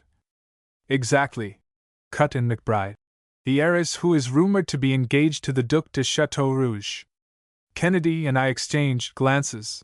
Yes, I added, recollecting a remark I had heard a few days before from our society reporter on the Star. I believe it has been said that Chateau Rouge is in this country, incognito. A pretty slender thread on which to hang an identification. McBride hastened to remark. Newspaper photographs are not the best means of recognizing anybody. Whatever there may be in it, the fact remains that Madame de Nevers, supposing that to be her real name, has been dead for at least a day or two. The first thing to be determined is whether this is a death from natural causes, a suicide or a murder. After we have determined that, we shall be in a position to run down this Lovelace clue. Kennedy said nothing, and I could not gather whether he placed greater or less value on the suspicion of the hotel clerk. He had been making a casual examination of the body on the bed, and finding nothing, he looked intently about the room as if seeking some evidence of how the crime had been committed. To me the thing seemed incomprehensible, that without an outcry being overheard by any of the guests, a murder could have been done in a crowded hotel in which the rooms on every side had been occupied and people had been passing through the halls at all hours. Had it indeed been a suicide, in spite of McBride's evident conviction to the contrary? A low exclamation from Kennedy attracted our attention. Caught in the filmy lace folds of the woman's dress, he had found a few small and thin pieces of glass. He was regarding them with an interest that was oblivious to everything else. As he turned them over and tried to fit them together, they seemed to form at least a part of what had once been a hollow globe of very thin glass, perhaps a quarter of an inch or so in diameter. "How was the body discovered?" asked Craig at length, looking up at McBride quickly. "Day before yesterday, Madame's maid went to the cashier," repeated the detective slowly, as if rehearsing the case as much for his own information as ours, "and said that Madame had asked her to say to him that she was going away for a few days and that under no circumstances was her room to be disturbed in her absence. The maid was commissioned to pay the bill, not only for the time they had been here, but also for the remainder of the week, when Madame would most likely return, if not earlier. The bill was made out and paid. Since then only the chambermaid has entered this suite. The key to that closet over in the corner was gone, and it might have hidden its secret until the end of the week, or perhaps a day or two longer, if the chambermaid hadn't been a bit curious. She hunted till she found another key that fitted, and opened the closet door, apparently to see what Madame had been so particular to lock up in her absence. There lay the body of Madame, fully dressed, wedged into the narrow space and huddled up in a corner. The chambermaid screamed and the secret was out. And Madame de Nevers's maid? What has become of her?" asked Kennedy eagerly. "She has disappeared," replied McBride. "From the moment when the bill was paid, no one about the hotel has seen her. But you have a pretty good description of her, one that you could send out in order to find her if necessary?" "Yes, I think I could give a pretty good description." Kennedy's eye encountered the curious gaze of McBride. "This may prove to be a most unusual case," he remarked in answer to the implied inquiry of the detective. "I suppose you have heard of the endormeurs of Paris?" McBride shook his head in the negative. "It is a French word signifying a person who puts another to sleep, the sleep makers," explained Kennedy. "They are the latest scientific school of criminals who use the most potent, quickest-acting stupefying drugs. Some of their exploits surpass anything hitherto even imagined by the European police. The American police have been officially warned of the existence of the endormeurs, and full descriptions of their methods and photographs of their paraphernalia have been sent over here. There is nothing in their repertoire so crude as chloral or knockout drops.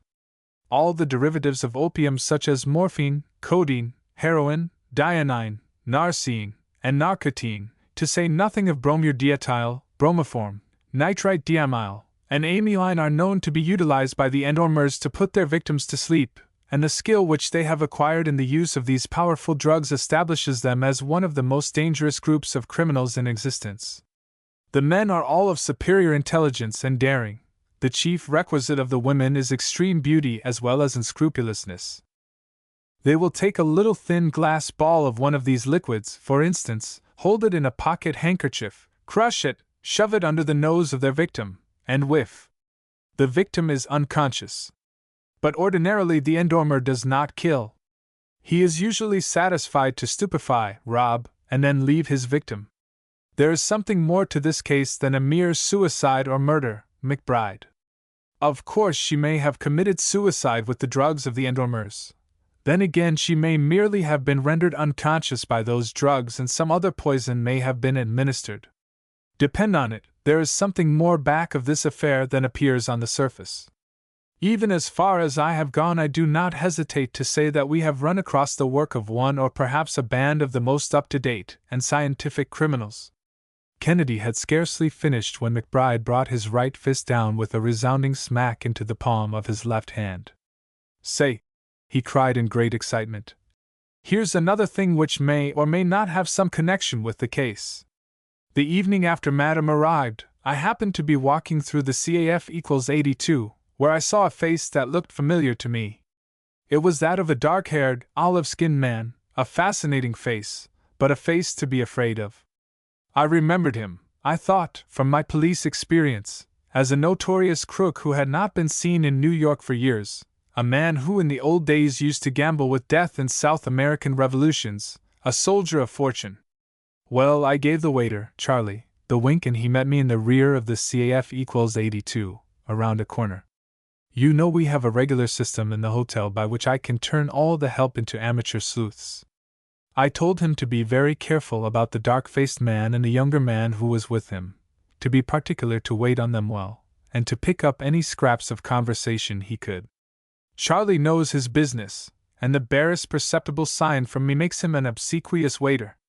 Of course the dark man didn't notice it at the time, but if he had been more observant he would have seen that 3 times during his chat with his companion Charlie had wiped off his table with lingering hand.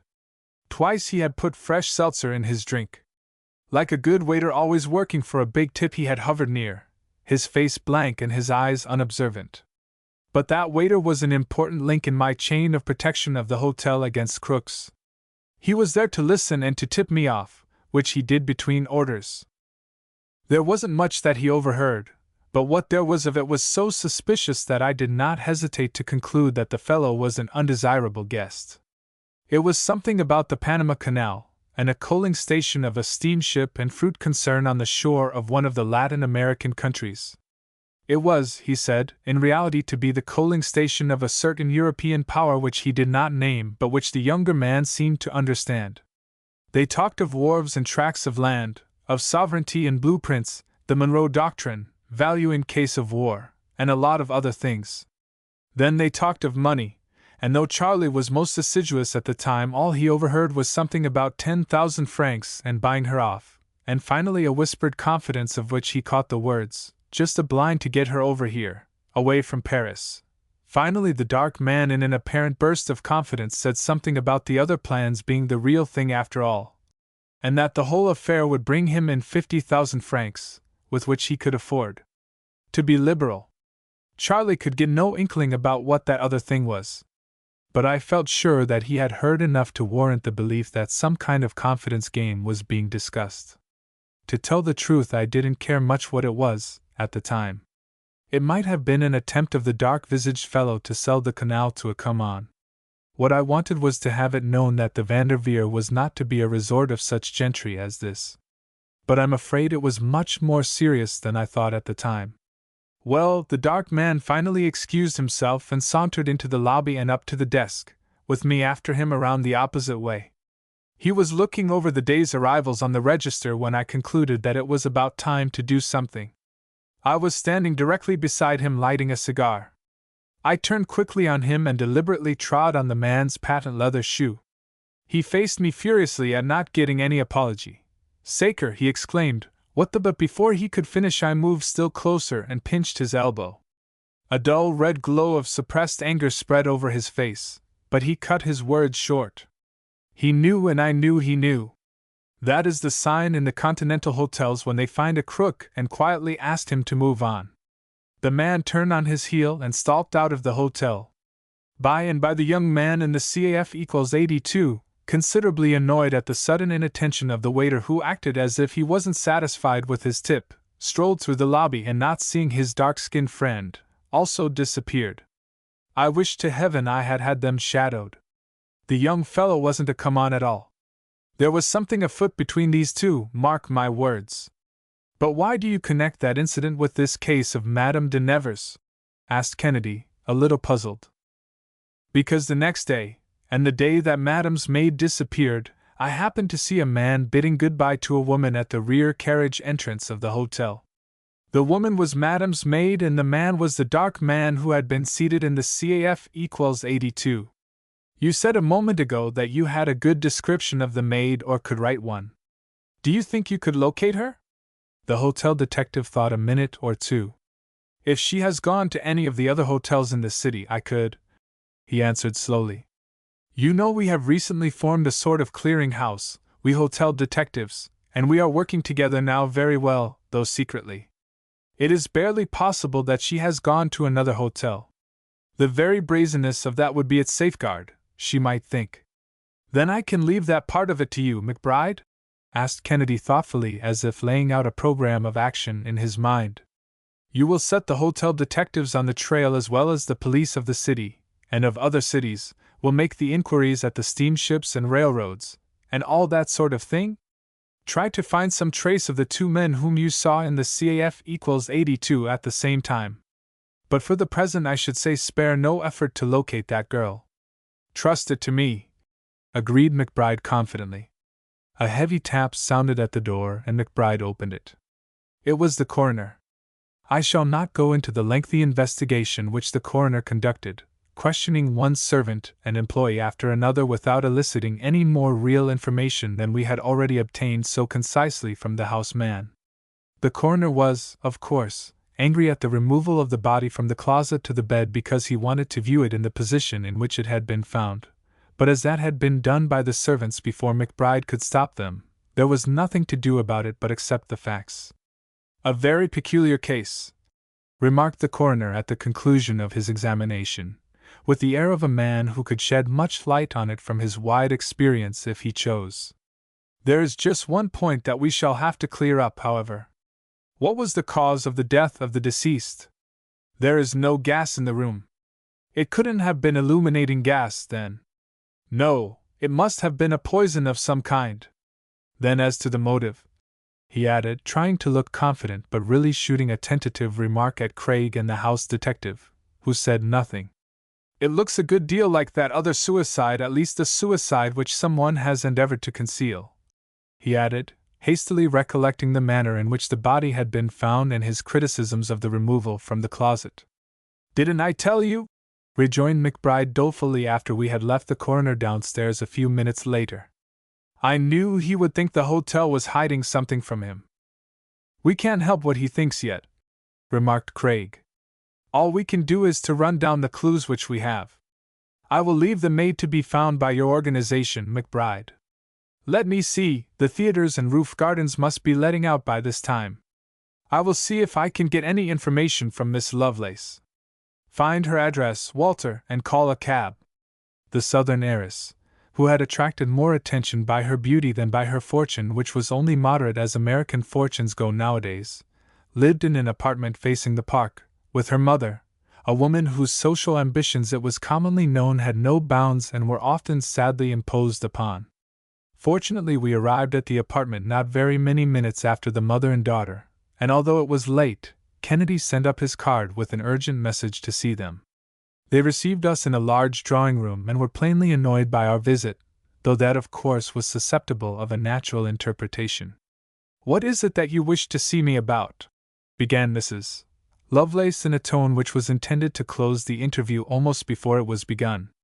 Kennedy had not wished to see her about anything, but of course he did not even hint as much in his reply, which was made to her but directed at Miss Lovelace. Could you tell me anything about a Madame de Nevers who was staying at the Vanderveer? Asked Craig, turning quickly to the daughter so as to catch the full effect of his question, and then waiting as if expecting the answer from her. The young lady's face blanched slightly, and she seemed to catch her breath for an instant, but she kept her composure admirably in spite of the evident shock of Craig's purposely abrupt question. I have heard of her, Miss Lovelace replied with forced calmness as he continued to look to her for an answer. Why do you ask? Because a woman who is supposed to be Madame de Nevers has committed suicide at the Vanderveer, and it was thought that perhaps you could identify her. By this time she had become perfect mistress of herself again, from which I argued that whatever knowledge she had of Madame was limited to the time before the tragedy. Identify her? Why, I never saw her. I simply know that such a creature exists.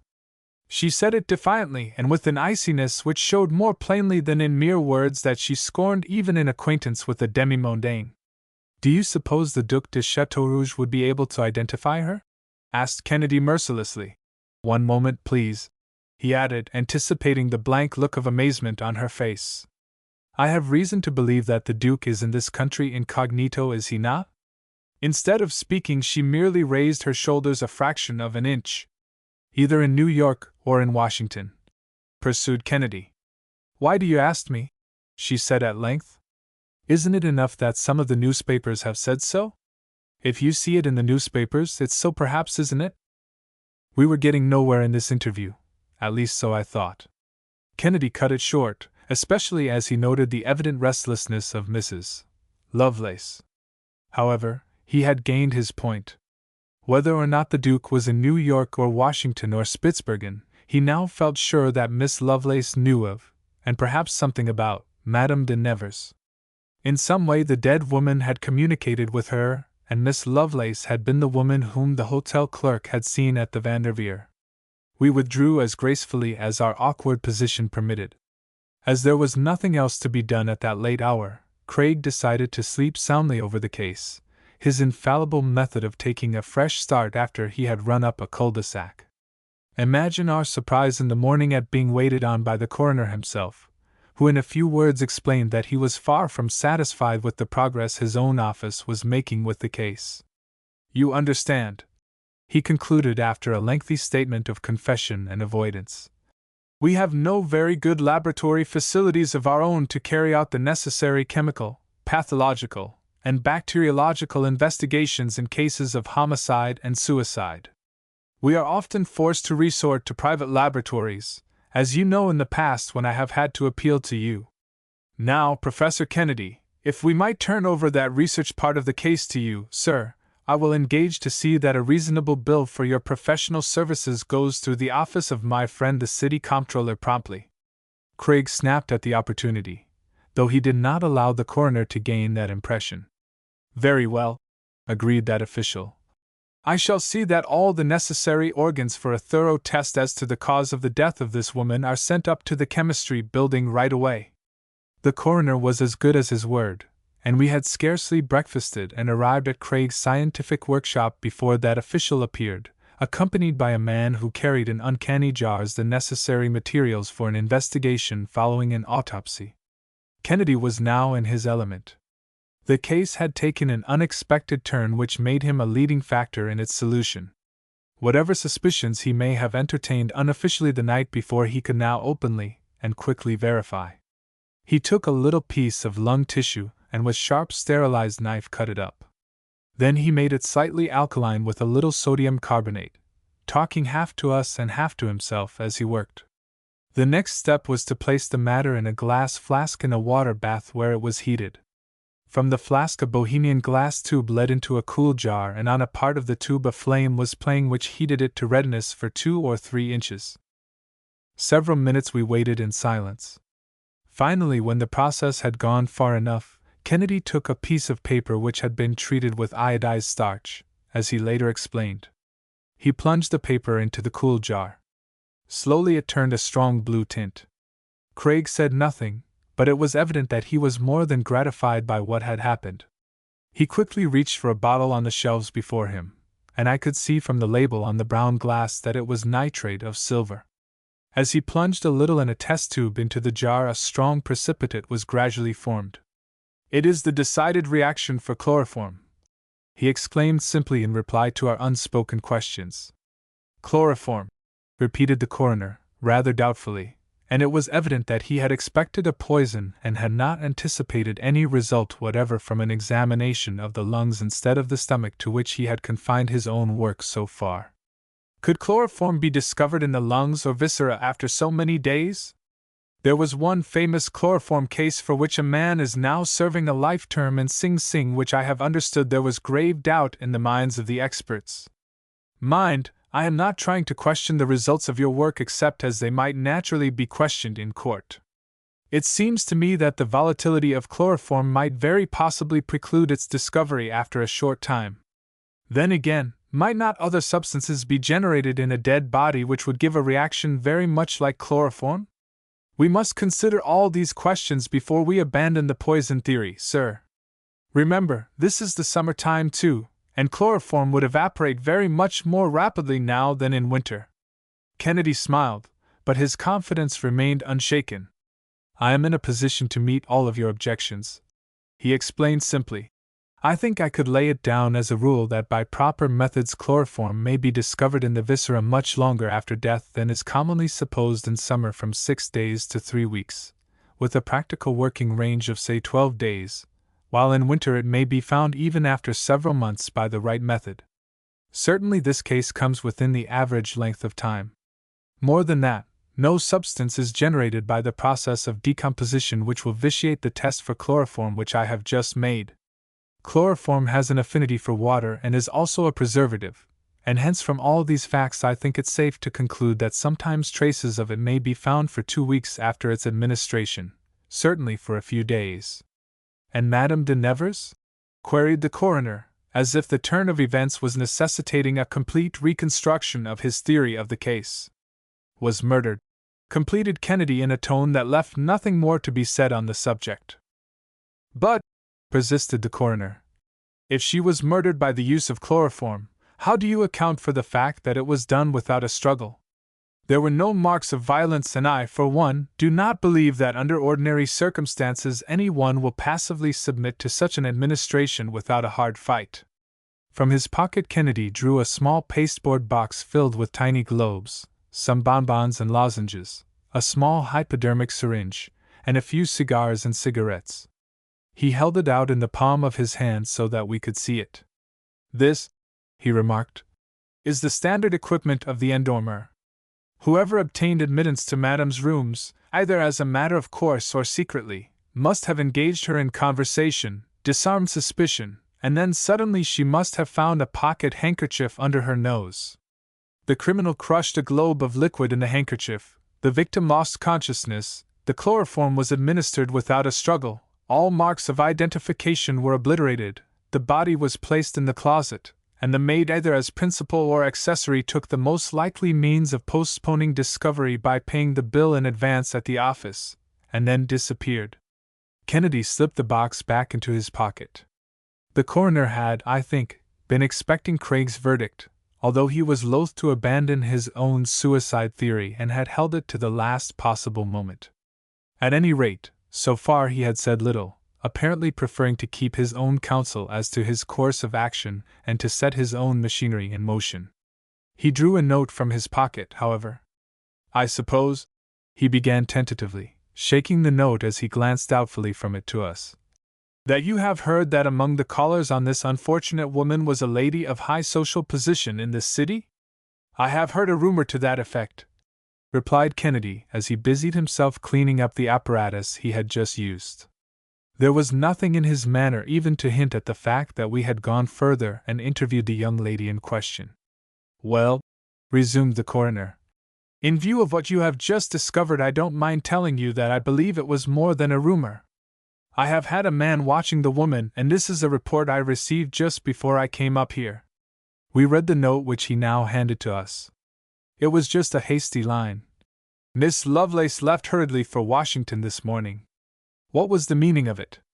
Clearly, as we probed deeper into the case, its ramifications grew wider than anything we had yet expected. Why had Miss Lovelace gone to Washington, of all places, at this torrid season of the year? The coroner had scarcely left us, more mystified than ever, when a telephone message came from McBride saying that he had some important news for us if we would meet him at the St. Sanis Hotel within an hour. He would say nothing about it over the wire. As Kennedy hung up the receiver, he quietly took a pistol from a drawer of his desk, broke it quickly, and looked thoughtfully at the cartridges in the cylinder. Then he snapped it shut and stuck it into his pocket. There's no telling what we may run up against before we get back to the laboratory, he remarked, and we rode down to meet McBride. The description which the house man had sent out to the other hotel detectives the night before had already produced a result. Within the past 2 days, a man answering the description of the younger man whom McBride had seen in the CAF equals 82 and a woman who might very possibly have been Madame's maid had come to the St. Sanis as M. and Madame Duval. Their baggage was light, but they had been at pains to impress upon the hotel that they were persons of some position and that it was going direct from the railroad to the steamer, after their tour of America. They had, as a matter of fact, done nothing to excite suspicion until the general request for information had been received. The house man of the St. Sanis welcomed us cordially upon McBride's introduction, and agreed to take us up to the rooms of the strange couple if they were not in. As it happened, it was the lunch hour, and they were not in the room. Still, Kennedy dared not be too particular in his search of their effects, for he did not wish to arouse suspicion upon their return, at least not yet. "It seems to me, Craig," I suggested after we had nosed about for a few minutes, finding nothing, "that this is preeminently a case in which to use the dictograph as you did in that Black Hand case." He shook his head doubtfully, although I could see that the idea appealed to him. "The dictograph has been getting too much publicity lately," he said. "I'm afraid they would discover it, that is, if they are at all the clever people I think them. Besides, I would have to send up to the laboratory to get one, and by the time the messenger returned they might be back from lunch. No, we've got to do something else, and do it quickly." He was looking about the room in an apparently aimless manner. On the side wall hung a cheap etching of a woodland scene. Kennedy seemed engrossed in it while the rest of us fidgeted at the delay. "Can you get me a couple of old telephone instruments?" he asked at length, turning to us and addressing the St. Sanis detective. The detective nodded and disappeared down the hall. A few minutes later he deposited the instruments on a table. Where he got them I do not know, but I suspect he simply lifted them from vacant rooms. "Now some number 30 copper wire and a couple of dry cells," ordered Kennedy, falling to work immediately on the telephones. The detective dispatched a bellboy down to the basement to get the wire from the house electrician. Kennedy removed the transmitters of the telephones, and taking the carbon capsules from them placed the capsules on the table carefully. Then he lifted down the etching from the wall and laid it flat on its face before us. Quickly he removed the back of the picture. Pressing the transmitter fronts with the carbon capsules against the paper and the glass on the picture, he mounted them so that the paper and glass acted as a large diaphragm to collect all the sounds in the room. "The size of this glass diaphragm," he explained as we gathered around in intense interest at what he was doing, "will produce a strikingly sensitive microphone action, and the merest whisper will be reproduced with startling distinctness." The boy brought the wire up and also the news that the couple in whose room we were had very nearly finished luncheon and might be expected back in a few minutes. Kennedy took the tiny wires, and after connecting them hung up the picture again and ran them up alongside the picture wires leading from the huge transmitter up to the picture molding.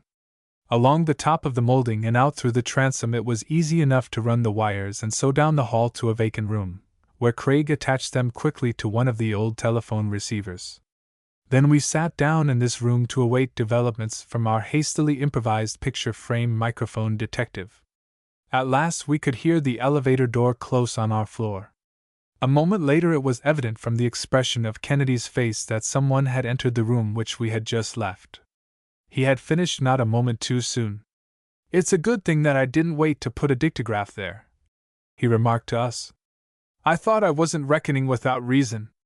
The couple, whoever they are talking in undertones and looking about the room to see if anything has been disturbed in their absence." Kennedy alone, of course, could follow over his end of the telephone what they said. The rest of us could do nothing but wait, but from notes which Craig jotted down as he listened to the conversation I shall reproduce it as if we had all heard it. There were some anxious moments until at last they had satisfied themselves that no one was listening and that no dictograph or other mechanical eavesdropper, such as they had heard of, was concealed in the furniture or back of it. "Why are you so particular, Henri?" a woman's voice was saying. "Louise, I've been thinking for a long time that we are surrounded by spies in these hotels. You remember I told you what happened at the Vanderveer the night you and Madame arrived? I'm sure that waiter overheard what Gonzalez and I were talking about. Well, we are safe now anyhow. What was it that you would not tell me just now at luncheon? Asked the woman, whom Kennedy recognized as Madame de Nevers's maid. I have a cipher from Washington. Wait until I translate it. There was a pause. What does it say? Asked the woman impatiently. It says, repeated the man slowly, that Miss Lovelace has gone to Washington. She insists on knowing whether the death of Marie was a suicide or not. Worse than that, the Secret Service must have wind of some part of our scheme, for they are acting suspiciously. I must go down there or the whole affair may be exposed and fall through. Things could hardly be worse, especially this sudden move on her part. Who was that detective who forced his way to see her the night they discovered Marie's body? Asked the woman. I hope that wasn't the Secret Service also. Do you think they could have suspected anything? I hardly think so, the man replied.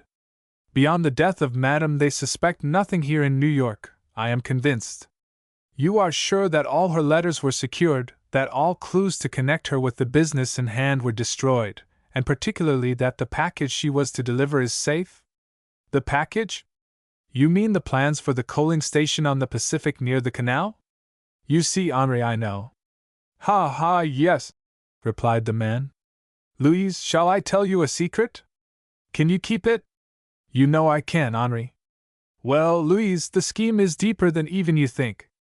We are playing one country against another, America against the government our friend Schmidt works for in Paris. Now listen. Those plans of the coaling station are a fake. It is just a commercial venture. No nation would be foolish enough to attempt such a thing, yet. We know that they are a fake. But we are going to sell them through that friend of ours in the United States War Department. But that is only part of the coup, the part that will give us the money to turn the much larger coups we have in the future. You can understand why it has all to be done so secretly, and how vexatious it is that as soon as one obstacle is overcome a dozen new ones appear. Louise, here is the big secret. By using those fake plans as a bait, we are going to obtain something which, when we all return to Paris, we can convert into thousands of francs. There, I can say no more. But I have told you so much to impress upon you the extreme need of caution. And how much does Miss Lovelace know? Very little, I hope. That is why I must go to Washington myself. She must know nothing of this coup nor of the real de Nevers, or the whole scheme may fall through. It would have fallen through before, Louise, if you had failed us and had let any of de Nevers's letters slip through to Miss Lovelace. She richly deserved her fate for that act of treachery. The affair would have been so simple, otherwise. Luck was with us until her insane jealousy led her to visit Miss Lovelace. It was fortunate the young lady was out when Madame called on her, or all would have been lost. Ah, we owe you a great deal, Louise, and we shall not forget it, never. You will be very careful while I am gone? Absolutely. When will you return to me, Henri? Tomorrow morning at the latest. This afternoon the false coaling station plans are to be turned over to our accomplice in the War Department, and in exchange he is to give us something else, the secret of which I spoke. You see, the trail leads up into high circles. It is very much more important than you suppose, and discovery might lead to a dangerous international complication just now. Then you are to meet your friend in Washington tonight? When do you start, Henri? Don't let the time slip by. There must be no mistake this time, as there was when we were working for Japan and almost had the blueprints of Corregidor at Manila only to lose them on the streets of Calcutta. Trust me. We are to meet about 9 o'clock, and therefore I leave on the Limited at 3:30, in about an hour. From the station I am going straight to the house on Z Street. Let me see. The cipher says the number is 101 and asks for a man named Gonzalez. I shall use the name Montes. He is to appear, hand over the package, that thing I have told you about, then I am to return here by one of the midnight trains.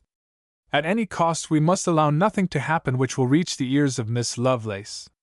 I'll see you early tomorrow morning, ma chérie, and remember, be ready, for the Aquitania sails at 10. The division of the money is to be made in Paris. Then we shall all go our separate ways.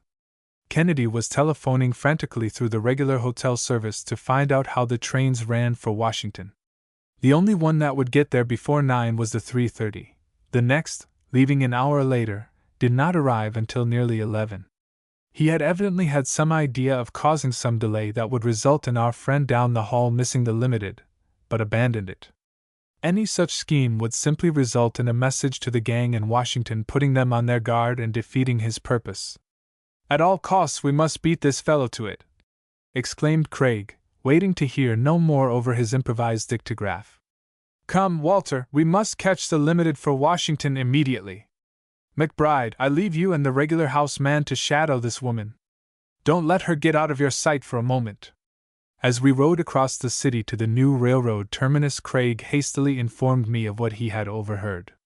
We took up our posts so that we could see the outgoing travelers, and a few minutes later Craig spotted our man from McBride's description, and succeeded in securing chairs in the same car in which he was to ride. Taken altogether, it was an uneventful journey. For 5 mortal hours we sat in the Pullman or toyed with food in the dining car, never letting the man escape our sight, yet never letting him know that we were watching him. Nevertheless, I could not help asking myself what good it did. Why did not Kennedy hire a special if the affair was so important as it appeared? How were we to get ahead of him in Washington better than in New York? I knew that some plan lurked behind the calm and inscrutable face of Kennedy as I tried to read and could not. The train had come to a stop in the Union Station. Our man was walking rapidly up the platform in the direction of the cab stand. Suddenly Kennedy darted ahead, and for a moment we were walking abreast of him. "I beg your pardon," began Craig as we came to a turn in the shadow of the arc lights. "But have you a match?" The man halted and fumbled for his matchbox. Instantly Kennedy's pocket handkerchief was at his nose. "Some of the medicine of your own gang of endormeurs," ground out Kennedy, crushing several of the little glass globes under his handkerchief to make doubly sure of their effect. The man reeled and would have fallen if we had not caught him between us. Up the platform we led him in a daze. "Here!" shouted Craig to a cabman. "My friend is ill. Drive us around a bit. It will sober him up. Come on, Walter, jump in, the air will do us all good." Those who were in Washington during that summer will remember the suppressed activity in the State, War, and Navy departments on a certain very humid night. Nothing leaked out at the time as to the cause, but it was understood later that a crisis was narrowly averted at a very inopportune season, for the heads of the departments were all away, the President was at his summer home in the North, and even some of the undersecretaries were out of town. Hasty messages had been sizzling over the wires in cipher and code for hours.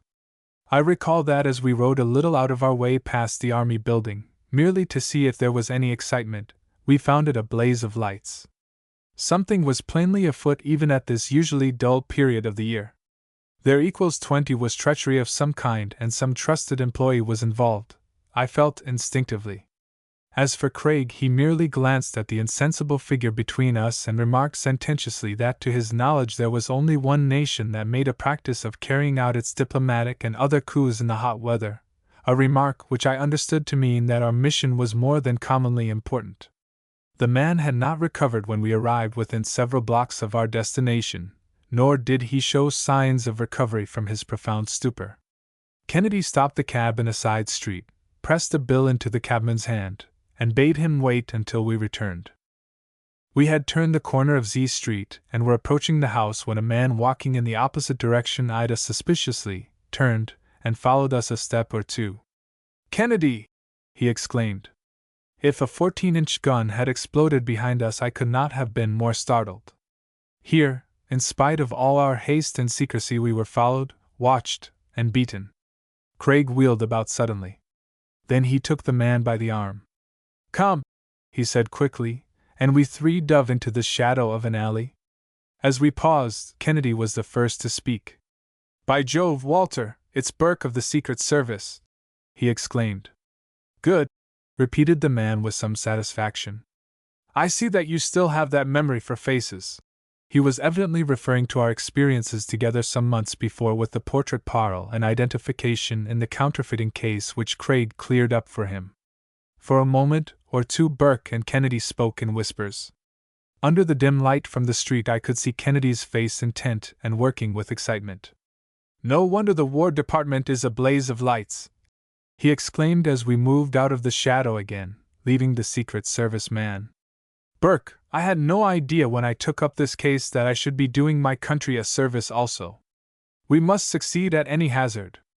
The moment you hear a pistol shot, Burke, we shall need you. Force the door if it is not already open. You were right as to the street but not the number. It is that house over there. Come on, Walter. We mounted the low steps of the house and a negress answered the bell. Is Mr. Gonzalez in? Asked Kennedy. The hallway into which we were admitted was dark, but it opened into a sitting room, where a dim light was burning behind the thick portieres. Without a word the negress ushered us into this room, which was otherwise empty. Tell him Mr. Montez is here, added Craig as we sat down. The negress disappeared upstairs, and in a few minutes returned with the message that he would be down directly. No sooner had the shuffle of her footsteps died away than Kennedy was on his feet, listening intently at the door. There was no sound. He took a chair and tiptoed out into the dark hall with it. Turning it upside down, he placed it at the foot of the stairs with the four legs pointing obliquely up. Then he drew me into a corner with him. How long we waited I cannot say. The next I knew was a muffled step on the landing above, then the tread on the stairs. A crash and a deep volley of oaths in French followed as the man pitched headlong over the chair on the dark steps. Kennedy whipped out his revolver and fired point-blank at the prostrate figure. I do not know what the ethics are of firing on a man when he is down, nor did I have time to stop to think. Craig grasped my arm and pulled me toward the door. A sickening odor seemed to pervade the air. Upstairs there was shouting and banging of doors. Closer, Walter, he muttered. Closer to the door, and open it a little, or we shall both be suffocated. It was the Secret Service gun I shot off, the pistol that shoots stupefying gas from its vapor-filled cartridges and enables you to put a criminal out of commission without killing him. A pull of the trigger, the cap explodes, the gunpowder and the force of the explosion unite some capsicum and lycopodium, producing the blinding, suffocating vapor whose terrible effect you see. Here, you upstairs, he shouted. Advance an inch or so much as show your heads over the rail and I pump a shot at you, too. Walter, take the gun yourself. Fire at a move from them. I think the gases have cleared away enough now. I must get him before he recovers consciousness. A tap at the door came, and without taking my eyes off the stairs I opened it. Burke slid in and gulped at the nauseous atmosphere. What's up? He gasped. I heard a shot. Where's Kennedy? I motioned in the darkness. Kennedy's electric bullseye flashed up at that instant, and we saw him deftly slip a bright pair of manacles on the wrists of the man on the floor, who was breathing heavily, while blood flowed from a few slight cuts due to his fall. Dexterously as a pickpocket, Craig reached into the man's coat, pulled out a packet of papers, and gazed eagerly at one after another. From among them he unfolded one written in French to Madame Marie de Nevers some weeks before. I translate. Dear Marie, Herr Schmidt informs me that his agent in the War Department at Washington, USA, has secured some important information which will interest the government, for which Herr Schmidt is the agent. Of course you know who that is.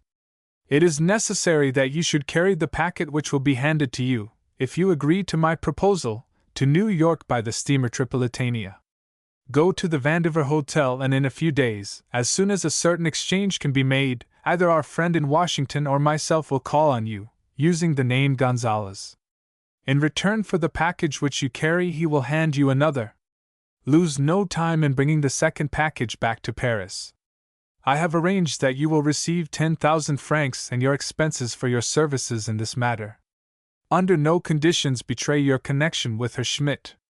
I was to have carried the packet to America myself and make the exchange, but knowing your need of money I have secured the work for you. You had better take your maid, as it is much better to travel with distinction in this case. If, however, you accept this commission, I shall consider you in honor bound to surrender your claim upon my name, for which I agree to pay you 50,000 francs upon my marriage with the American heiress of whom you know. Please let me know immediately through our mutual friend Henri Duval whether this proposal is satisfactory. Henri will tell you that 50,000 is my ultimatum. The scoundrel! Ground out Kennedy. He lured his wife from Paris to New York, thinking the Paris police too acute for him, I suppose? Then, by means of the treachery of the maid Louise and his friend Duval, a crook who would even descend to play the part of valet for him and fall in love with the maid, he has succeeded in removing the woman who stood between him and an American fortune. Marie, rambled Chateau Rouge as he came blinking, sneezing, and choking out of his stupor. Marie, you are clever, but not too clever for me. This blackmailing must stop. Miss Lovelace knows something, thanks to you, but she shall never know all never equals 20 never. You ugh! Stop. Do you think you can hold me back now with those little white hands on my wrists? I wrench them loose so and ugh! What's this? Where am I? The man gazed dazedly at the manacles that held his wrists instead of the delicate hands he had been dreaming of as he lived over the terrible scene of his struggle with the woman who was his wife in the Vanderveer. Chateau Rouge! Almost hissed Kennedy in his righteous wrath. Fake nobleman, real swindler of 5 continents. Marie de Nevers alive stood in the way of your marriage to the heiress Miss Lovelace. Dead, she prevents it absolutely. Craig continued to turn over the papers in his hand as he spoke. At last he came to a smaller packet in oiled silk. As he broke the seal he glanced at it in surprise, then hurriedly exclaimed, There, Burke!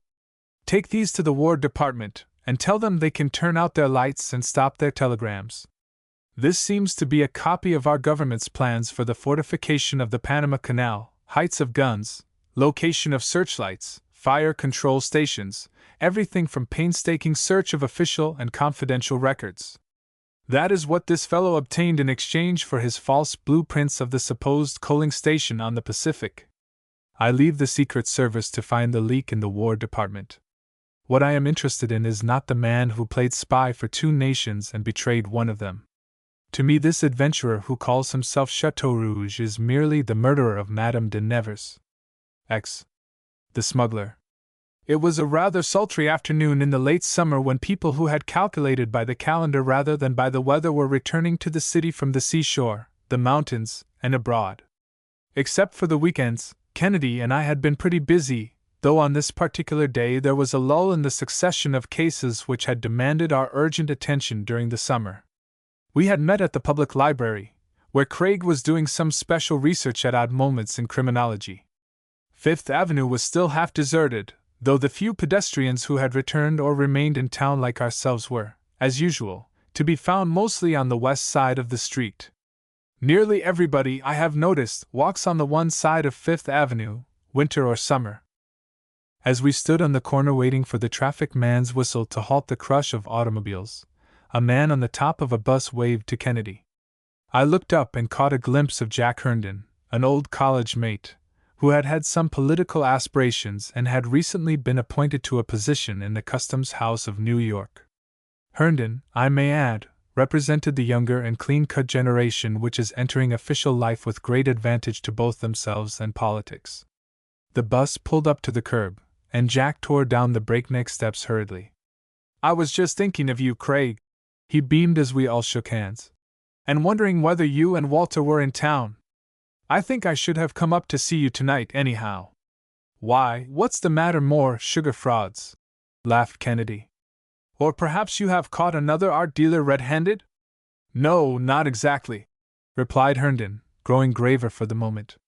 We're having a big shake-up down at the office, none of your new broom business, sither. Real reform it is this time. And are you going or coming? Inquired Craig with an interested twinkle. Coming, Craig, coming, answered Jack enthusiastically. They've put me in charge of a sort of detective force as a special deputy surveyor to rout out some smuggling that we know is going on. If I make good, it will go a long way for me with all this talk of efficiency and economy down in Washington these days. What's on your mind now? Asked Kennedy observantly. Can I help you in any way?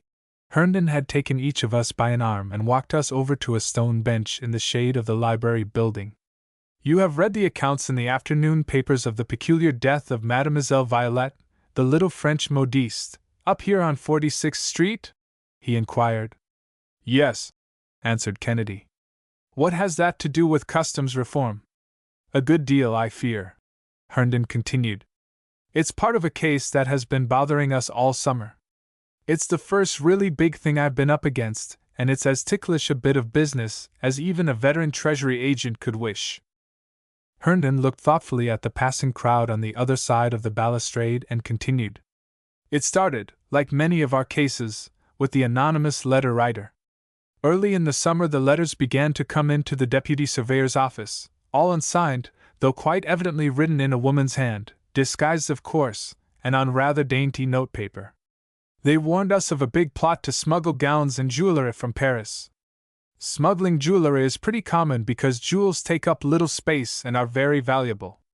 Perhaps it doesn't sound to you like a big thing to smuggle dresses, but when you realize that one of those filmy lacy creations may often be worth several hundred, if not $1,000, and that it needs only a few of them on each ship that comes in to run up into the thousands, perhaps hundreds of thousands in a season, you will see how essential it is to break up that sort of thing. We've been getting after the individual private smugglers pretty sharply this summer, and we've had lots of criticism.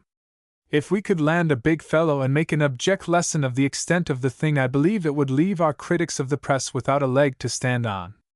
At least that was why I was interested in the letters. But it was not until a few days ago that we got a tip that gave us a real working clue, for the anonymous letters had been very vague as to names, dates, and places, though bold enough as to general charges, as if the writer were fearful of incriminating herself or himself. Strange to say, this new clue came from the wife of one of the customs men. She happened to be in a Broadway manicure shop one day when she heard a woman talking with the manicurist about fall styles, and she was all attention when she heard the customer say, "You remember Mademoiselle Violette's that place that had the exquisite things straight from Paris, and so cheaply, too? Well, Violet says she'll have to raise her prices so that they will be nearly as high as the regular stores. She says the tariff has gone up, or something, but it hasn't, has it?" The manicurist laughed knowingly, and the next remark caught the woman's attention. "No, indeed. But then, I guess she meant that she had to pay the duty now. You know they are getting much stricter. To tell the truth, I imagine most of Violet's goods were well smuggled," supplied the customer in an undertone. The manicurist gave a slight shrug of the shoulders and a bright little yes of a laugh. "That was all. But it was enough. I set a special customs officer to watch Mademoiselle, a clever fellow. He didn't have time to find out much, but on the other hand I am sure he didn't do anything to alarm Mademoiselle. That would have been a bad game. His case was progressing favorably, and he had become acquainted with one of the girls who worked in the shop. We might have got some evidence, but suddenly this morning he walked up to my desk and handed me an early edition of an afternoon paper. Mademoiselle Violette had been discovered dead in her shop by the girls when they came to work this morning. Apparently she had been there all night, but the report was quite indefinite, and I am on my way up there now to meet the coroner, who has agreed to wait for me." "You think there is some connection between her death and the letters?" put in Craig. "Of course I can't say yet," answered Herndon dubiously. "The papers seem to think it was a suicide. But then why should she commit suicide? My man found out that among the girls it was common gossip that she was to marry Jean Pierre, the Fifth Avenue jeweler, of the firm of Lang and Pierre down on the next block. Pierre is due in New York on La Montagne tonight or tomorrow morning. Why, if my suspicions are correct, it is this Pierre who is the brains of the whole affair. And here's another thing. You know we have a sort of secret service in Paris and other European cities which is constantly keeping an eye on purchases of goods by Americans abroad. Well, the chief of our men in Paris cables me that Pierre is known to have made extraordinarily heavy purchases of made-up jewelry this season. For one thing, we believe he has acquired from a syndicate a rather famous diamond necklace which it has taken years to assemble and match up, worth about 300,000. You know the duty on made-up jewelry is 60%, and even if he brought the stones in loose it would be 10%, which on a valuation of, say, 200,000, means $20,000 duty alone. Then he has a splendid dog collar of pearls, and oh, a lot of other stuff. I know because we get our tips from all sorts of sources and they are usually pretty straight. Some come from dealers who are sore about not making sales themselves. So you see there is a good deal at stake in this case, and it may be that in following it out we shall kill more than one bird." I wish you'd come along with me up to Mademoiselle Violette's and give me an opinion. Craig had already risen from the bench, and we were walking up the avenue. The establishment of Mademoiselle Violette consisted of a 3-story and basement brownstone house in which the basement and first floor had been remodeled for business purposes. Mademoiselle's place, which was on the first floor, was announced to the world by a neat little oval gilt sign on the hand railing of the steps. We ascended and rang the bell. As we waited, I noticed that there were several other modistes on the same street, while almost directly across was a sign which proclaimed that on September 15th Mademoiselle Gabrielle would open with a high-class exhibition of imported gowns from Paris. We entered. The coroner and an undertaker were already there, and the former was expecting Herndon. Kennedy and I had already met him, and he shook hands cordially. Mademoiselle Violette, it seemed, had rented the entire house and then had sublet the basement to a milliner, using the first floor herself, the second as a workroom for the girls whom she employed, while she lived on the top floor, which had been fitted for light housekeeping with a kitchenette. It was in the back room of the shop itself on the first floor that her body had been discovered, lying on a davenport. The newspaper reports were very indefinite, began Herndon, endeavoring to take in the situation. I suppose they told nearly all the story, but what caused her death? Have you found that out yet? Was it poison or violence? The coroner said nothing, but with a significant glance at Kennedy he drew a peculiar contrivance from his pocket. It had 4 round holes in it, and through each hole he slipped a finger, then closed his hand, and exhibited his clenched fist. It looked as if he wore a series of 4 metal rings on his fingers. Brass knuckles? Suggested Herndon, looking hastily at the body, which showed not a sign of violence on the stony face. The coroner shook his head knowingly. Suddenly he raised his fist. I saw him press hard with his thumb on the upper end of the metal contrivance. From the other end, just concealed under his little finger, there shot out as if released by a magic spring a thin, keen little blade of the brightest and toughest steel. He was holding, instead of a meaningless contrivance of 4 rings, a most dangerous kind of stiletto or dagger upraised. He lifted his thumb, and the blade sprang back into its sheath like an extinguished spark of light. An Apache dagger, such as is used in the underworld of Paris, broke out Kennedy, his eyes gleaming with interest. The coroner nodded. We found it, he said, clasped loosely in her hand. But it is only by expert medical testimony that we can determine whether it was placed on her fingers before or after this happened. We have photographed it, and the prints are being developed. He had now uncovered the slight figure of the little French modiste.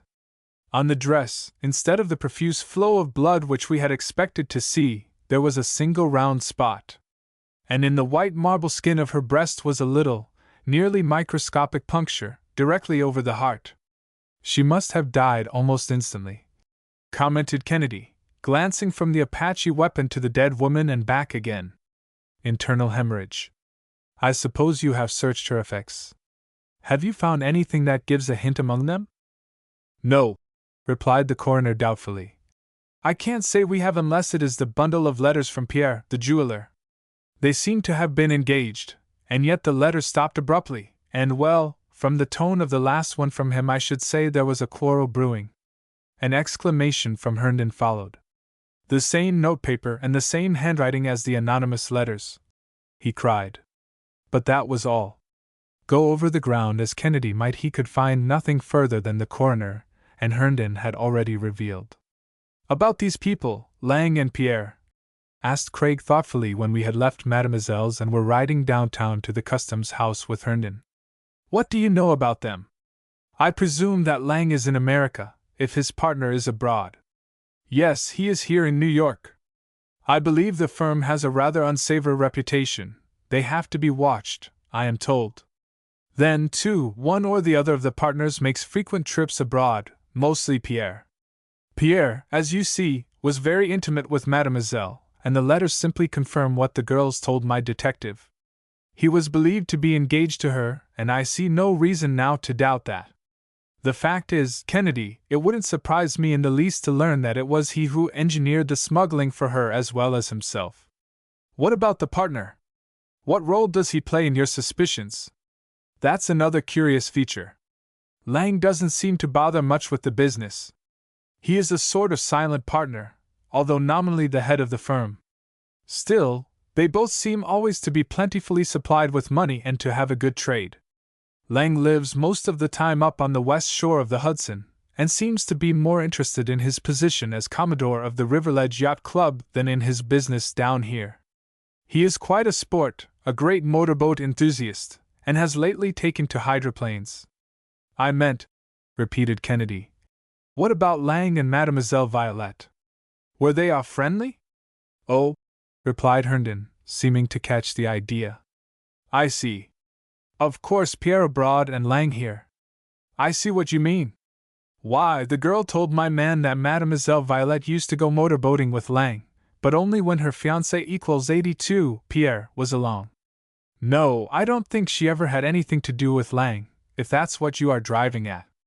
He may have paid attentions to her, but Pierre was her lover, and I haven't a doubt but that if Lang made any advances she repelled them. She seems to have thought everything of Pierre. We had reached Herndon's office by this time. Leaving word with his stenographer to get the very latest reports from La Montaigne, he continued talking to us about his work. Dressmakers, milliners, and jewelers are our worst offenders now, he remarked as we stood gazing out of the window at the panorama of the bay off the sea wall of the Battery. Why, time and again we unearth what looks for all the world like a dressmaker's syndicate, though this case is the first I've had that involved a death. Really, I've come to look on smuggling as one of the fine arts among crimes. Once the smuggler, like the pirate and the highwayman, was a sort of gentleman rogue. But now it has become a very ladylike art. The extent of it is almost beyond belief, too. It begins with the steerage and runs right up to the absolute unblushing cynicism of the first cabin. I suppose you know that women, particularly a certain brand of society women, are the worst and most persistent offenders. Why, they even boast of it. Smuggling isn't merely popular, it's aristocratic.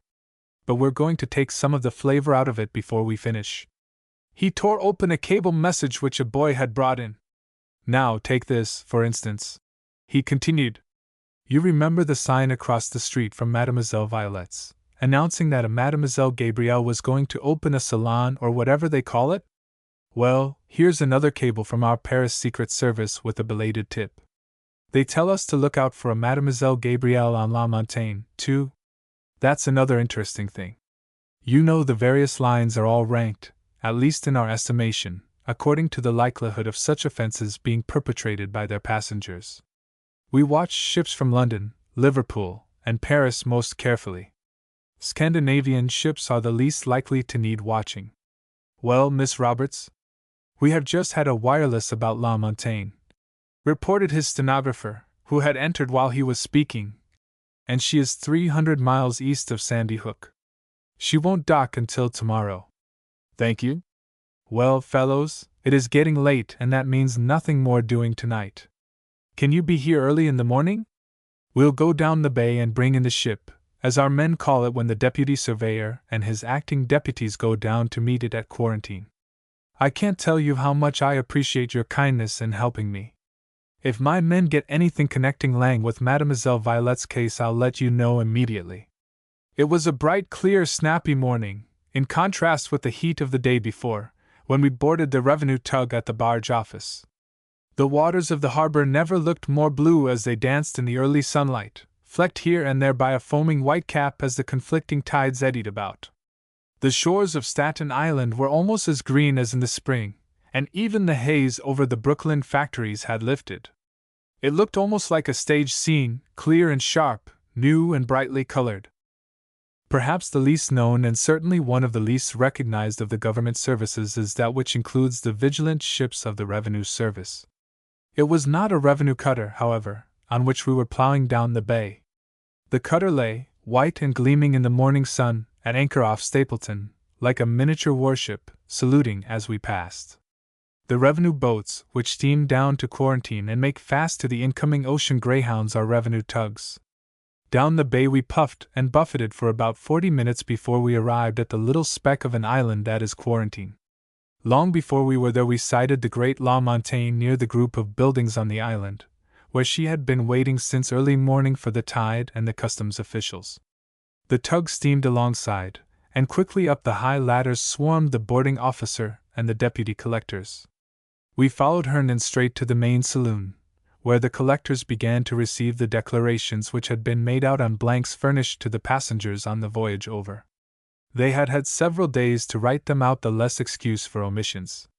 Glancing at each hastily, the collector detached from it the slip with the number at the bottom and handed the number back, to be presented at the inspector's desk at the pier, where customs inspectors were assigned in turn. "Number 140 is the one we want to watch," I heard Herndon whisper to Kennedy. "That tall dark fellow over there." I followed his direction cautiously, and saw a sparely built, striking-looking man who had just filed his declaration and was chatting vivaciously with a lady who was just about to file hers. She was a clinging-looking little thing with that sort of doll-like innocence that deceives nobody. "No, you don't have to swear to it," he said. "You used to do that, but now you simply sign your name and take a chance," he added, smiling and showing a row of perfect teeth. "Number 156. Herndon noted as the collector detached the stub and handed it to her. "That was Mademoiselle Gabrielle." The couple passed out to the deck, still chatting gaily. "In the old days, before they got to be so beastly particular," I heard him say, "I always used to get the courtesy of the port, an official expedite. But that is over now." The ship was now under way, her flag snapping in the brisk coolish breeze that told of approaching autumn. We had passed up the lower bay in the Narrows, and the passengers were crowded forward to catch the first glimpse of the skyscrapers of New York. On up the bay we plowed, throwing the spray proudly as we went. Herndon employed the time in keeping a sharp watch on the tall, thin man. Incidentally, he sought out the wireless operator, and from him learned that a code wireless message had been received for Pierre, apparently from his partner, Lang. "There is no mention of anything dutiable in this declaration by 140 which corresponds with any of the goods mentioned in the first cable from Paris," a collector remarked unobtrusively to Herndon. "Nor in 156 corresponding to the second cable." "I didn't suppose there would be," was his laconic reply. "That's our job to equals 20 find the stuff." At last La Montaigne was warped into the dock. The piles of first-class baggage on the ship were raucously deposited on the wharf, and slowly the passengers filed down the plank to meet the line of white-capped uniformed inspectors and plainclothes appraisers. The comedy and tragedy of the customs inspection had begun. We were among the first to land. Herndon took up a position from which he could see without being seen. In the semi-light of the little windows in the enclosed sides of the pier, under the steel girders of the arched roof like a vast hall, there was a panorama of a huge mass of open luggage. At last number 140 came down, alone, to the roped-off dock. He walked nonchalantly over to the little deputy surveyor's desk, and an inspector was quickly assigned to him. It was all done neatly in the regular course of business apparently. He did not know that in the orderly rush the sharpest of Herndon's men had been picked out, much as a trick card player will force a card on his victim. Already the customs inspection was well along. One inspector had been assigned to about each 5 passengers, and big piles of finery were being remorselessly tumbled out in shapeless heaps and exposed to the gaze of that part of the public which was not too much concerned over the same thing as to its own goods and chattels. Reticules and purses were being inspected. Every trunk was presumed to have a false bottom, and things wrapped up in paper were viewed suspiciously and unrolled. Clothes were being shaken and pawed. There did not seem to be much opportunity for concealment. Herndon now had donned the regulation straw hat of the appraiser, and accompanied by us, posing as visitors, was sauntering about. At last we came within earshot of the spot where the inspector was going through the effects of 140. Out of the corner of my eyes I could see that a dispute was in progress over some trifling matter. The man was cool and calm. "Call the appraiser," he said at last, with the air of a man standing on his rights. "I object to this frisking of passengers. Uncle Sam is little better than a pickpocket. Besides, I kens I wait here all day. My partner is waiting for me uptown." Herndon immediately took notice. But it was quite evidently, after all, only an altercation for the benefit of those who were watching. I am sure he knew he was being watched, but as the dispute proceeded he assumed the look of a man keenly amused. The matter, involving only a few dollars, was finally adjusted by his yielding gracefully and with an air of resignation. Still Herndon did not go, and I am sure it annoyed him. Suddenly he turned and faced Herndon. I could not help thinking, in spite of all that he must be so expert, that, if he really were a smuggler, he had all the poise and skill at evasion that would entitle him to be called a past master of the art. You see that woman over there? He whispered. She says she is just coming home after studying music in Paris. We looked. It was the guileless ingenue, Mademoiselle Gabrielle. She has dutiable goods, all right. I saw her declaration. She is trying to bring in as personal effects of a foreign resident gowns which, I believe, she intends to wear on the stage. She's an actress. There was nothing for Herndon to do but to act on the tip. The man had got rid of us temporarily, but we knew the inspector would be, if anything, more vigilant.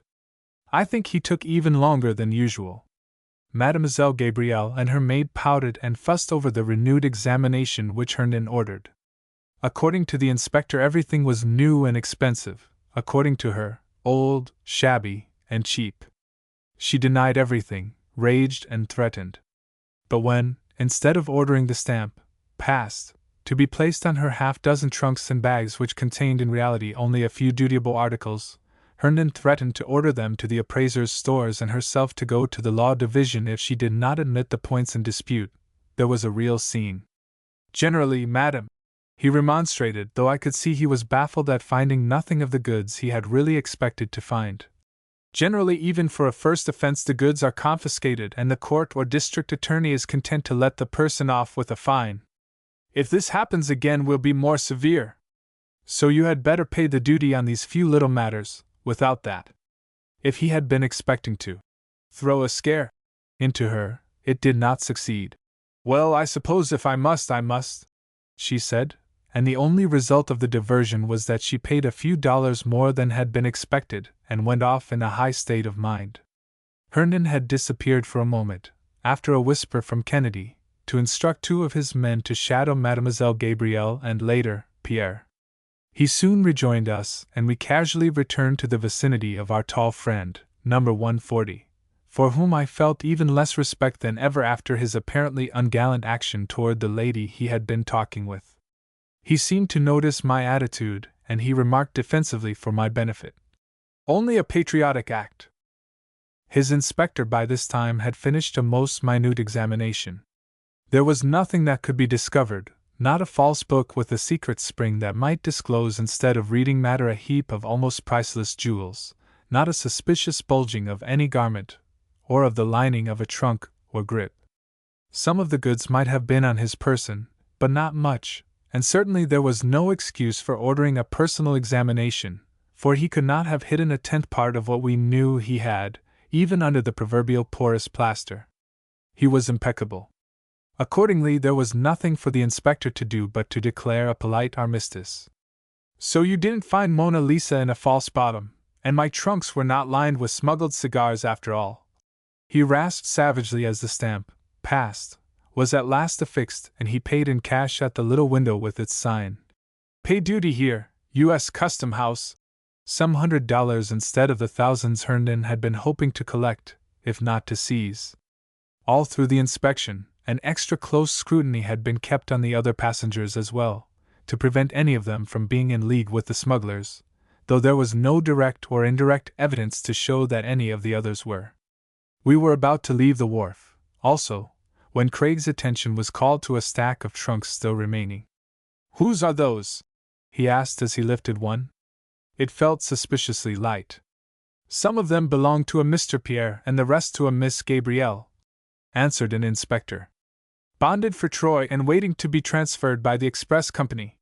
Here, perhaps, at last was an explanation, and Craig took advantage of it. Could it be that the real seat of trouble was not here but at some other place, that some exchange was to be made en route or perhaps an attempt at bribery? Herndon, too, was willing to run a risk. He ordered the trunks opened immediately. But to our disappointment they were almost empty. There was scarcely a thing of value in them. Most of the contents consisted of clothes that had plainly been made in America and were being brought back here. It was another false scent. We had been played with and baffled at every turn. Perhaps this had been the method originally agreed on. At any rate, it had been changed. Could they have left the goods in Paris, after all? I queried. With the fall and winter trade just coming on? Kennedy replied, with an air of finality that set at rest any doubts about his opinion on that score. I thought perhaps we had a case of what do you call it, Herndon, when they leave trunks that are to be secretly removed by dishonest expressmen from the wharf at night. Sleepers. Oh, we've broken that up too. No expressman would dare try it now. I must confess this thing is beyond me, Craig. Kennedy made no answer. Evidently there was nothing to do but to await developments and see what Herndon's men reported. We had been beaten at every turn in the game. Herndon seemed to feel that there was a bitter sting in the defeat, particularly because the smuggler or smugglers had actually been in our grasp so long to do with as we pleased, and had so cleverly slipped out again, leaving us holding the bag. Kennedy was especially thoughtful as he told over the facts of the case in his mind. Of course, he remarked, Mademoiselle Gabrielle wasn't an actress. But we can't deny that she had very little that would justify Herndon in holding her, unless he simply wants a newspaper row. But I thought Pierre was quite intimate with her at first, I ventured. That was a dirty trick of his. Craig laughed. You mean an old one? That was simply a blind, to divert attention from himself. I suspect they talked that over between themselves for days before. It was plainly more perplexing than ever. What had happened? Had Pierre been a prestidigitator, and had he merely said presto when our backs were turned and whisked the goods invisibly into the country? I could find no explanation for the little drama on the pier. If Herndon's men had any genius in detecting smuggling, their professional opponents certainly had greater genius in perpetrating it. We did not see Herndon again until after a hasty luncheon. He was in his office and inclined to take a pessimistic view of the whole affair. He brightened up when a telephone message came in from one of his shadows. The men trailing Pierre and Mademoiselle Gabrielle had crossed trails and run together at a little French restaurant on the Lower West Side, where Pierre, Lang, and Mademoiselle Gabrielle had met and were dining in a most friendly spirit. Kennedy was right. She had been merely a cog in the machinery of the plot. The man reported that even when a newsboy had been sent in by him with the afternoon papers displaying in big headlines the mystery of the death of Mademoiselle Violette, they had paid no attention. It seemed evident that whatever the fate of the little modiste, Mademoiselle Gabrielle had quite replaced her in the affections of Pierre. There was nothing for us to do but to separate and await developments. It was late in the afternoon when Craig and I received a hurried message from Herndon. One of his men had just called him up over long distance from Riverledge. The party had left the restaurant hurriedly, and though they had taken the only taxicab in sight, he had been able to follow them in time to find out that they were going up to Riverledge. They were now preparing to go out for a sail in one of Lang's motorboats, and he would be unable, of course, to follow them further. For the remainder of the afternoon Kennedy remained pondering the case. At last an idea seemed to dawn on him. He found Herndon still at his office and made an appointment to meet on the waterfront near La Montaine's pier, after dinner. The change in Kennedy's spirits was obvious, though it did not in the least enlighten my curiosity. Even after a dinner which was lengthened out considerably, I thought, I did not get appreciably nearer a solution, for we strolled over to the laboratory, where Craig loaded me down with a huge package which was wrapped up in heavy paper. We arrived on the corner opposite the wharf just as it was growing dusk. The neighborhood did not appeal to me at night, and even though there were two of us I was rather glad when we met Herndon, who was waiting in the shadow of a fruit stall. But instead of proceeding across to the pier by the side of which La Montaigne was moored, we cut across the wide street and turned down the next pier, where a couple of freighters were lying. The odor of salt water, sewage, rotting wood, and the night air was not inspiring. Nevertheless, I was now carried away with the strangeness of our adventure. Halfway down the pier Kennedy paused before one of the gangways that was shrouded in darkness. The door was opened, and we followed gingerly across the dirty deck of the freight ship. Below we could hear the water lapping the piles of the pier. Across a dark abyss lay the grim monster La Montaigne with here and there a light gleaming on one of her decks. The sounds of the city seemed miles away. "What a fine place for a murder!" laughed Kennedy coolly. He was unwrapping the package which he had taken from me.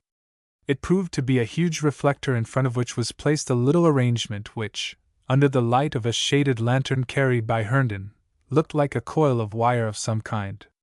To the back of the reflector Craig attached two other flexible wires which led to a couple of dry cells and a cylinder with a broadened end, made of vulcanized rubber.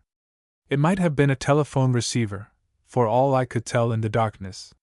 While I was still speculating on the possible use of the enormous parabolic reflector, a slight commotion on the opposite side of the pier distracted my attention.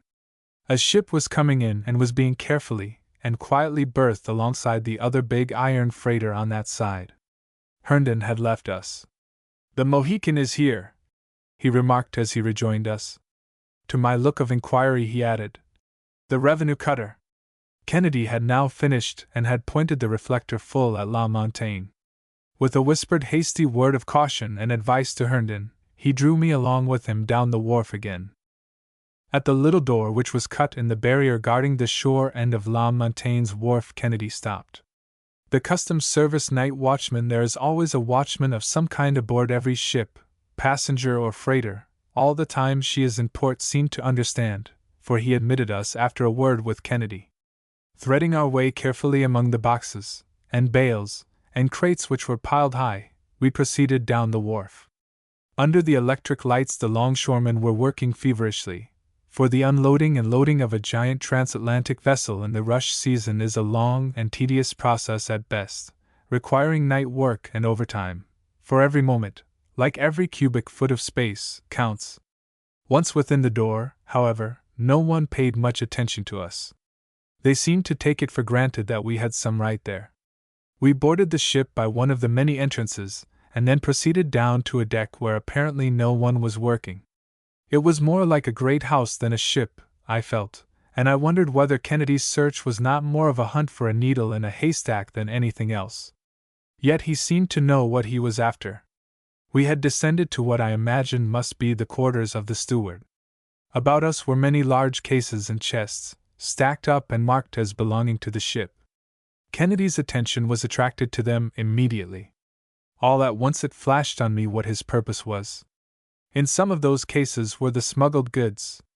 Before I could say a word and before Kennedy had a chance even to try to verify his suspicions, a sudden approach of footsteps startled us.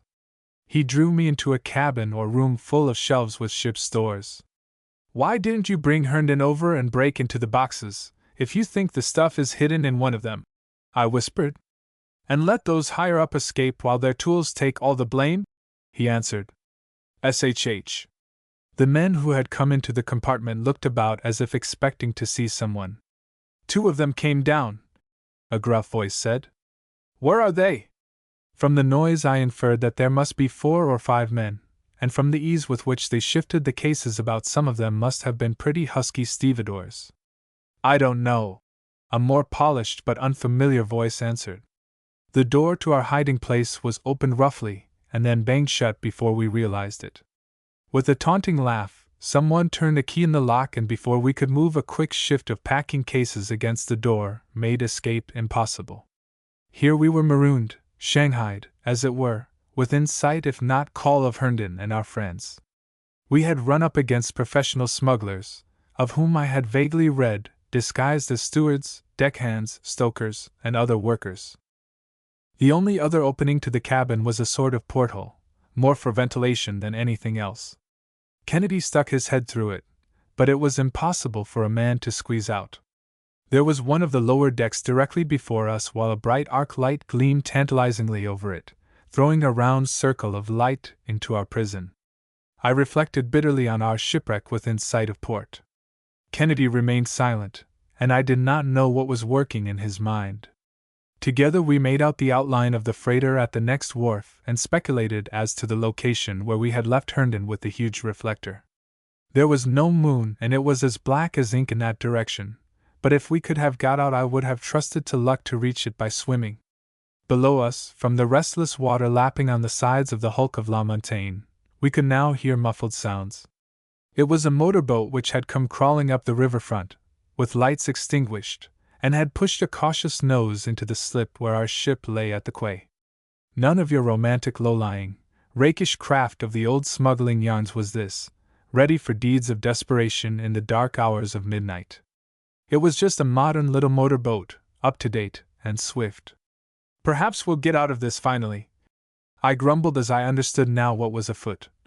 But not in time to be of any use. A smothered sound as of something going over the vessel's side followed. It was one of the boxes which we had seen outside in the storeroom. Another followed, and a third and a fourth. Then came a subdued parley. "We have 2 customs detectives locked in a cabin here. We can't stay now. You'll have to take us and our things off, too."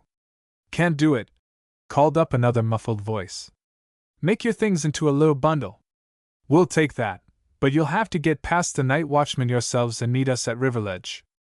A moment later something else went over the side, and from the sound we could infer that the engine of the motorboat was being started. A voice sounded mockingly outside our door. "Bonsoir, you fellows in there. We're going up the dock. Sorry to leave you here till morning, but they'll let you out then. Au revoir." Below I could hear just the faintest well-muffled chug-chug. Kennedy in the meantime had been coolly craning his neck out of our porthole under the rays of the arc light overhead. He was holding something in his hand. It seemed like a little silver-backed piece of thin glass with a flaring funnel-like thing back of it, which he held most particularly. Though he heard the parting taunt outside, he paid no attention. "You go to the deuce, whoever you are!" I cried, beating on the door, to which only a coarse laugh echoed back down the passageway. "Be quiet, Walter," ordered Kennedy.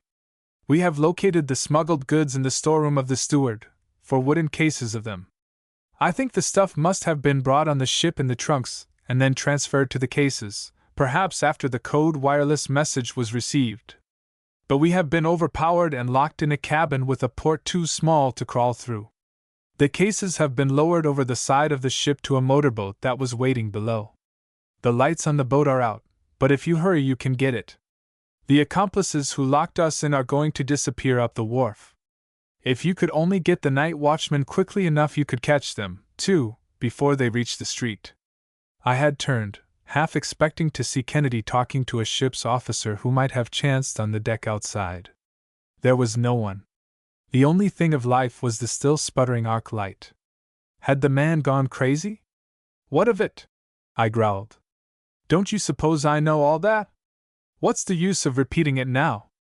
The thing to do is to get out of this hole. Come, help me at this door. Maybe we can batter it down." Kennedy paid no attention to me, however, but kept his eyes glued on the Cimmerian blackness outside the porthole. He had done nothing apparently, yet a long finger of light seemed to shoot out into the sky from the pier across from us and begin waving back and forth as it was lowered to the dark waters of the river. It was a searchlight. At once I thought of the huge reflector which I had seen set up. But that had been on our side of the next pier, and this light came from the far side where the Mohican lay. "What is it?" I asked eagerly. "What has happened?" It was as if a prayer had been answered from our dungeon on La Montagne. "I knew we should need some means to communicate with Herndon," he explained simply. "And the wireless telephone wasn't practicable. So I have used Dr. Alexander Graham Bell's photophone. Any of the lights on this side of La Montagne, I knew, would serve. What I did, Walter, was merely to talk into the mouthpiece back of this little silvered mirror which reflects light. The vibrations of the voice caused a diaphragm in it to vibrate, and thus the beam of reflected light was made to pulsate. In other words, this little thing is just a simple apparatus to transform the air vibrations of the voice into light vibrations. The parabolic reflector over there catches these light vibrations and focuses them on the cell of selenium which you perhaps noticed in the center of the reflector. You remember doubtless that the element selenium varies its electrical resistance under light? Thus there are reproduced similar variations in the cell to those vibrations here in this transmitter. The cell is connected with a telephone receiver and batteries over there, and there you are. It is very simple. In the ordinary carbon telephone transmitter, a variable electrical resistance is produced by pressure, since carbon is not so good a conductor under pressure. Then these variations are transmitted along two wires. This photophone is wireless. Selenium even emits notes under a vibratory beam of light, the pitch depending on the frequency. Changes in the intensity of the light focused by the reflector on the cell alter its electrical resistance and vary the current from the dry batteries. Hence the telephone receiver over there is affected. Bell used the photophone or radiophone over several hundred feet, Rumor over several miles. When you thought I was talking to myself, I was really telling Herndon what had happened and what to do, talking to him literally over a beam of light. I could scarcely believe it, but an exclamation from Kennedy, as he drew his head in quickly, recalled my attention. "Look out on the river, Walter!" he cried. "The Mohican has her searchlight sweeping up and down. What do you see?" The long finger of light had now come to rest. In its pathway I saw a lightless motorboat bobbing up and down, crowding on all speed, yet followed relentlessly by the accusing finger. The riverfront was now alive with shouting. Suddenly the Mohican shot out from behind the pier where she had been hidden. In spite of Lang's expertness, it was an unequal race. Nor would it have made much difference if it had been otherwise, for a shout rang out from the Mohican which commanded instant respect. The powerful revenue cutter rapidly overhauled the little craft. A hurried tread down the passageway followed. Cases were being shoved aside and a key in the door of our compartment turned quickly. I waited with clenched fists, prepared for an attack. "You're all right?" Herndon's voice inquired anxiously. "We've got that steward and the other fellows all right." "Yes, come on," shouted Craig. "The cutter has made a capture." We had reached the stern of the ship, and far out in the river the Mohican was now headed toward us. She came alongside, and Herndon quickly seized a rope, fastened it to the rail, and let himself down to the deck of the cutter. Kennedy and I followed. "This is a high-handed proceeding," I heard a voice that must have been Lang's protesting. "By what right do you stop me? You shall suffer for this." "The Mohican," broke in Herndon, "has the right to appear anywhere from South Shoal Lightship off Nantucket to the Capes of the Delaware, demand an inspection of any vessel's manifest and papers, board anything from La Montagne to your little motorboat, inspect it, seize it, if necessary put a crew on it." He slapped the little cannon. "That commands respect. Besides, you were violating the regulations, no lights." On the deck of the cutter now lay 4 cases. A man broke one of them open, then another. Inside he disclosed thousands of dollars worth of finery, while from a tray he drew several large chamois bags of glittering diamonds and pearls. Pierre looked on, crushed, all his jauntiness gone. "So," exclaimed Kennedy, facing him, "you have your jilted fiancée, Mademoiselle Violette, to thank for this, her letters and her suicide. It wasn't as easy as you thought to throw her over for a new soulmate, this Mademoiselle Gabrielle whom you were going to set up as a rival in business to Violette. Violette has her revenge for making a plaything of her heart, and if the dead can take any satisfaction, she—" With a quick movement Kennedy anticipated a motion of Pierre's. The ruined smuggler had contemplated either an attack on himself or his captor, but Craig had seized him by the wrist and ground his knuckles into the back of Pierre's clenched fist until he winced with pain. An Apache dagger similar to that which the little modiste had used to end her life tragedy clattered to the deck of the ship, a mute testimonial to the high class of society Pierre and his associates must have cultivated. "None of that, Pierre," Craig muttered, releasing him. "You can't cheat the government out of its just dues even in the matter of punishment." 11. The Invisible Ray. I won't deny that I had some expectations from the old man myself. Kennedy's client was speaking in a low, full-chested, vibrating voice, with some emotion, so low that I had entered the room without being aware that any one was there until it was too late to retreat. "As his physician for over 12 years, the man pursued, "I certainly had been led to hope to be remembered in his will. But, Professor Kennedy, I can't put it too strongly when I say that there is no selfish motive in my coming to you about the case. There is something wrong, depend on that." Craig had glanced up at me and, as I hesitated, I could see in an instant that the speaker was a practitioner of a type that is rapidly passing away, the old-fashioned family doctor. "Dr. Burnham, I should like to have you know Mr. Jameson," introduced Craig. "You can talk as freely before him as you have to me alone. We always work together." I shook hands with the visitor. "The doctor has succeeded in interesting me greatly in a case which has some unique features," Kennedy explained. "It has to do with Stephen Haswell, the eccentric old millionaire of Brooklyn. Have you ever heard of him?"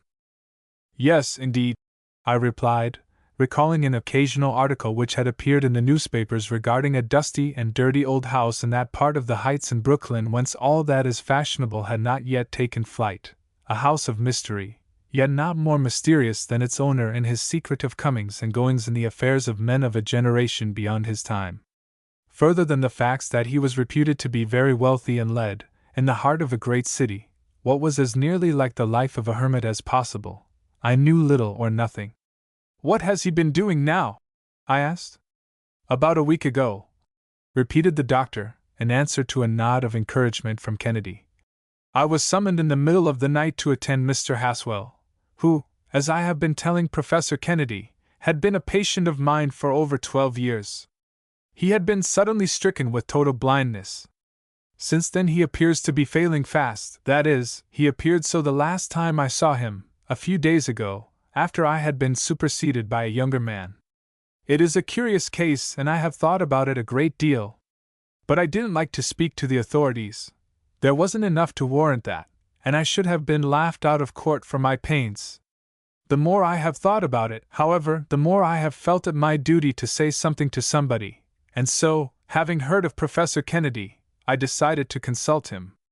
The fact of the matter is, I very much fear that there are circumstances which will bear sharp looking into, perhaps a scheme to get control of the old man's fortune." The doctor paused, and Craig inclined his head, as much as to signify his appreciation of the delicate position in which Burnham stood in the case. Before the doctor could proceed further, Kennedy handed me a letter which had been lying before him on the table. It had evidently been torn into small pieces and then carefully pasted together. The superscription gave a small town in Ohio and a date about a fortnight previous. "Dear Father," it read, "I hope you will pardon me for writing, equals 20, but I cannot let the occasion of your 75th birthday equals 20 pass without a word of affection and congratulation. I am alive equals 20 and well.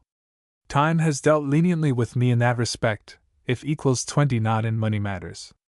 I do not say this in the hope of reconciling you to me. I know that is impossible after all these cruel years. But I do wish that I could see you again. Remember, I am your only child, and even if you still think I have been a foolish one, please let me come to see you once before it is too late. We are constantly traveling from place to place, but shall be here for a few days. Your loving daughter, Grace Haswell Martin." "Some 14 or 15 years ago," explained the doctor as I looked up from reading the note, "Mr. Haswell's only daughter eloped with an artist named Martin. He had been engaged to paint a portrait of the late Mrs. Haswell from a photograph. It was the first time that Grace Haswell had ever been able to find expression for the artistic yearning which had always been repressed by the cold, practical sense of her father. She remembered her mother perfectly since the sad bereavement of her girlhood, and naturally she watched and helped the artist eagerly. The result was a portrait which might well have been painted from the subject herself rather than from a cold photograph." Haswell saw the growing intimacy of his daughter and the artist. His bent of mind was solely toward money and material things, and he at once conceived a bitter and unreasoning hatred for Martin, who, he believed, had schemed to capture his daughter and an easy living. Art was as foreign to his nature as possible. Equals 20 nevertheless they went ahead and married, and well, it resulted in the old man disinheriting the girl. The young couple disappeared bravely to make their way by their chosen profession and, as far as I know, have never been heard from since until now. Haswell made a new will, and I have always understood that practically all of his fortune is to be devoted to founding the technology department in a projected University of Brooklyn. "You have never seen this Mrs. Martin or her husband?" asked Kennedy. "No, never. But in some way she must have learned that I had some influence with her father, for she wrote to me not long ago, enclosing a note for him and asking me to intercede for her.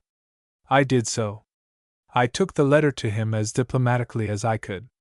The old man flew into a towering rage, refused even to look at the letter, tore it up into bits, and ordered me never to mention the subject to him again. That is her note, which I saved. However, it is the sequel about which I wish your help. The physician folded up the patched letter carefully before he continued. Mr. Haswell, as you perhaps know, has for many years been a prominent figure in various curious speculations, or rather in loaning money to many curious speculators. It is not necessary to go into the different schemes which he has helped to finance. Even though most of them have been unknown to the public, they have certainly given him such a reputation that he is much sought after by inventors. Not long ago Haswell became interested in the work of an obscure chemist over in Brooklyn, Morgan Prescott. Prescott claims, as I understand, to be able to transmute copper into gold. Whatever you think of it offhand, you should visit his laboratory yourselves, gentlemen. I am told it is wonderful, though I have never seen it and can't explain it. I have met Prescott several times while he was trying to persuade Mr. Haswell to back him in his scheme, but he was never disposed to talk to me, for I had no money to invest. So far as I know about it, the thing sounds scientific and plausible enough. I leave you to judge of that. It is only an incident in my story, and I will pass over it quickly. Prescott, then, believes that the elements are merely progressive variations of an original substance or base called protyle, from which everything is derived. But this fellow Prescott goes much further than any of the former theorists. He does not stop with matter. He believes that he has the secret of life also, that he can make the transition from the inorganic to the organic, from inert matter to living protoplasm, and thence from living protoplasm to mind and what we call soul, whatever that may be. And here is where the weird and uncanny part of it comes in, commented Craig, turning from the doctor to me to call my attention particularly to what was about to follow. Having arrived at the point where he asserts that he can create and destroy matter, life, and mind, continued the doctor, as if himself fascinated by the idea, Prescott very naturally does not have to go far before he also claims a control over telepathy and even a communication with the dead. He even calls the messages which he receives by a word which he has coined himself, telepagrams. Thus he says he has unified the physical, the physiological, and the psychical, a system of absolute scientific monism. The doctor paused again, then resumed. One afternoon, about a week ago, apparently, as far as I am able to piece together the story, Prescott was demonstrating his marvelous discovery of the unity of nature. Suddenly he faced Mr. Haswell. "Shall I tell you a fact, sir, about yourself?" he asked quickly. "The truth as I see it by means of my wonderful invention? If it is the truth, will you believe in me? Will you put money into my invention? Will you share in becoming fabulously rich?" Haswell made some non-committal answer. But Prescott seemed to look into the machine through a very thick plate glass window, with Haswell placed directly before it. He gave a cry. "Mr. Haswell," he exclaimed, "I regret to tell you what I see. You have disinherited your daughter. She has passed out of your life, and at the present moment you do not know where she is." "That's true," replied the old man bitterly, "and more than that I don't care." "Is that all you see?" "That's nothing new." "No, unfortunately, that is not all I see. Can you bear something further? I think you ought to know it. I have here a most mysterious telepagram." "Yes." "What is it? Is she dead?" "No, it is not about her. It is about yourself. Tonight at midnight, or perhaps a little later," repeated Prescott solemnly, "you will lose your sight as a punishment for your action." "Poof!" exclaimed the old man in a dudgeon. "If that is all your invention can tell me, goodbye. You told me you were able to make gold. Instead, you make foolish prophecies. I'll put no money into such tomfoolery. I'm a practical man," and with that he stamped out of the laboratory. Well, that night, about 1 o'clock, in the silence of the lonely old house, the aged caretaker, Jane, whom he had hired after he banished his daughter from his life, heard a wild shout of help. Help! Haswell, alone in his room on the second floor, was groping about in the dark. "Jane," he ordered, "a light, a light." "I have lighted the gas, Mr. Haswell," she cried. A groan followed. He had himself found a match, had struck it, had even burned his fingers with it, yet he saw nothing. The blow had fallen. At almost the very hour which Prescott, by means of his weird telepagram, had predicted, old Haswell was stricken. "I'm blind," he gasped. "Send for Dr. Burnham."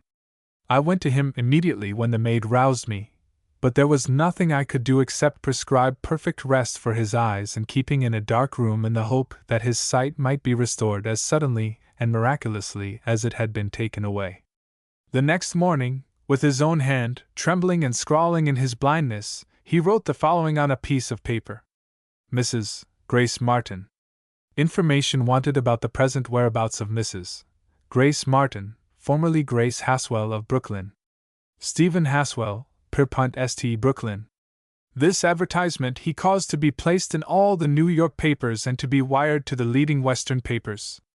Haswell himself was a changed man after his experience.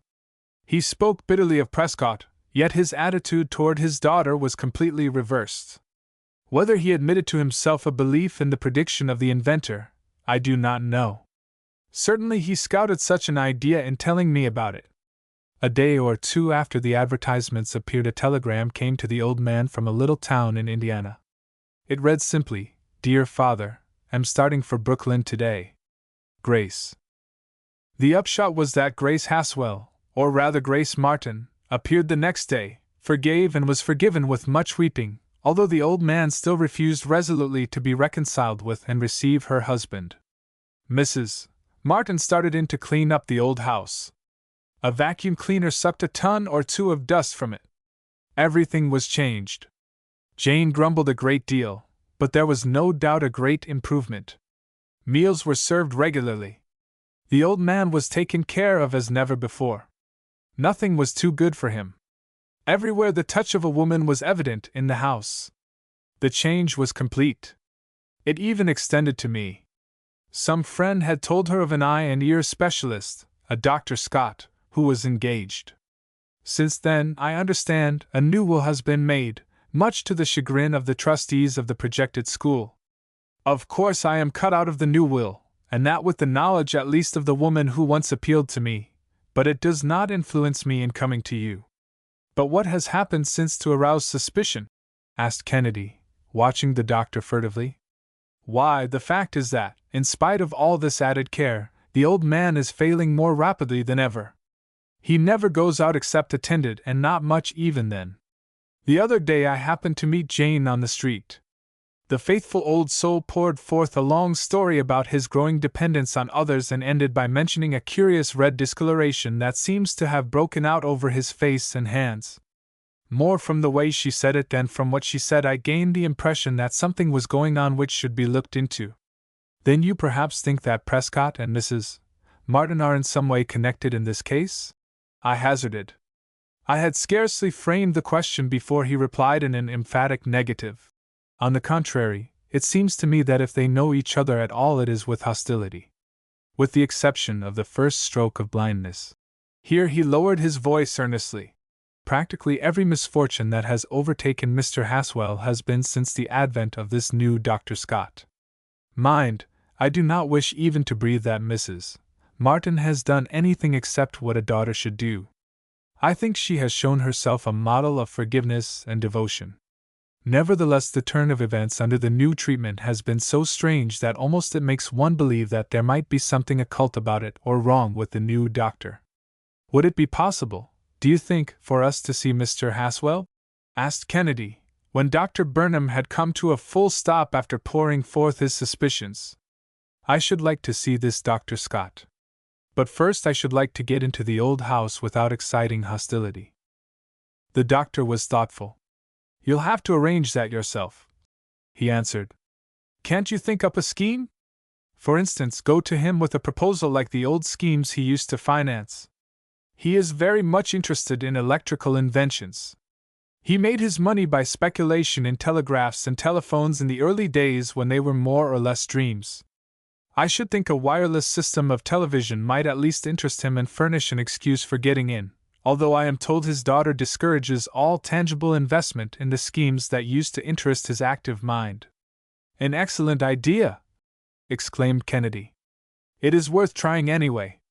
It is still early. Suppose we ride over to Brooklyn with you. You can direct us to the house and we'll try to see him. It was still light when we mounted the high steps of the house of mystery across the bridge. Mrs. Martin, who met us in the parlor, proved to be a stunning-looking woman with brown hair and beautiful dark eyes. As far as we could see, the old house plainly showed the change. The furniture and ornaments were of a period long past, but everything was scrupulously neat. Hanging over the old marble mantel was a painting which quite evidently was that of the long-since deceased Mrs.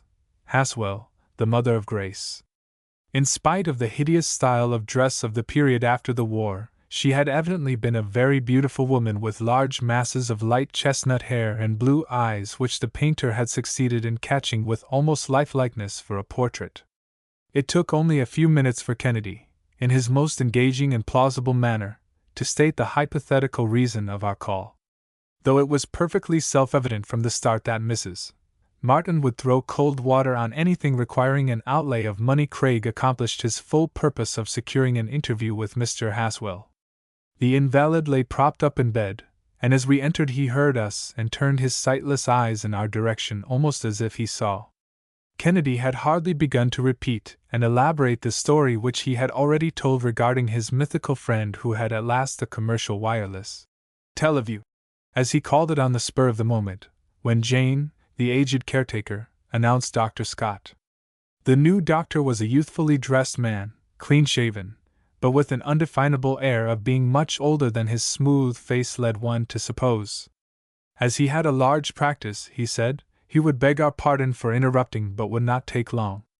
It needed no great powers of observation to see that the old man placed great reliance on his new doctor, and that the visit partook of a social as well as a professional nature. Although they talked low, we could catch now and then a word or phrase. Dr. Scott bent down and examined the eyes of his patient casually. It was difficult to believe that they saw nothing, so bright was the blue of the iris. Perfect rest for the present, the doctor directed, talking more to Mrs. Martin than to the old man. Perfect rest, and then when his health is good, we shall see what can be done with that cataract. He was about to leave, when the old man reached up and restrained him, taking hold of the doctor's wrist tightly, as if to pull him nearer in order to whisper to him without being overheard. Kennedy was sitting in a chair near the head of the bed, some feet away, as the doctor leaned down. Haswell, still holding his wrist, pulled him closer. I could not hear what was said, though somehow I had an impression that they were talking about Prescott, for it would not have been at all strange if the old man had been greatly impressed by the alchemist. Kennedy, I noticed, had pulled an old envelope from his pocket and was apparently engaged in jotting down some notes, glancing now and then from his writing to the doctor and then to Mr. Haswell. The doctor stood erect in a few moments and rubbed his wrist thoughtfully with the other hand, as if it hurt. At the same time he smiled on Mrs. Martin. "Your father has a good deal of strength yet, Mrs. Martin," he remarked. "He has a wonderful constitution. I feel sure that we can pull him out of this and that he has many, many years to live." Mr. Haswell, who caught the words eagerly, brightened visibly, and the doctor passed out. Kennedy resumed his description of the supposed wireless picture apparatus which was to revolutionize the newspaper, the theater, and daily life in general. The old man did not seem enthusiastic and turned to his daughter with some remark. "Just at present," commented the daughter, with an air of finality, "the only thing my father is much interested in is a way in which to recover his sight without an operation. He has just had a rather unpleasant experience with one inventor. I think it will be some time before he cares to embark in any other such schemes." Kennedy and I excused ourselves with appropriate remarks of disappointment. From his preoccupied manner it was impossible for me to guess whether Craig had accomplished his purpose or not. "Let us drop in on Dr. Burnham since we are over here," he said when we had reached the street. "I have some questions to ask him." The former physician of Mr. Haswell lived not very far from the house we had just left. He appeared a little surprised to see us so soon, but very interested in what had taken place. "Who is this Dr. Scott?" asked Craig when we were seated in the comfortable leather chairs of the old-fashioned consulting room. "Really, I know no more about him than you do," replied Burnham. I thought I detected a little of professional jealousy in his tone, though he went on frankly enough. "I have made inquiries and I can find out nothing except that he is supposed to be a graduate of some Western medical school and came to this city only a short time ago. He has hired a small office in a new building devoted entirely to doctors, and they tell me that he is an eye and ear specialist, though I cannot see that he has any practice. Beyond that, I know nothing about him." "Your friend Prescott interests me too," remarked Kennedy, changing the subject quickly. "Oh, he is no friend of mine," returned the doctor, fumbling in a drawer of his desk. "But I think I have one of his cards here which he gave me when we were introduced some time ago at Mr. Haswell's. I should think it would be worthwhile to see him. Although he has no use for me because I have neither money nor influence, still you might take this card. Tell him you are from the university, that I have interested you in him, that you know a trustee with money to invest anything you like that is plausible. When are you going to see him?" "The first thing in the morning," replied Kennedy. "After I have seen him, I shall drop in for another chat with you. Will you be here?" The doctor promised, and we took our departure. Prescott's laboratory, which we found the next day from the address on the card, proved to be situated in one of the streets near the waterfront under the bridge approach, where the factories and warehouses clustered thickly. It was with a great deal of anticipation of seeing something happen that we threaded our way through the maze of streets with the cobweb structure of the bridge carrying its endless succession of cars arching high over our heads. We had nearly reached the place when Kennedy paused and pulled out 2 pairs of glasses, those huge round tortoise-shell affairs. "You needn't mind these, Walter," he explained. "They are only plain glass, that is, not ground. You can see through them as well as through air. We must be careful not to excite suspicion. Perhaps a disguise might have been better, but I think this will equals 20 do. There, they add at least a decade to your age. If you could see yourself, you wouldn't speak to your reflection. You look as scholarly as a Chinese mandarin. Remember, let me do the talking and do just as I do." We had now entered the shop, stumbled up the dark stairs, and presented Dr. Burnham's card with a word of explanation along the lines which he had suggested. Prescott, surrounded by his retorts, crucibles, burettes, and condensers, received us much more graciously than I had had any reason to anticipate. He was a man in the late 40s, his face covered with a thick beard, and his eyes, which seemed a little weak, were helped out with glasses almost as scholarly as ours. I could not help thinking that we 3 bespectacled figures lacked only the flowing robes to be taken for a group of medieval alchemists set down a few centuries out of our time in the murky light of Prescott's sanctum. Yet, though he accepted us at our face value, and began to talk of his strange discoveries, there was none of the old familiar prating about matrix and flux, elixir, magisterium, magnum opus, the mastery and the quintessence, those alternate names for the philosopher's stone which Paracelsus, Simon Forman, Jerome Cardan, and the other medieval worthies indulged in. This experience at least was as up-to-date as the Curies, Becquerel, Ramsay, and the rest. "Transmutation," remarked Prescott, "was, as you know, finally declared to be a scientific absurdity in the 18th century. But I may say that it is no longer so regarded.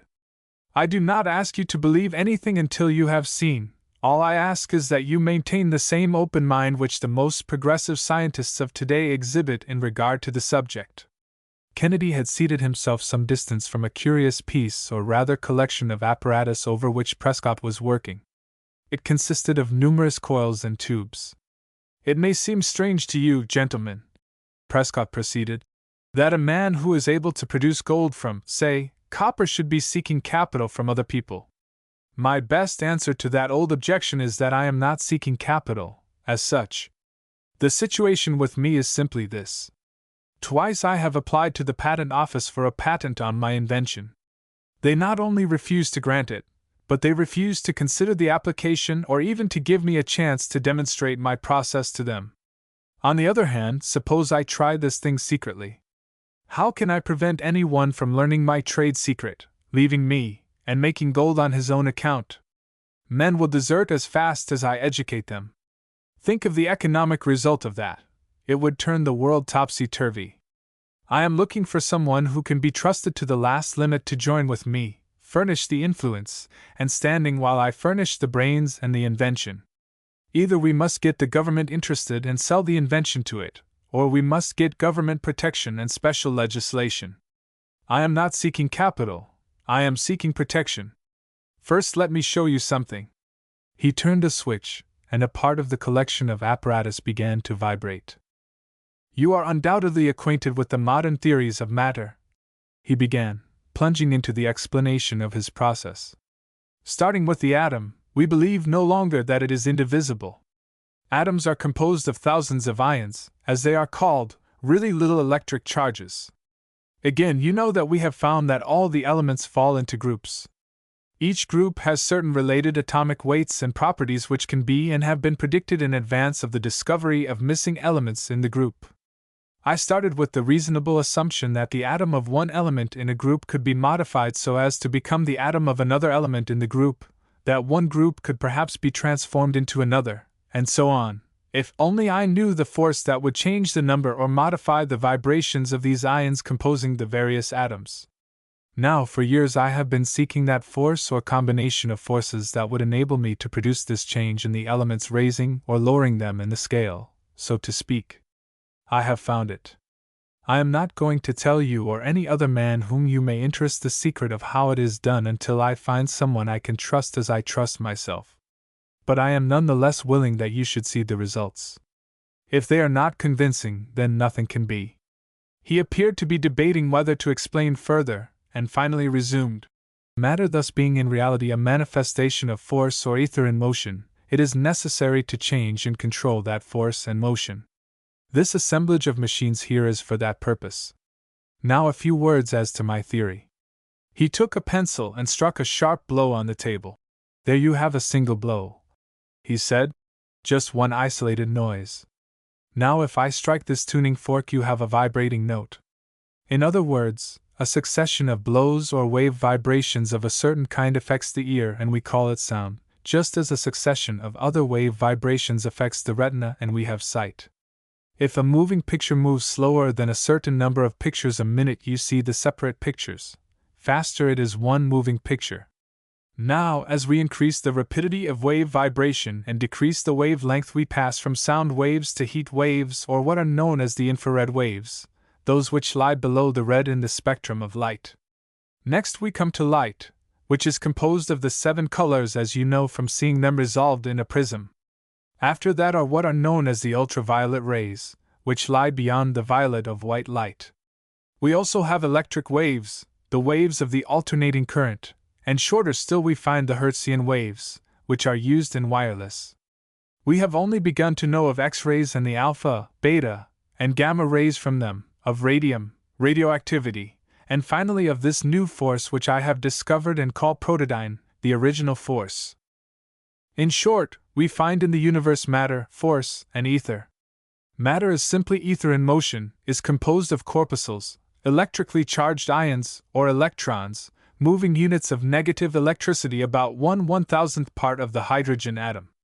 Matter is made up of electricity and nothing but electricity. Let us see what that leads to. You are acquainted with Mendeleev's periodic table? He drew forth a huge chart on which all the 80 or so elements were arranged in 8 groups or octaves and 12 series. Selecting one, he placed his finger on the letters O, under which was written the number 197.2. I wondered what the mystic letters and figures meant. That, he explained, is the scientific name for the element gold and the figure is its atomic weight. You will see, he added, pointing down the second vertical column on the chart, that gold belongs to the hydrogen group hydrogen, lithium, sodium, potassium, copper, rubidium, silver, cesium, then 2 blank spaces for elements yet to be discovered to science, then gold, and finally another unknown element. Running his finger along the 11th, horizontal series, he continued.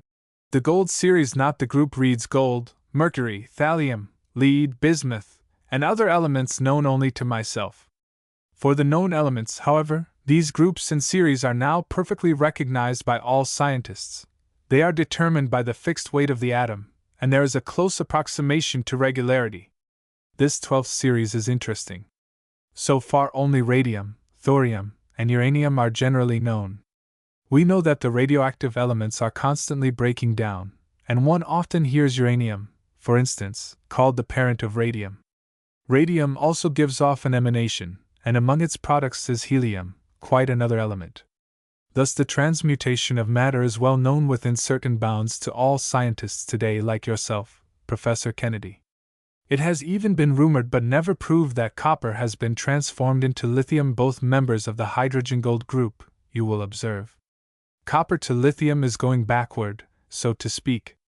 It has remained for me to devise this protodyne apparatus by which I can reverse that process of decay and go forward in the table, so to put it can change lithium into copper and copper into gold. I can create and destroy matter by protodyne. He had been fingering a switch as he spoke. Now he turned it on triumphantly. A curious snapping and crackling noise followed, becoming more rapid, and as it mounted in intensity I could smell a pungent odor of ozone which told of an electric discharge. On went the machine until we could feel heat radiating from it. Then came a piercing burst of greenish-blue light from a long tube which looked like a curious mercury vapor lamp. After a few minutes of this, Prescott took a small crucible of black lead. "Now we are ready to try it," he cried in great excitement. "Here I have a crucible containing some copper. Any substance in the group would do, even hydrogen if there was any way I could handle the gas. I place it in the machine so. Now if you could watch inside you would see it change. It is now rubidium, now silver, now cesium. Now it is a hitherto unknown element which I have named after myself, presium, now a second unknown element, cadmium. There we have gold." He drew forth the crucible, and there glowed in it a little bead or globule of molten gold. I could have taken lead or mercury and by varying the process done the same thing with the gold series as well as the gold group, he said, regarding the globule with obvious pride. "And I can put this gold back and bring it out copper or hydrogen, or better yet, can advance it instead of cause it to decay, and can get a radioactive element which I have named morganium after my first name, Morgan Prescott. Morganium is a radioactive element next in the series to radium and much more active. Come closer and examine the gold." Kennedy shook his head as if perfectly satisfied to accept the result. As for me, I knew not what to think. It was all so plausible, and there was the bead of gold, too, that I turned to Craig for enlightenment. Was he convinced? His face was inscrutable. But as I looked I could see that Kennedy had been holding concealed in the palm of his hand a bit of what might be a mineral. From my position I could see the bit of mineral glowing, but Prescott could not. "Might I ask," interrupted Kennedy, "what that curious greenish or bluish light from the tube is composed of?" Prescott eyed him keenly for an instant through his thick glasses. Craig had shifted his gaze from the bit of mineral in his own hand, but was not looking at the light. He seemed to be indifferently contemplating Prescott's hand as it rested on the switch. "That, sir," replied Prescott slowly, "is an emanation due to this new force, protodyne, which I use. It is a manifestation of energy, sir, that may run changes not only through the whole gamut of the elements, but is capable of transforming the ether itself into matter, matter into life, and life into mind. It is the outward sign of the unity of nature, the means by which you secure the curious telegrams I have heard of?" inquired Kennedy eagerly. Prescott looked at him sharply, and for a moment I thought his face seemed to change from a livid white to an apoplectic red, although it may have been only the play of the weird light. When he spoke it was with no show of even suppressed surprise. "Yes," he answered calmly. "I see that you have heard something of them. I had a curious case a few days ago. I had hoped to interest a certain capitalist of high standing in the city. I had showed him just what I have showed you, and I think he was impressed by it. Then I thought to clinch the matter by a telegram, but for some reason or other I failed to consult the forces I control as to the wisdom of doing so. Had I should have known better. But I went ahead in self-confidence and enthusiasm. I told him of a long-banished daughter with whom, in his heart, He was really wishing to become reconciled but was too proud to say the word. He resented it. He started to stamp out of this room, but not before I had another telegram which told of a misfortune that was soon to overtake the old man himself. If he had given me a chance, I might have saved him, at least have flashed a telegram to that daughter myself, but he gave me no chance. He was gone. I do not know precisely what happened after that, but in some way this man found his daughter, and today she is living with him. As for my hopes of getting assistance from him, I lost them from the moment when I made my initial mistake of telling him something distasteful. The daughter hates me and I hate her.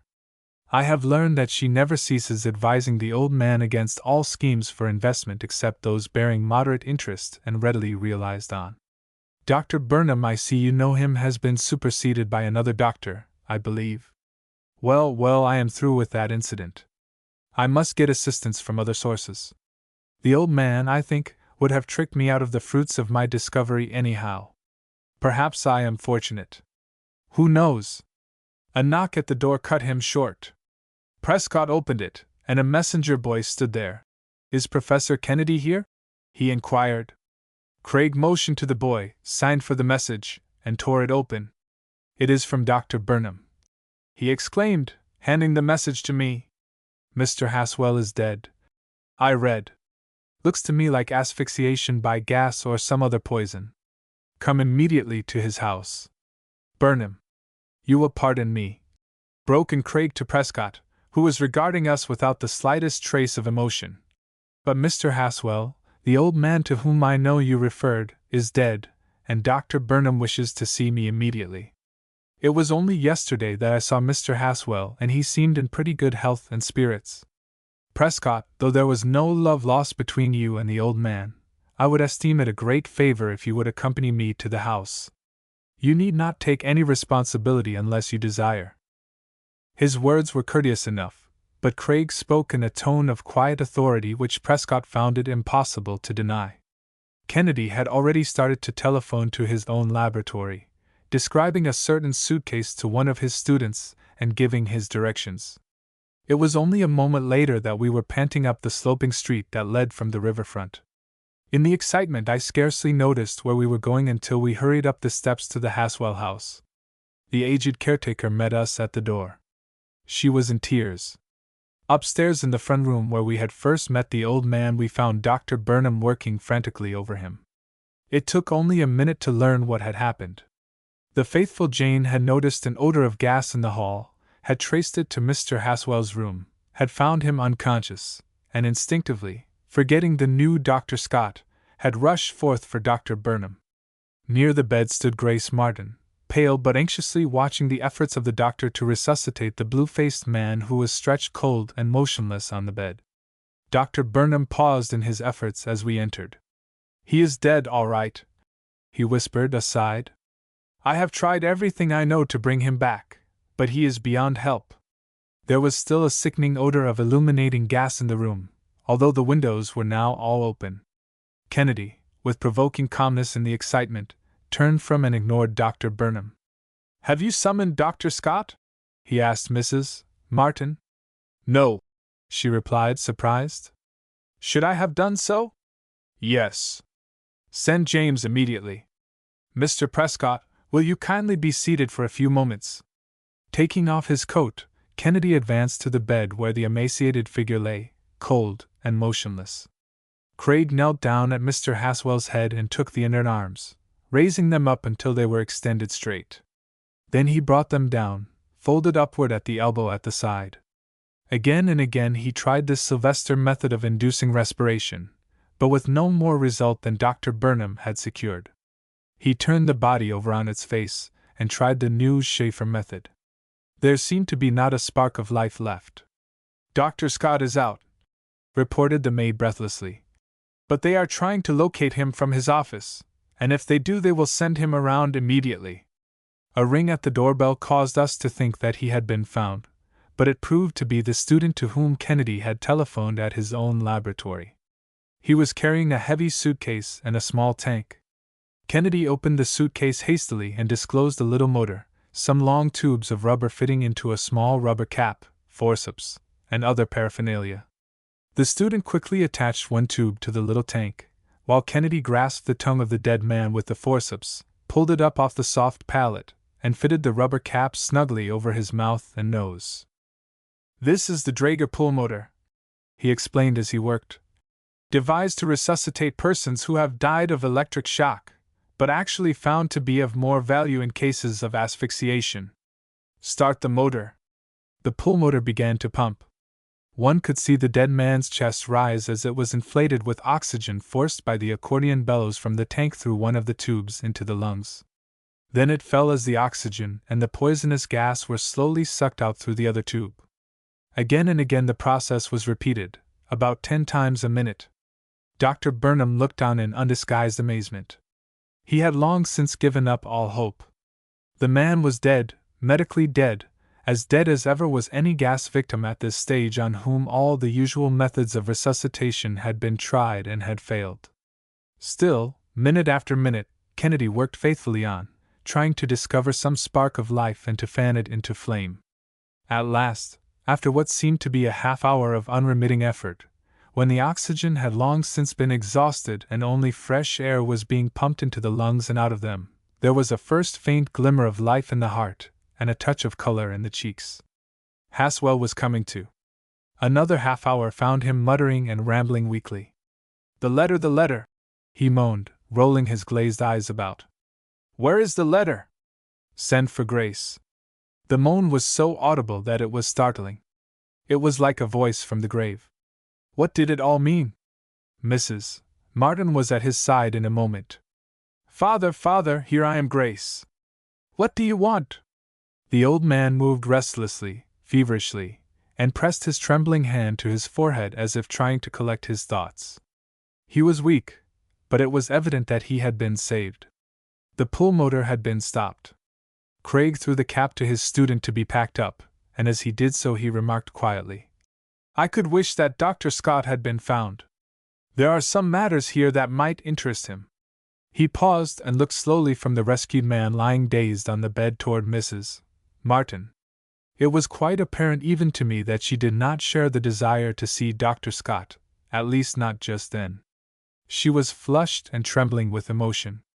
Crossing the room hurriedly, she flung open the door into the hall. "I am sure," she cried, controlling herself with difficulty and catching at a straw, as it were, "that you gentlemen, even if you have saved my father, are no friends of either his or mine. You have merely come here in response to Dr. Burnham, and he came because Jane lost her head in the excitement and forgot that Dr. Scott is now our physician." "But Dr. Scott could not have been found in time, madam," interposed Dr. Burnham with evident triumph. She ignored the remark and continued to hold the door open. "Now leave us," she implored. "You, Dr. Burnham, you, Mr. Prescott, you, Professor Kennedy, and your friend Mr. Jameson, whoever you may be." She was now cold and calm. In the bewildering change of events we had forgotten the wan figure on the bed still gasping for the breath of life. I could not help wondering at the woman's apparent lack of gratitude, and a thought flashed over my mind. Had the affair come to a contest between various parties fighting by fair means or foul for the old man's money, Scott and Mrs. Martin perhaps == 20 against Prescott and Dr. Burnham? No one moved. We seemed to be waiting on Kennedy. Prescott and Mrs. Martin were now glaring at each other implacably. The old man moved restlessly on the bed, and over my shoulder I could hear him gasp faintly, "Where's Grace? Send for Grace." Mrs. Martin paid no attention, seemed not to hear, but stood facing us imperiously as if waiting for us to obey her orders and leave the house. Burnham moved toward the door, but Prescott stood his ground with a peculiar air of defiance. Then he took my arm and started rather precipitately, I thought, to leave. Come, said somebody behind us. Enough of the dramatics." It was Kennedy, who had been bending down, listening to the muttering of the old man. "Look at those eyes of Mr. Haswell," he said. "What color are they?" We looked. They were blue. "Down in the parlor," continued Kennedy leisurely, "you will find a portrait of the long-deceased Mrs. Haswell. If you will examine that painting, you will see that her eyes are also a peculiarly limpid blue. O couple with blue eyes ever had a black-eyed child? At least, if this is such a case, the Carnegie Institution investigators would be glad to hear of it, for it is contrary to all that they have discovered on the subject after years of study of eugenics. Dark-eyed couples may have light-eyed children, but the reverse, never. What do you say to that, madam? You lie, screamed the woman, rushing frantically past us. I am his daughter. No interlopers shall separate us. Father! The old man moved feebly away from her. Send for Dr. Scott again, she demanded. See if he cannot be found. He must be found. You are all enemies, villains. She addressed Kennedy, but included the whole room in her denunciation. Not all, broke in Kennedy remorselessly. Yes, madam, send for Dr. Scott. Why is he not here? Prescott, with one hand on my arm and the other on Dr. Burnham's, was moving toward the door. One moment, Prescott, interrupted Kennedy, detaining him with a look. There was something I was about to say when Dr. Burnham's urgent message prevented it.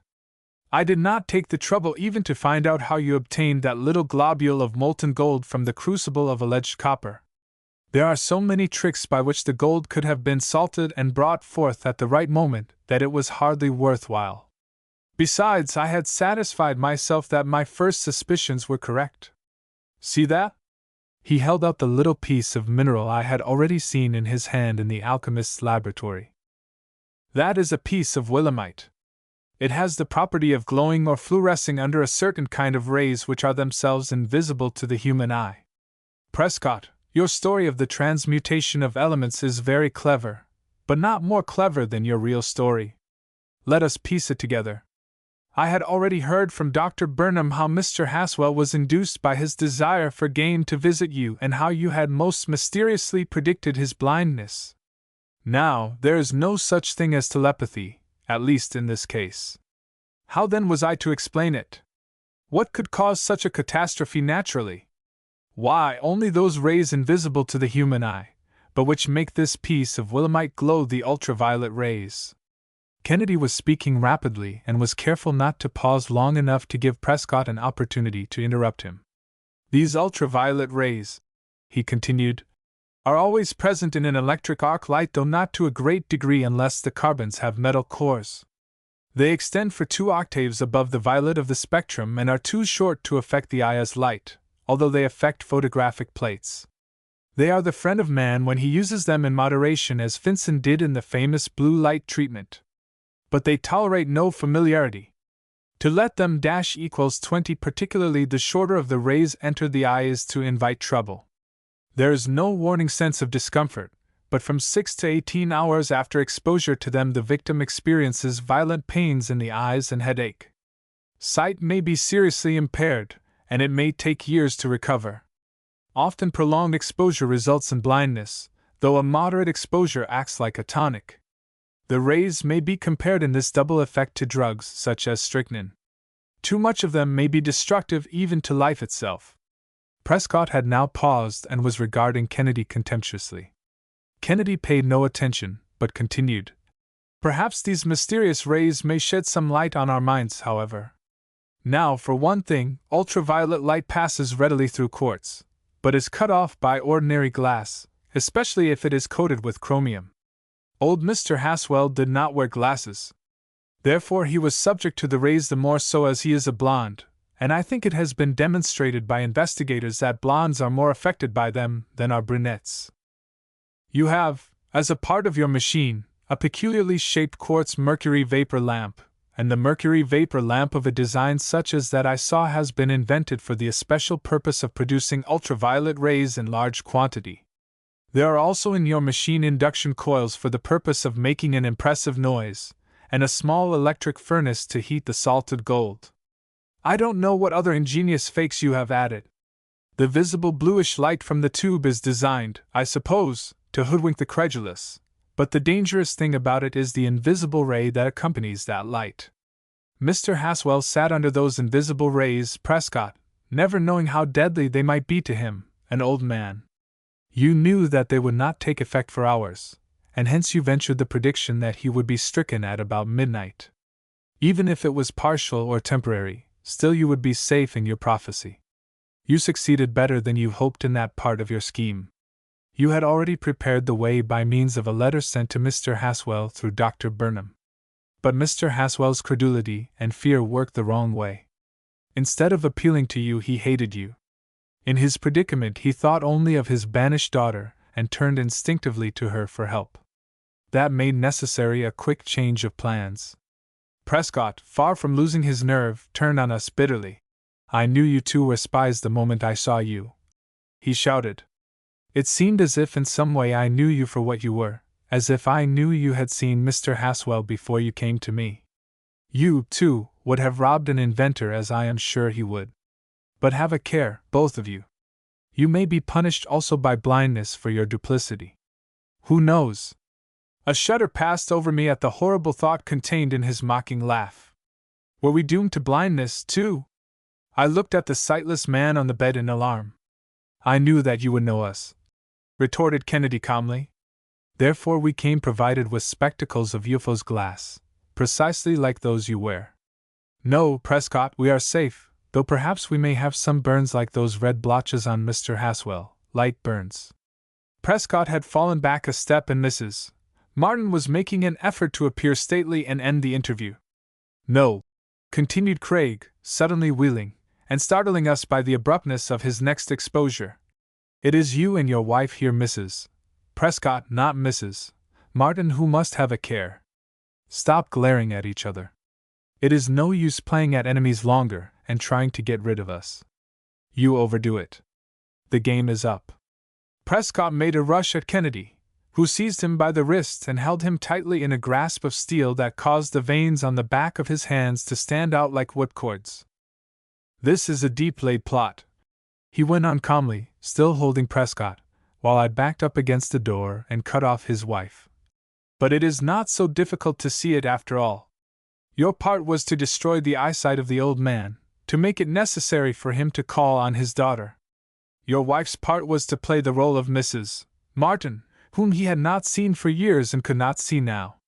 She was to persuade him, with her filial affection, to make her the beneficiary of his will, to see that his money was kept readily convertible into cash. Then, when the old man was at last out of the way, you two could decamp with what you could realize before the real daughter, cut off somewhere across the continent, could hear of the death of her father. It was an excellent scheme. But Haswell's plain, material newspaper advertisement was not so effective for your purposes, Prescott, as the more artistic telegram, as you call it. Although you two got in first in answering the advertisement, it finally reached the right person after all. You didn't get away quickly enough. You were not expecting that the real daughter would see it and turn up so soon. But she has. She lives in California. Mr. Haswell in his delirium has just told of receiving a telegram which I suppose you, Mrs. Prescott, read, destroyed, and acted upon. It hurried your plans, but you were equal to the emergency. Besides, possession is 9 points in the law. You tried the gas, making it look like a suicide. Jane, in her excitement, spoiled that, and Dr. Burnham, knowing where I was, as it happened, was able to summon me immediately. Circumstances have been against you from the first, Prescott." Craig was slowly twisting up the hand of the inventor, which he still held. With his other hand he pulled a paper from his pocket. It was the old envelope on which he had written upon the occasion of our first visit to Mr. Haswell when we had been so unceremoniously interrupted by the visit of Dr. Scott. "I sat here yesterday by this bed," continued Craig, motioning toward the chair he had occupied, as I remembered. "Mr. Haswell was telling Dr. Scott something in an undertone. I could not hear it. But the old man grasped the doctor by the wrist to pull him closer to whisper to him. The doctor's hand was toward me and I noticed the peculiar markings of the veins. You perhaps are not acquainted with the fact, but the markings of the veins in the back of the hand are peculiar to each individual as infallible, indestructible, and ineffaceable as fingerprints or the shape of the ear. It is a system invented and developed by Professor Tomasia of the University of Padua, Italy.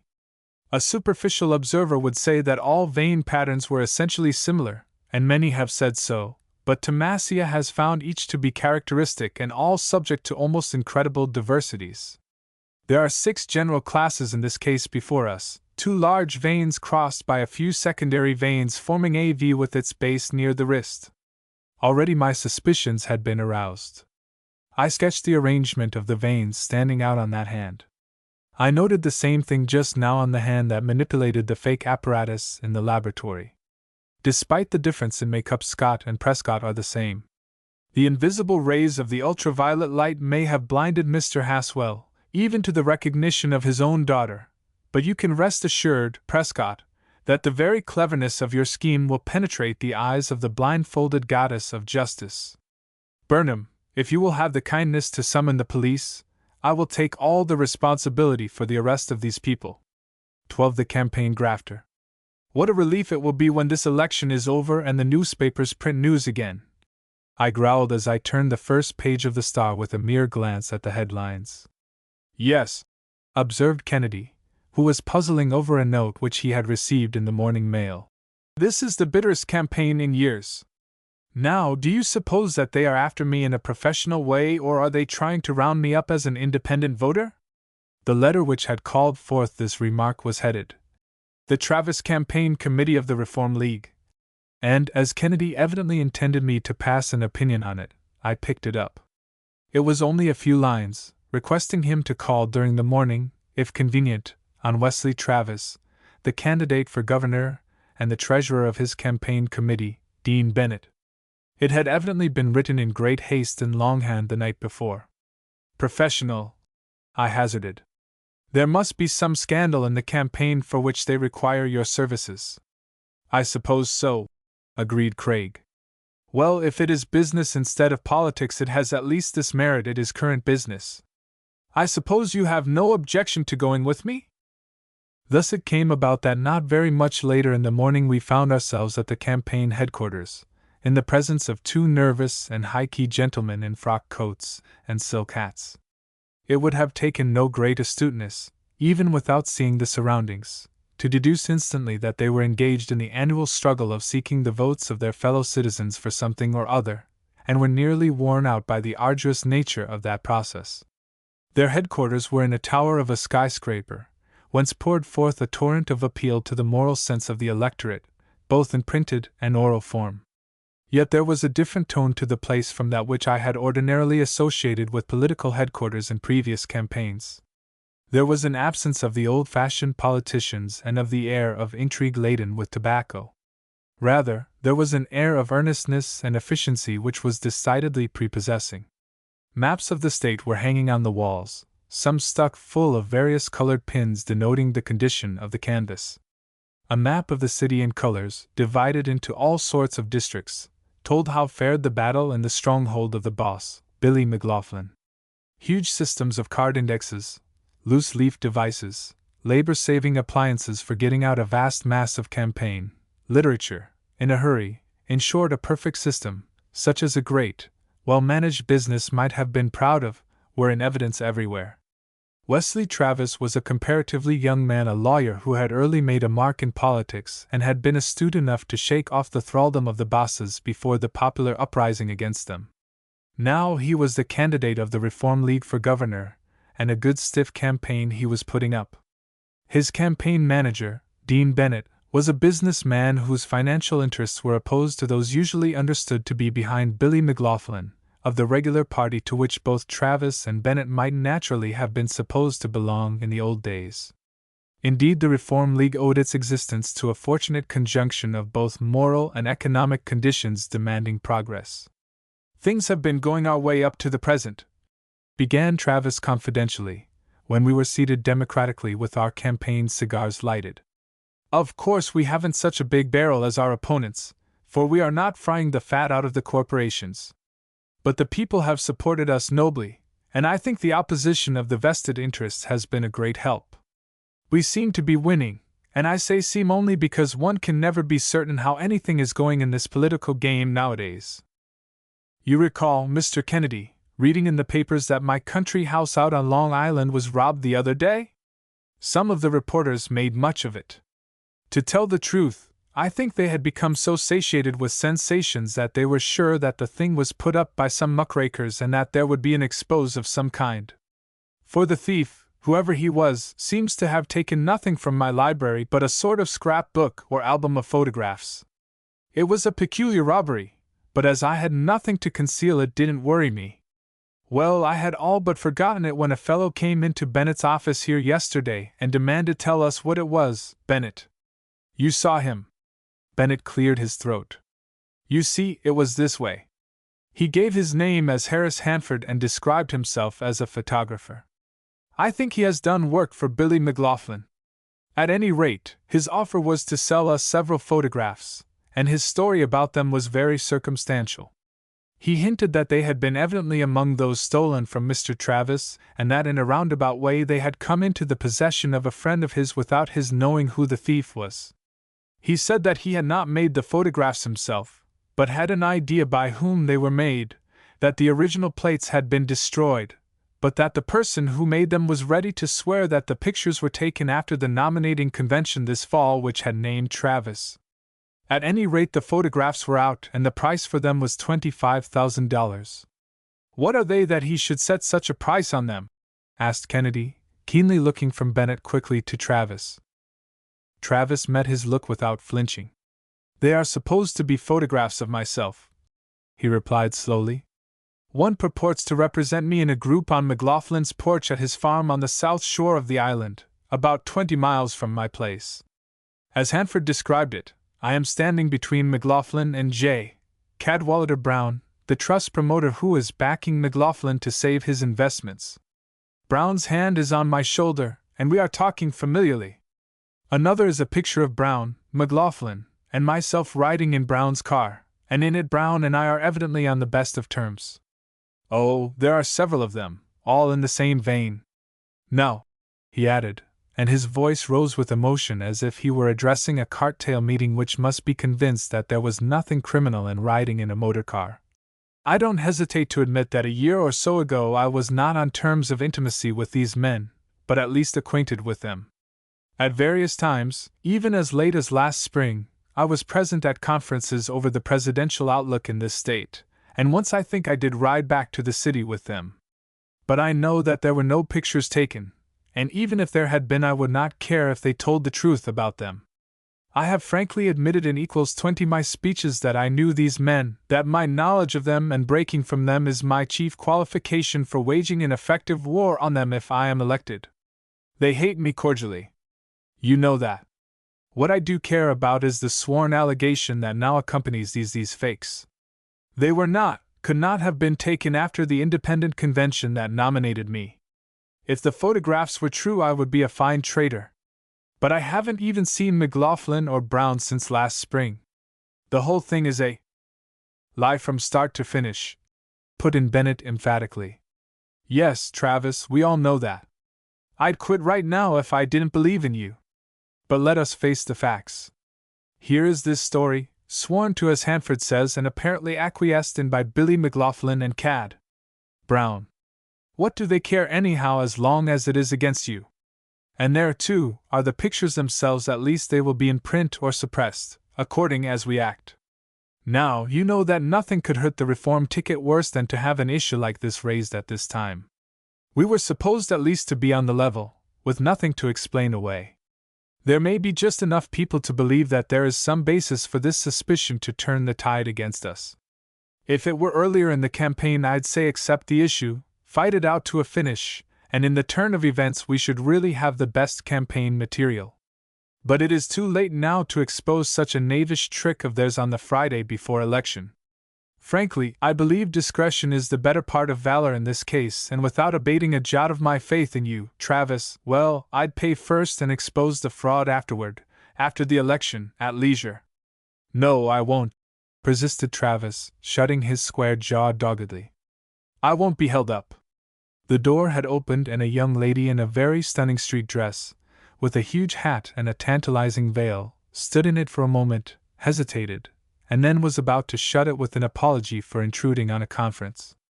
I'll fight it if it takes my last dollar, declared Travis. But I won't be blackmailed out of a cent. Good morning, Miss Ashton. I'll be free in a moment. I'll see you in your office directly. The girl, with a portfolio of papers in her hand, smiled, and Travis quickly crossed the room and held the door deferentially open as he whispered a word or two. When she had disappeared, he returned and remarked, I suppose you have heard of Miss Margaret Ashton, the suffragette leader, Mr. Kennedy? She is the head of our press bureau. Then a heightened look of determination set his fine face in hard lines, and he brought his fist down on the desk. No, not a cent, he thundered. Bennett shrugged his shoulders hopelessly and looked at Kennedy in mock resignation as if to say, What can you do with such a fellow? Travis was excitedly pacing the floor and waving his arms as if he were addressing a meeting in the enemy's country. Hanford comes at us in this way, he continued, growing more excited as he paced up and down. He says plainly that the pictures will of course be accepted as among those stolen from me, and in that, I suppose he is right. The public will swallow it. When Bennett told him I would prosecute, he laughed and said, Go ahead. I didn't steal the pictures. That would be a great joke for Travis to seek redress from the courts he is criticizing.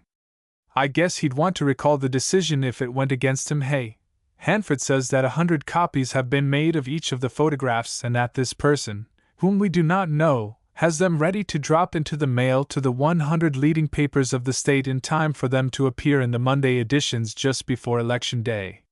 He says no amount of denying on our part can destroy the effect, or at least he went further and said shake their validity. But I repeat, they are false. For all I know, it is a plot of McLaughlin's, the last fight of a boss for his life, driven into a corner. And it is meaner than if he had attempted to forge a letter. Pictures appeal to the eye and mind much more than letters. That's what makes the thing so dangerous. Billy McLaughlin knows how to make the best use of such a roorback on the eve of an election, and even if I not only deny but prove that they are a fake, I'm afraid the harm will be done. I can't reach all the voters in time.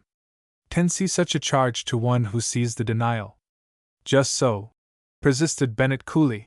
You admit that we are practically helpless. That's what I have been saying all along.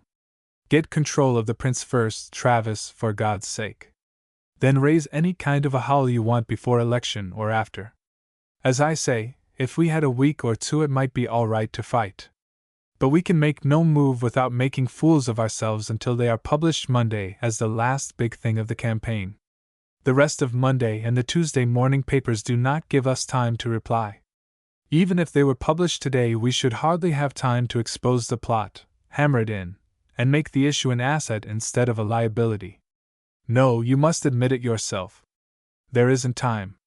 We must carry out the work we have so carefully planned to cap the campaign, and if we are diverted by this it means a let-up in our final efforts, and that is as good as McLaughlin wants anyhow.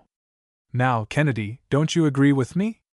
Squelch the pictures now at any cost, then follow the thing up and, if we can, prosecute after election? Kennedy and I, who had been so far little more than interested spectators, had not presumed to interrupt.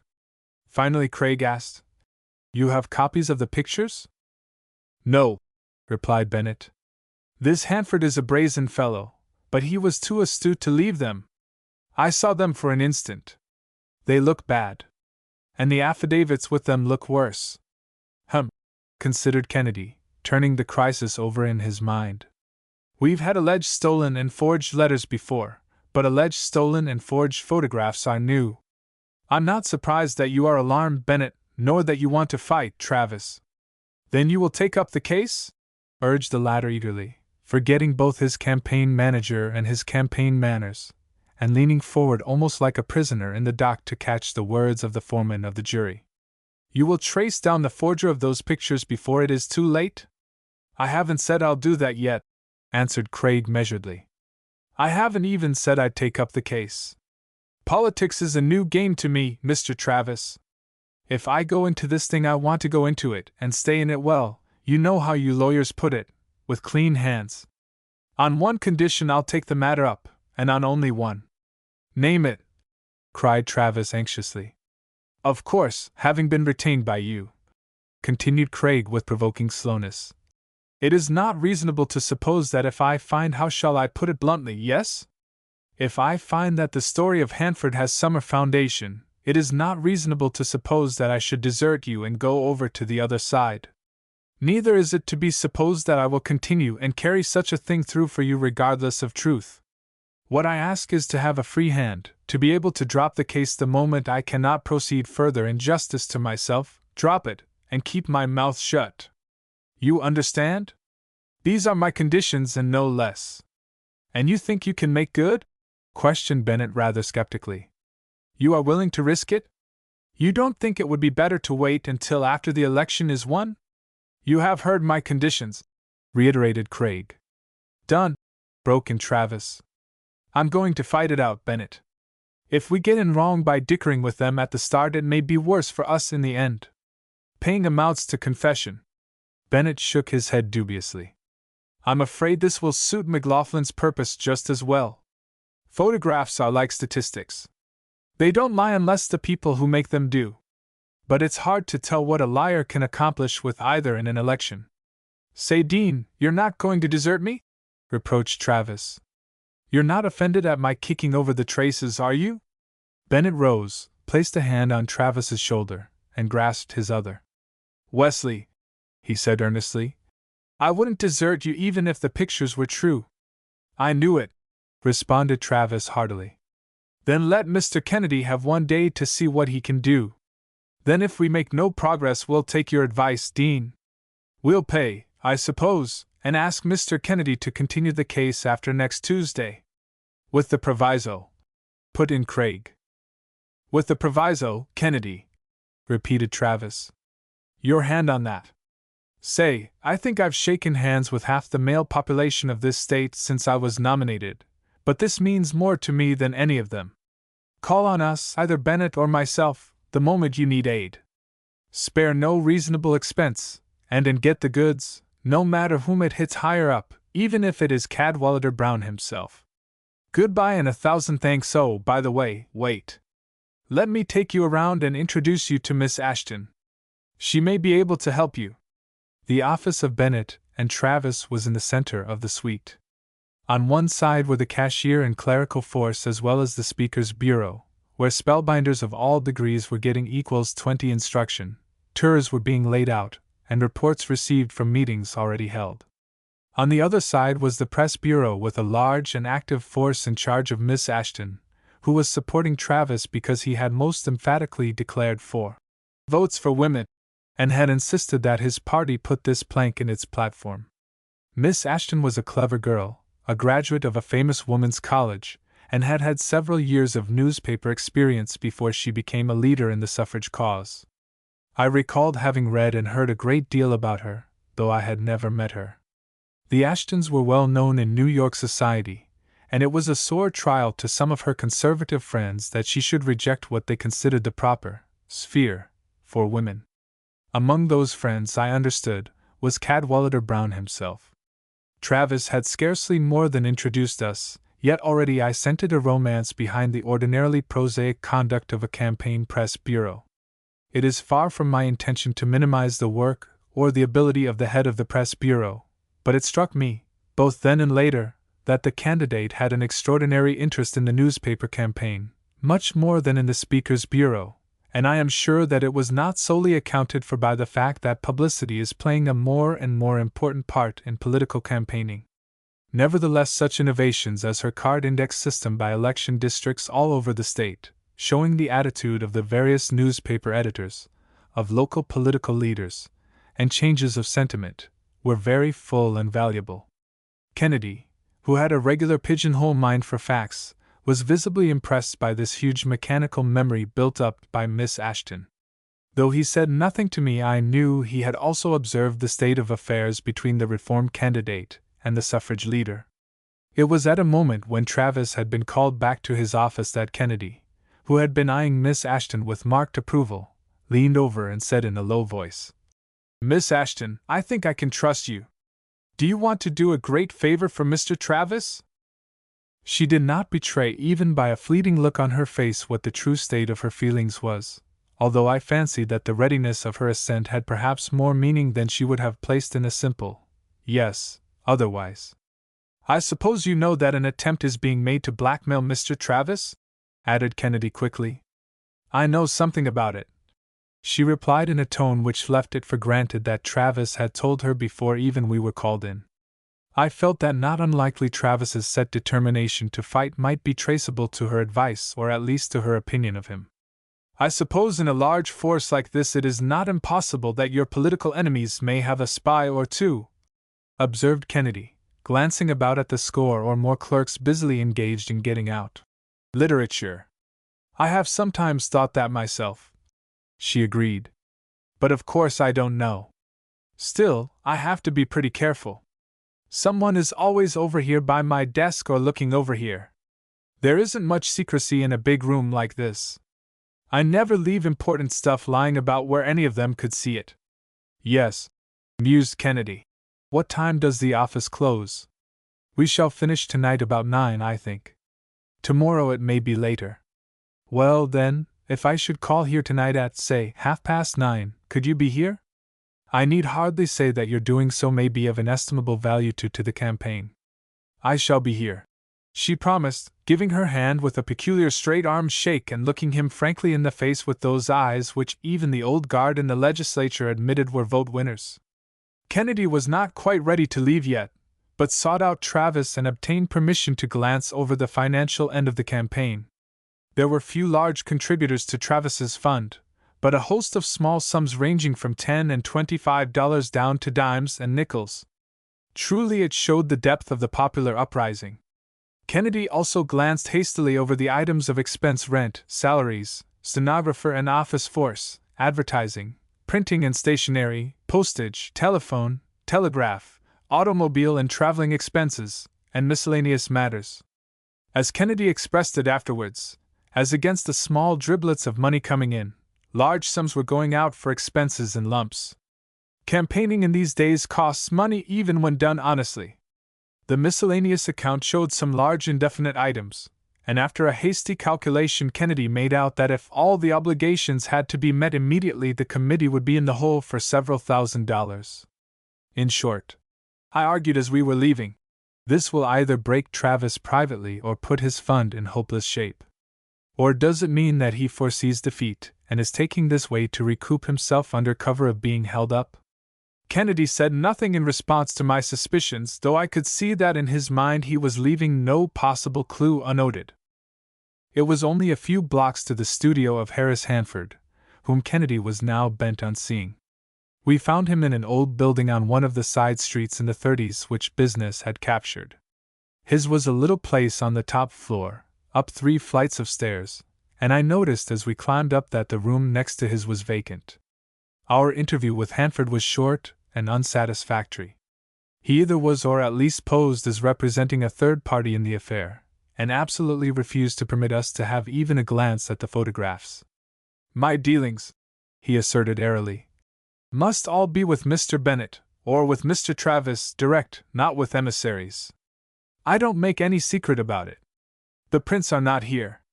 They are safe and ready to be produced at the right time, either to be handed over for the money or to be published in the newspapers.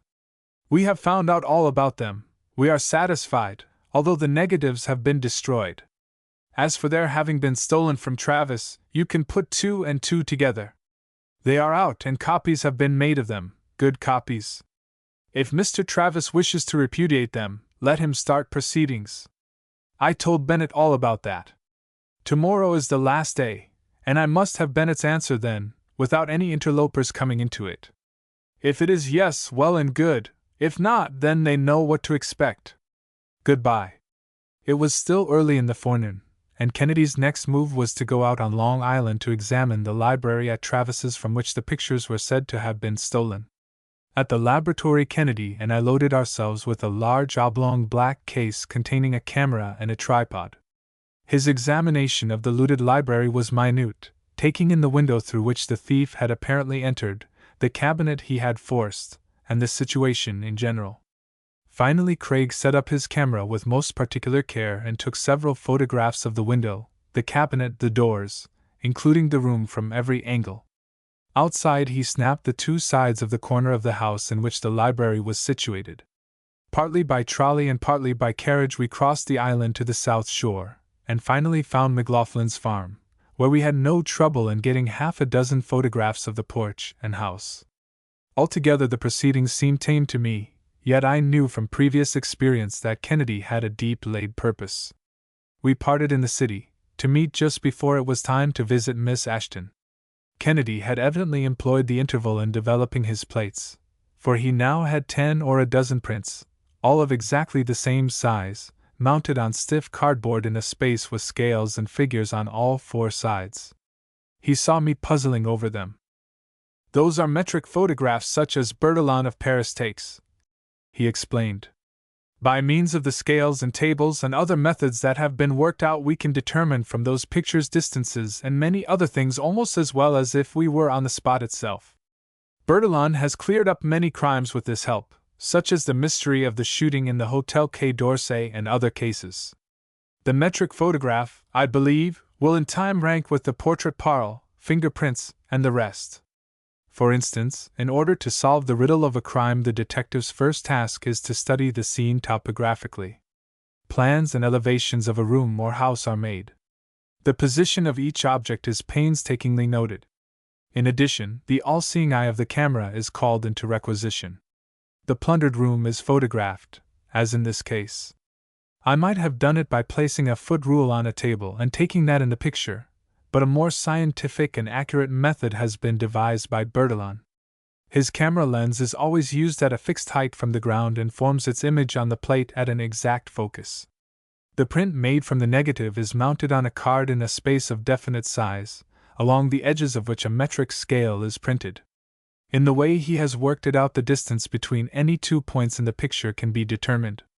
With a topographical plan and a metric photograph, one can study a crime as a general studies the map of a strange country. There were several peculiar things that I observed today, and I have here an indelible record of the scene of the crime. Preserved in this way, it cannot be questioned. Now, the photographs were in this cabinet. There are other cabinets, but none of them has been disturbed. Therefore, the thief must have known just what he was after. The marks made in breaking the lock were not those of a jimmy but of a screwdriver. No amazing command of the resources of science is needed so far. All that is necessary is a little scientific common sense, Walter. Now, how did the robber get in? All the windows and doors were supposedly locked. It is alleged that a pane was cut from this window at the side. It was, and the pieces were there to show it. But take a glance at this outside photograph. To reach that window, even a tall man must have stood on a ladder or something. There are no marks of a ladder or of any person in the soft soil under the window. What is more, that window was cut from the inside. The marks of the diamond which cut it plainly show that. Scientific common sense again. Then it must have been someone in the house, or at least someone familiar with it, I exclaimed. Kennedy nodded. One thing we have which the police greatly neglect, he pursued. A record. We have made some progress in reconstructing the crime, as Bertillon calls it. If we only had those Hanford pictures, we should be all right. We were now on our way to see Miss Ashton at headquarters, and as we rode downtown I tried to reason out the case. Had it really been a put-up job? Was Travis himself faking, and was the robbery a plant, by which he might forestall exposure of what had become public property in the hands of another, no longer disposed to conceal it? Or was it after all the last desperate blow of the boss? The whole thing began to assume a suspicious look in my mind. Although Kennedy seemed to have made little real progress, I felt that, far from aiding Travis, it made things darker. There was nothing but his unsupported word that he had not visited the boss subsequent to the nominating convention. He admitted having done so before the Reform League came into existence. Besides, it seemed tacitly understood that both the boss and Cadwallader Brown acquiesced in the sworn statement of the man who said he had made the pictures. Added to that, the mere existence of the actual pictures themselves was a graphic clincher to the story. Personally, if I had been in Kennedy's place, I think I should have taken advantage of the proviso in the compact with Travis to back out gracefully. Kennedy, however, now started on the case, hung to it tenaciously. Miss Ashton was waiting for us at the press bureau. Her desk was at the middle of one end of the room, in which, if she could keep an eye on her office force, the office force also could keep an eye on her. Kennedy had apparently taken in the arrangement during our morning visit, for he set to work immediately. The side of the room toward the office of Travis and Bennett presented an expanse of blank wall. With a mallet he quickly knocked a hole in the rough plaster, just above the baseboard about the room. The hole did not penetrate quite through to the other side.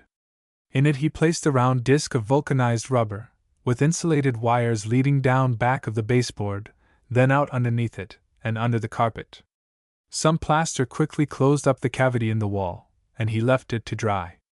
Next he led the wires under the carpet to Miss Ashton's desk. There they ended, under the carpet and a rug, 18 or 20 huge coils several feet in diameter disposed in such a way as to attract no attention by a curious foot on the carpet which covered them. "That is all, Miss Ashton," he said as we watched for his next move. "I shall want to see you early tomorrow, and might I ask you to be sure to wear that hat which you have on?" It was a very becoming hat, but Kennedy's tone clearly indicated that it was not his taste in inverted basket millinery that prompted the request. She promised, smiling, for even a suffragette may like pretty hats. Craig had still to see Travis and report on his work. The candidate was waiting anxiously at his hotel after a big political mass meeting on the East Side, at which capitalism and the bosses had been hissed to the echo, if that is possible. "What success?" inquired Travis eagerly. "I'm afraid," replied Kennedy, and the candidate's face fell at the tone. "I'm afraid you will have to meet them, for the present. The time limit will expire tomorrow, and I understand Hanford is coming up for a final answer. We must have copies of those photographs, even if we have to pay for them. There seems to be no other way." Travis sank back in his chair and regarded Kennedy hopelessly. He was actually pale. "You don't mean to say that there is no other way, that I'll have to admit even before Bennett and others that I'm in bad?" "I wouldn't put it that way," said Kennedy mercilessly. "I thought." "It is that way," Travis asserted almost fiercely. "Why, we could have done that anyhow." No, I don't mean that. Pardon me. I'm upset by this." "Go ahead," he sighed. "You will direct Bennett to make the best terms he can with Hanford when he comes up tomorrow. Have him arrange the details of payment, and then rush the best copies of the photographs to me." Travis seemed crushed. We met Miss Ashton the following morning entering her office. Kennedy handed her a package, and in a few words, which I did not hear, explained what he wanted, promising to call again later. When we called, the girls and other clerks had arrived, and the office was a hive of industry in the rush of winding up the campaign. Typewriters were clicking, clippings were being snipped out of a huge stack of newspapers and pasted into large scrapbooks, circulars were being folded and made ready to mail for the final appeal. The room was indeed crowded, and I felt that there was no doubt, as Kennedy had said, that nothing much could go on there unobserved by any one to whose interest it was to see it. Miss Ashton was sitting at her desk with her hat on directing the work. "It works," she remarked enigmatically to Kennedy. "Good," he replied. "I merely dropped in to be sure. Now if anything of interest happens, Miss Ashton, I wish you would let me know immediately. I must not be seen up here, but I shall be waiting downstairs in the corridor of the building. My next move depends entirely on what you have to report." Downstairs Craig waited with growing impatience. We stood in an angle in which we could see without being readily seen, and our impatience was not diminished by seeing Hanford enter the elevator. I think that Miss Ashton would have made an excellent woman detective, that is, on a case in which her personal feelings were not involved as they were here. She was pale and agitated as she appeared in the corridor, and Kennedy hurried toward her. "I can't believe it. I won't believe it," she managed to say. "Tell me, what happened?" urged Kennedy soothingly. "Oh, Mr. Kennedy, why did you ask me to do this?" she reproached. "I would almost rather not have known it at all." "Believe me, Miss Ashton," said Kennedy, "you ought to know. It is on you that I depend most. We saw Hanford go up. What occurred?" She was still pale, and replied nervously. "Mr. Bennett came in about 9:45. He stopped to talk to me and looked about the room curiously. Do you know, I felt very uncomfortable for a time. Then he locked the door leading from the press bureau to his office, and left word that he was not to be disturbed. A few minutes later a man called. Yes, yes, prompted Kennedy. Hanford, no doubt. She was racing on breathlessly, scarcely giving one a chance to inquire how she had learned so much. Why, she cried with a sort of defiant ring in her tone, Mr. Travis is going to buy those pictures after all. And the worst of it is that I met him in the hall coming in as I was coming down here, and he tried to act toward me in the same old way, and that after all I know now about him. They have fixed it all up, Mr. Bennet acting for Mr. Travis, and this Mr. Hanford.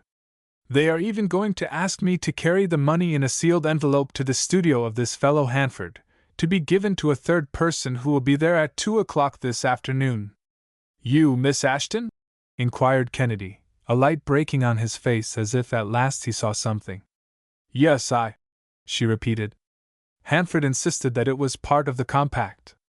They haven't asked me openly yet to be the means of carrying out their dirty deals, but when they do, I won't. Miss Ashton, remonstrated Kennedy, I beg you to be calm. I had no idea you would take it like this, no idea. Please, please. Walter, you will excuse us if we take a turn down the corridor and out in the air. This is most extraordinary. For 5 or 10 minutes Kennedy and Miss Ashton appeared to be discussing the new turn of events earnestly, while I waited impatiently. As they approached again she seemed calmer, but I heard her say, I hope you're right. I'm all broken up by it. I'm ready to resign. My faith in human nature is shaken. No, I won't expose Wesley Travis for his sake. It cuts me to have to admit it, but Cadwallader used always to say that every man has his price. I am afraid this will do great harm to the cause of reform and through it to the woman's suffrage cause which cast its lot with this party. I can hardly believe. Kennedy was still looking earnestly at her. Miss Ashton, he implored, believe nothing. Remember, one of the first rules of politics is loyalty. Wait until. Wait? She echoed. How can I? I hate Wesley Travis for giving in more than I hate Cadwallader Brown for his cynical disregard of honesty in others. She bit her lip at thus betraying her feelings, but what she had heard had evidently affected her deeply. It was as though the feet of her idol had turned to clay. Nevertheless, it was evident that she was coming to look on it more as she would if she were an outsider. Just think it over, urged Kennedy. They won't ask you right away. Don't do anything rash. Suspend judgment. You won't regret it. Craig's next problem seemed to be to transfer the scene of his operations to Hanford's studio. He was apparently doing some rapid thinking as we walked uptown after leaving Miss Ashton, and I did not venture to question him on what had occurred when it was so evident that everything depended on being prepared for what was still to occur. Hanford was out. That seemed to please Kennedy, for with a brightening face, which told more surely than words that he saw his way more and more clearly, he asked me to visit the agent and hire the vacant office next to the studio while he went uptown to complete his arrangements for the final step. I had completed my part, and was waiting in the empty room when he returned. He lost no time in getting to work, and it seemed to me as I watched him curiously in silence that he was repeating what he had already done at the Travis headquarters. He was boring into the wall, only this time he did it much more carefully, and it was evident that if he intended putting anything into this cavity it must be pretty large. The hole was square, and as I bent over I could see that he had cut through the plaster and laths all the way to the wallpaper on the other side, though he was careful to leave that intact. Then he set up a square black box in the cavity, carefully poising it and making measurements that told of the exact location of its center with reference to the partitions and walls. A skeleton key took us into Hanford's well-lighted but now empty studio. For Miss Ashton's sake I wished that the photographs had been there. I am sure Kennedy would have found slight compunction in a larceny of them, if they had been. It was something entirely different that he had in mind now, however, and he was working quickly for fear of discovery. By his measurements I guessed that he was calculating as nearly as possible the center of the box which he had placed in the hole in the wall on the other side of the dark wallpaper. When he had quite satisfied himself he took a fine pencil from his pocket and made a light cross on the paper to indicate it. The dot fell to the left of a large calendar hanging on the wall. Kennedy's appeal to Margaret Ashton had evidently had its effect, for when we saw her a few moments after these mysterious preparations she had overcome her emotion. "They have asked me to carry a note to Mr. Hanford's studio," she said quietly, "and without letting them know that I know anything about it I have agreed to do so." "Miss Ashton," said Kennedy, greatly relieved, "you're a trump." "No," she replied, smiling faintly. "I'm just feminine enough to be curious." Craig shook his head, but did not dispute the point. "After you have handed the envelope to the person, whoever it may be, in Hanford's studio, wait until he does something suspicious. Meanwhile, look at the wall on the side toward the next vacant office. To the left of the big calendar you will see a light pencil mark, a cross. Somehow you must contrive to get near it, but don't stand in front of it. Then if anything happens, stick this little number 10 needle in the wall right at the intersection of the cross. Withdraw it quickly, count 15, then put this little sticker over the cross, and get out as best you can, though we shan't be far away if you should need us. That's all." We did not accompany her to the studio for fear of being observed, but waited impatiently in the next office. We could hear nothing of what was said, but when a door shut and it was evident that she had gone, Kennedy quickly removed something from the box in the wall covered with a black cloth. As soon as it was safe, Kennedy had sent me posting after her to secure copies of the incriminating photographs which were to be carried by her from the studio, while he remained to see who came out. I thought a change had come over her, as she handed me the package with the request that I carry it to Mr. Bennet and get them from him. The first inkling I had that Kennedy had at last been able to trace back something in the mysterious doings of the past 2 days came the following evening, when Craig remarked casually that he would like to have me call on Billy McLaughlin if I had no engagement.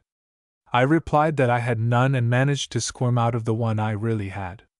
The boss's office was full of politicians, for it was the eve of Doe Day, when the purse strings were loosed and a flood of potent argument poured forth to turn the tide of election. Hanford was there with the other ward heelers. "Mr. McLaughlin," began Kennedy quietly, when we were seated alone with Hanford in the little sanctum of the boss, "you will pardon me if I seem a little slow in coming to the business that has brought me here tonight. First of all, I may say, and you, Hanford, being a photographer, will appreciate it, that ever since the days of daguerreotypography has been regarded as the one infallible means of portraying faithfully any object, scene, or action. Indeed, a photograph is admitted in court as irrefutable evidence. For when everything else fails, a picture made through the photographic lens almost invariably turns the tide. However, such a picture upon which the fate of an important case may rest should be subjected to critical examination, for it is an established fact that a photograph may be made as untruthful as it may be reliable. Combination photographs change entirely the character of the initial negative, and have been made for the past 50 years. The earliest, simplest, and most harmless photographic deception is the printing of clouds into a bare sky. But the retoucher with his pencil and etching tool today is very skillful. A workman of ordinary skill can introduce a person taken in a studio into an open-air scene well blended and in complete harmony without a visible trace of falsity. I need say nothing of how one head can be put on another body in a picture, nor need I say what a double exposure will do. There is almost no limit to the changes that may be wrought in form and feature. It is possible to represent a person crossing Broadway or walking on Riverside Drive, places he may never have visited. Thus, a person charged with an offense may be able to prove an alibi by the aid of a skillfully prepared combination photograph. Where, then, can photography be considered as irrefutable evidence? The realism may convince all, will convince all, except the expert and the initiated after careful study. A shrewd judge will insist that in every case the negative be submitted and examined for possible alterations by a clever manipulator. Kennedy bent his gaze on McLaughlin. "Now, I do not accuse you, sir, of anything. But a photograph has come into the possession of Mr. Travis in which he is represented as standing on the steps of your house with yourself and Mr. Cadwallader Brown. He and Mr. Brown are in poses that show the utmost friendliness. I do not hesitate to say that that was originally a photograph of yourself, Mr. Brown, and your own candidate. It is a pretty raw deal, a fake in which Travis has been substituted by very excellent photographic forgery. McLaughlin motioned to Hanford to reply. A fake? Repeated the latter contemptuously. How about the affidavits? There's no negative. You've got to prove that the original print stolen from Travis, we'll say, is a fake. You can't do it. September 19th was the date alleged, I believe? Asked Kennedy quietly, laying down the bundle of metric photographs and the alleged photographs of Travis. He was pointing to a shadow of a gable on the house as it showed in the metric photographs and the others. You see that shadow of the gable? Perhaps you never heard of it, Hanford, but it is possible to tell the exact time at which a photograph was taken from a study of the shadows. It is possible in principle and practice and can be trusted. Almost any scientist may be called on to bear testimony in court nowadays, but you would say the astronomer is one of the least likely. Well, the shadow in this picture will prove an alibi for someone. Notice. It is seen very prominently to the right, and its exact location on the house is an easy matter. You could almost use the metric photograph for that. The identification of the gable casting the shadow is easy. To be exact, it is 19.62 feet high. The shadow is 14.23 feet down, 13.10 feet east, and 3.43 feet north. You see, I am exact. I have to be.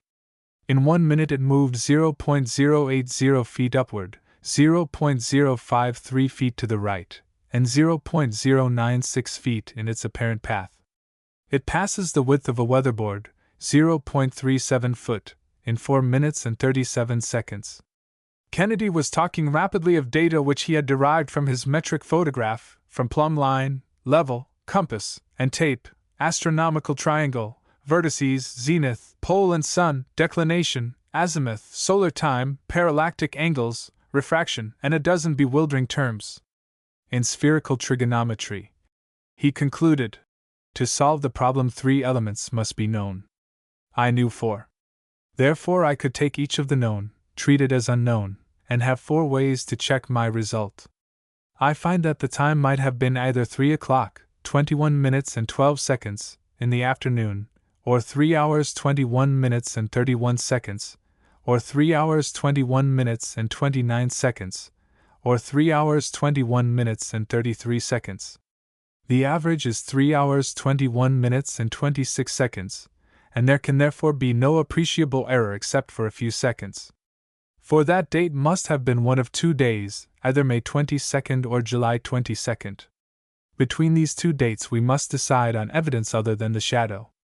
It must have been in May, as the immature condition of the foliage shows. But even if it had been in July, that is far from being September. The matter of the year I have also settled. Weather conditions, I find, were favorable on all equals 20 these dates except that in September. I can really answer, with an assurance and accuracy superior to that of the photographer himself, even if he were honest as to the real date. The real picture, aside from being doctored, was actually taken last May. Science is not fallible, but exact in this matter. Kennedy had scored a palpable hit.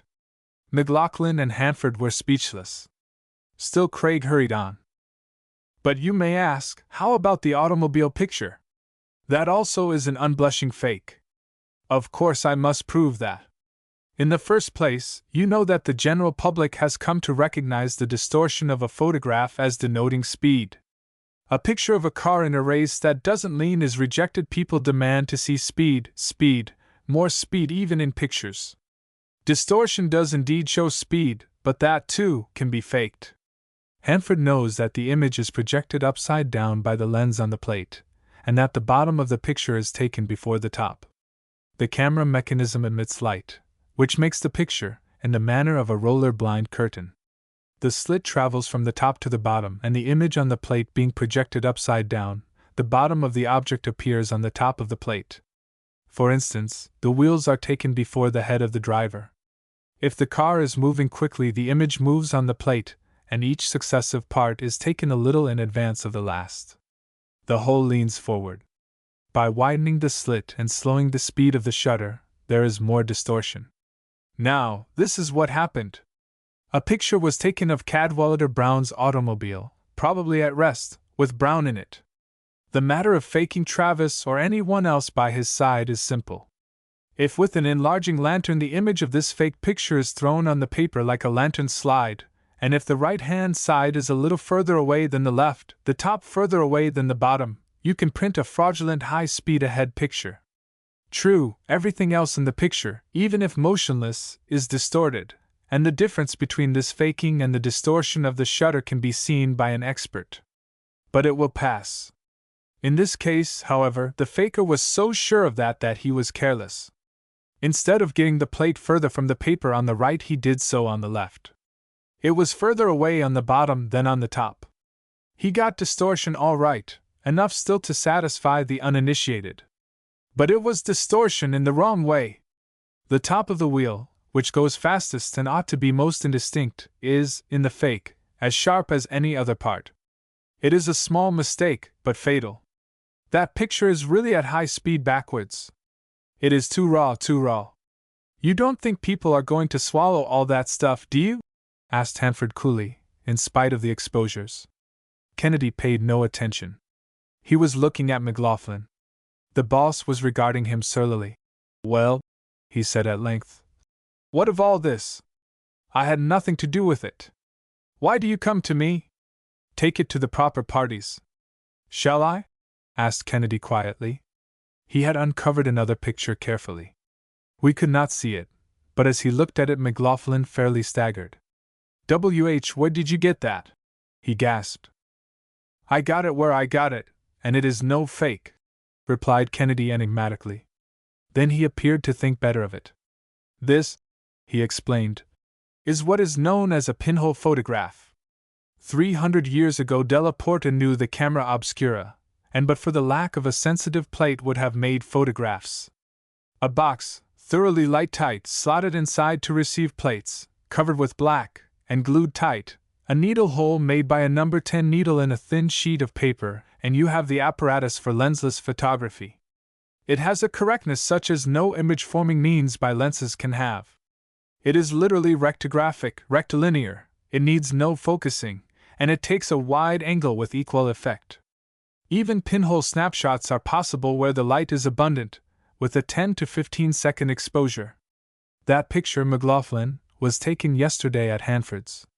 After Miss Ashton left I saw who came out, but this picture shows what happened before.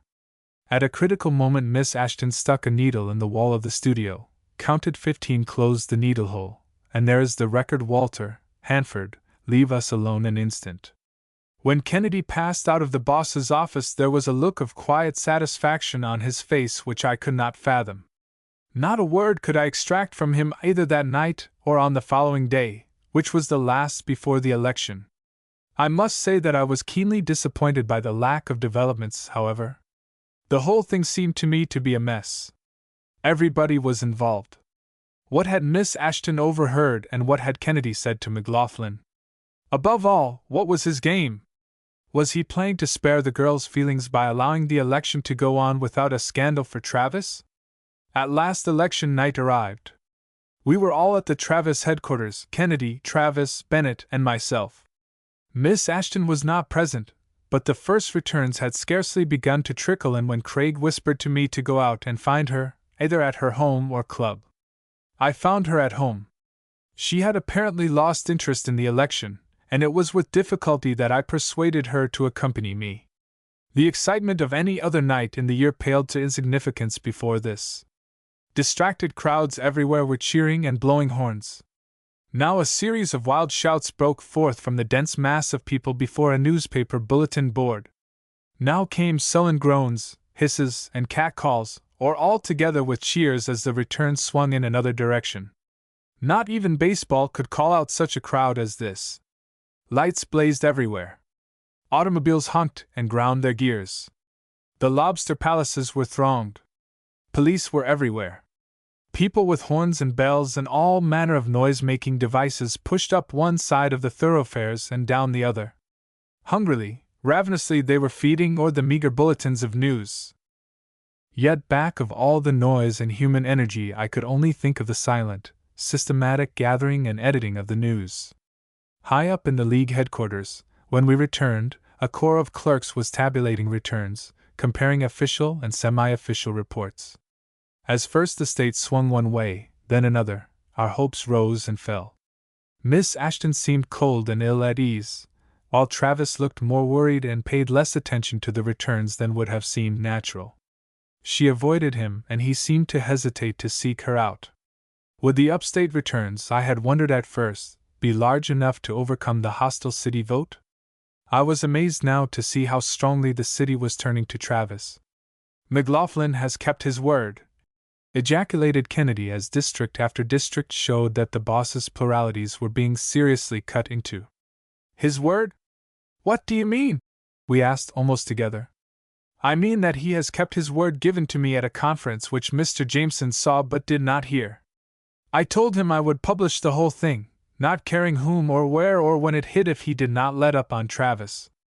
I advised him to read his revised statutes again about money in elections, and I ended up with the threat, there will be no dough day, McLaughlin, or this will be prosecuted to the limit. There was no dough day. You see the effect in the returns." "But how did you do it?" I asked, not comprehending. "The faked photographs did not move him, that I could see." The words, "faked photographs," caused Miss Ashton to glance up quickly. I saw that Kennedy had not told her or anyone yet, until the boss had made good. He had simply arranged one of his little dramas. "Shall I tell Miss Ashton?" he asked, adding, "before I complete my part of the compact and blot out the whole affair?" "I have no right to say no," she answered tremulously, but with a look of happiness that I had not seen since our first introduction. Kennedy laid down a print on a table. It was the pinhole photograph, a little blurry, but quite convincing. On a desk in the picture was a pile of bills. McLaughlin was shoving them away from him toward Bennett. A man who was facing forward in the picture was talking earnestly to someone who did not appear. I felt intuitively, even before Kennedy said so, that the person was Miss Ashton herself as she stuck the needle into the wall. The man was Cadwallader Brown.